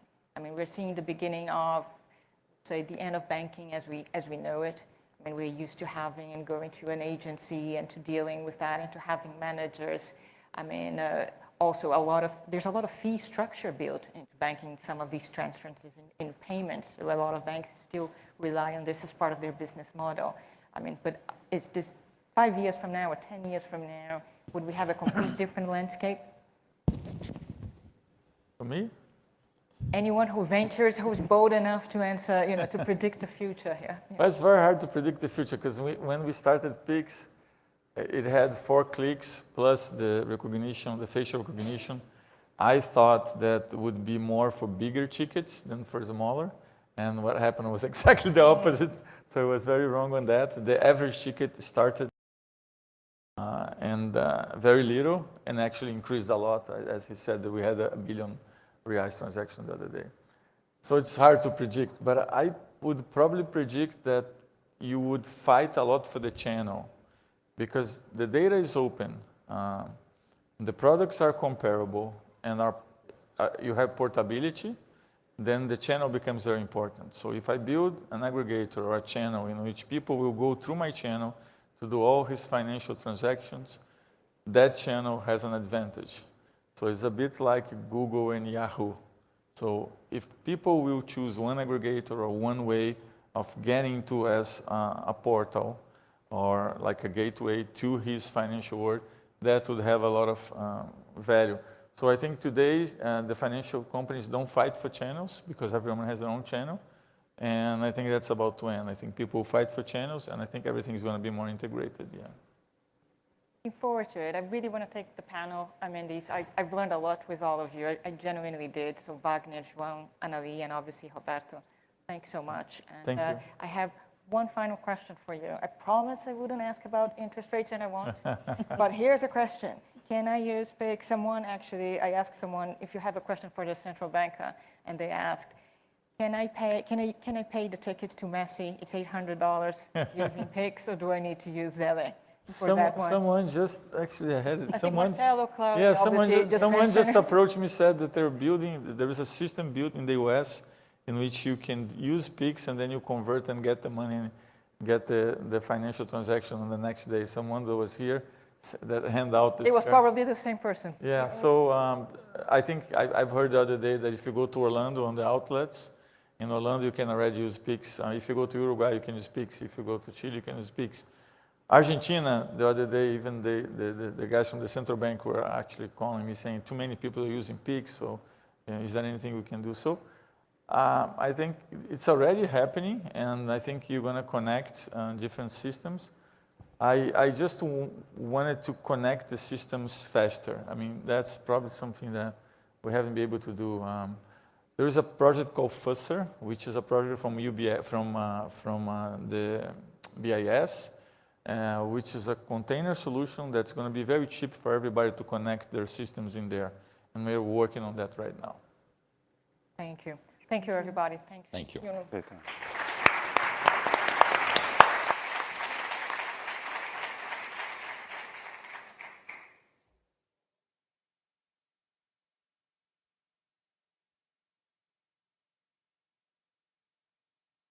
Ladies and gentlemen, this concludes the 2023 Council of the Americas Symposium.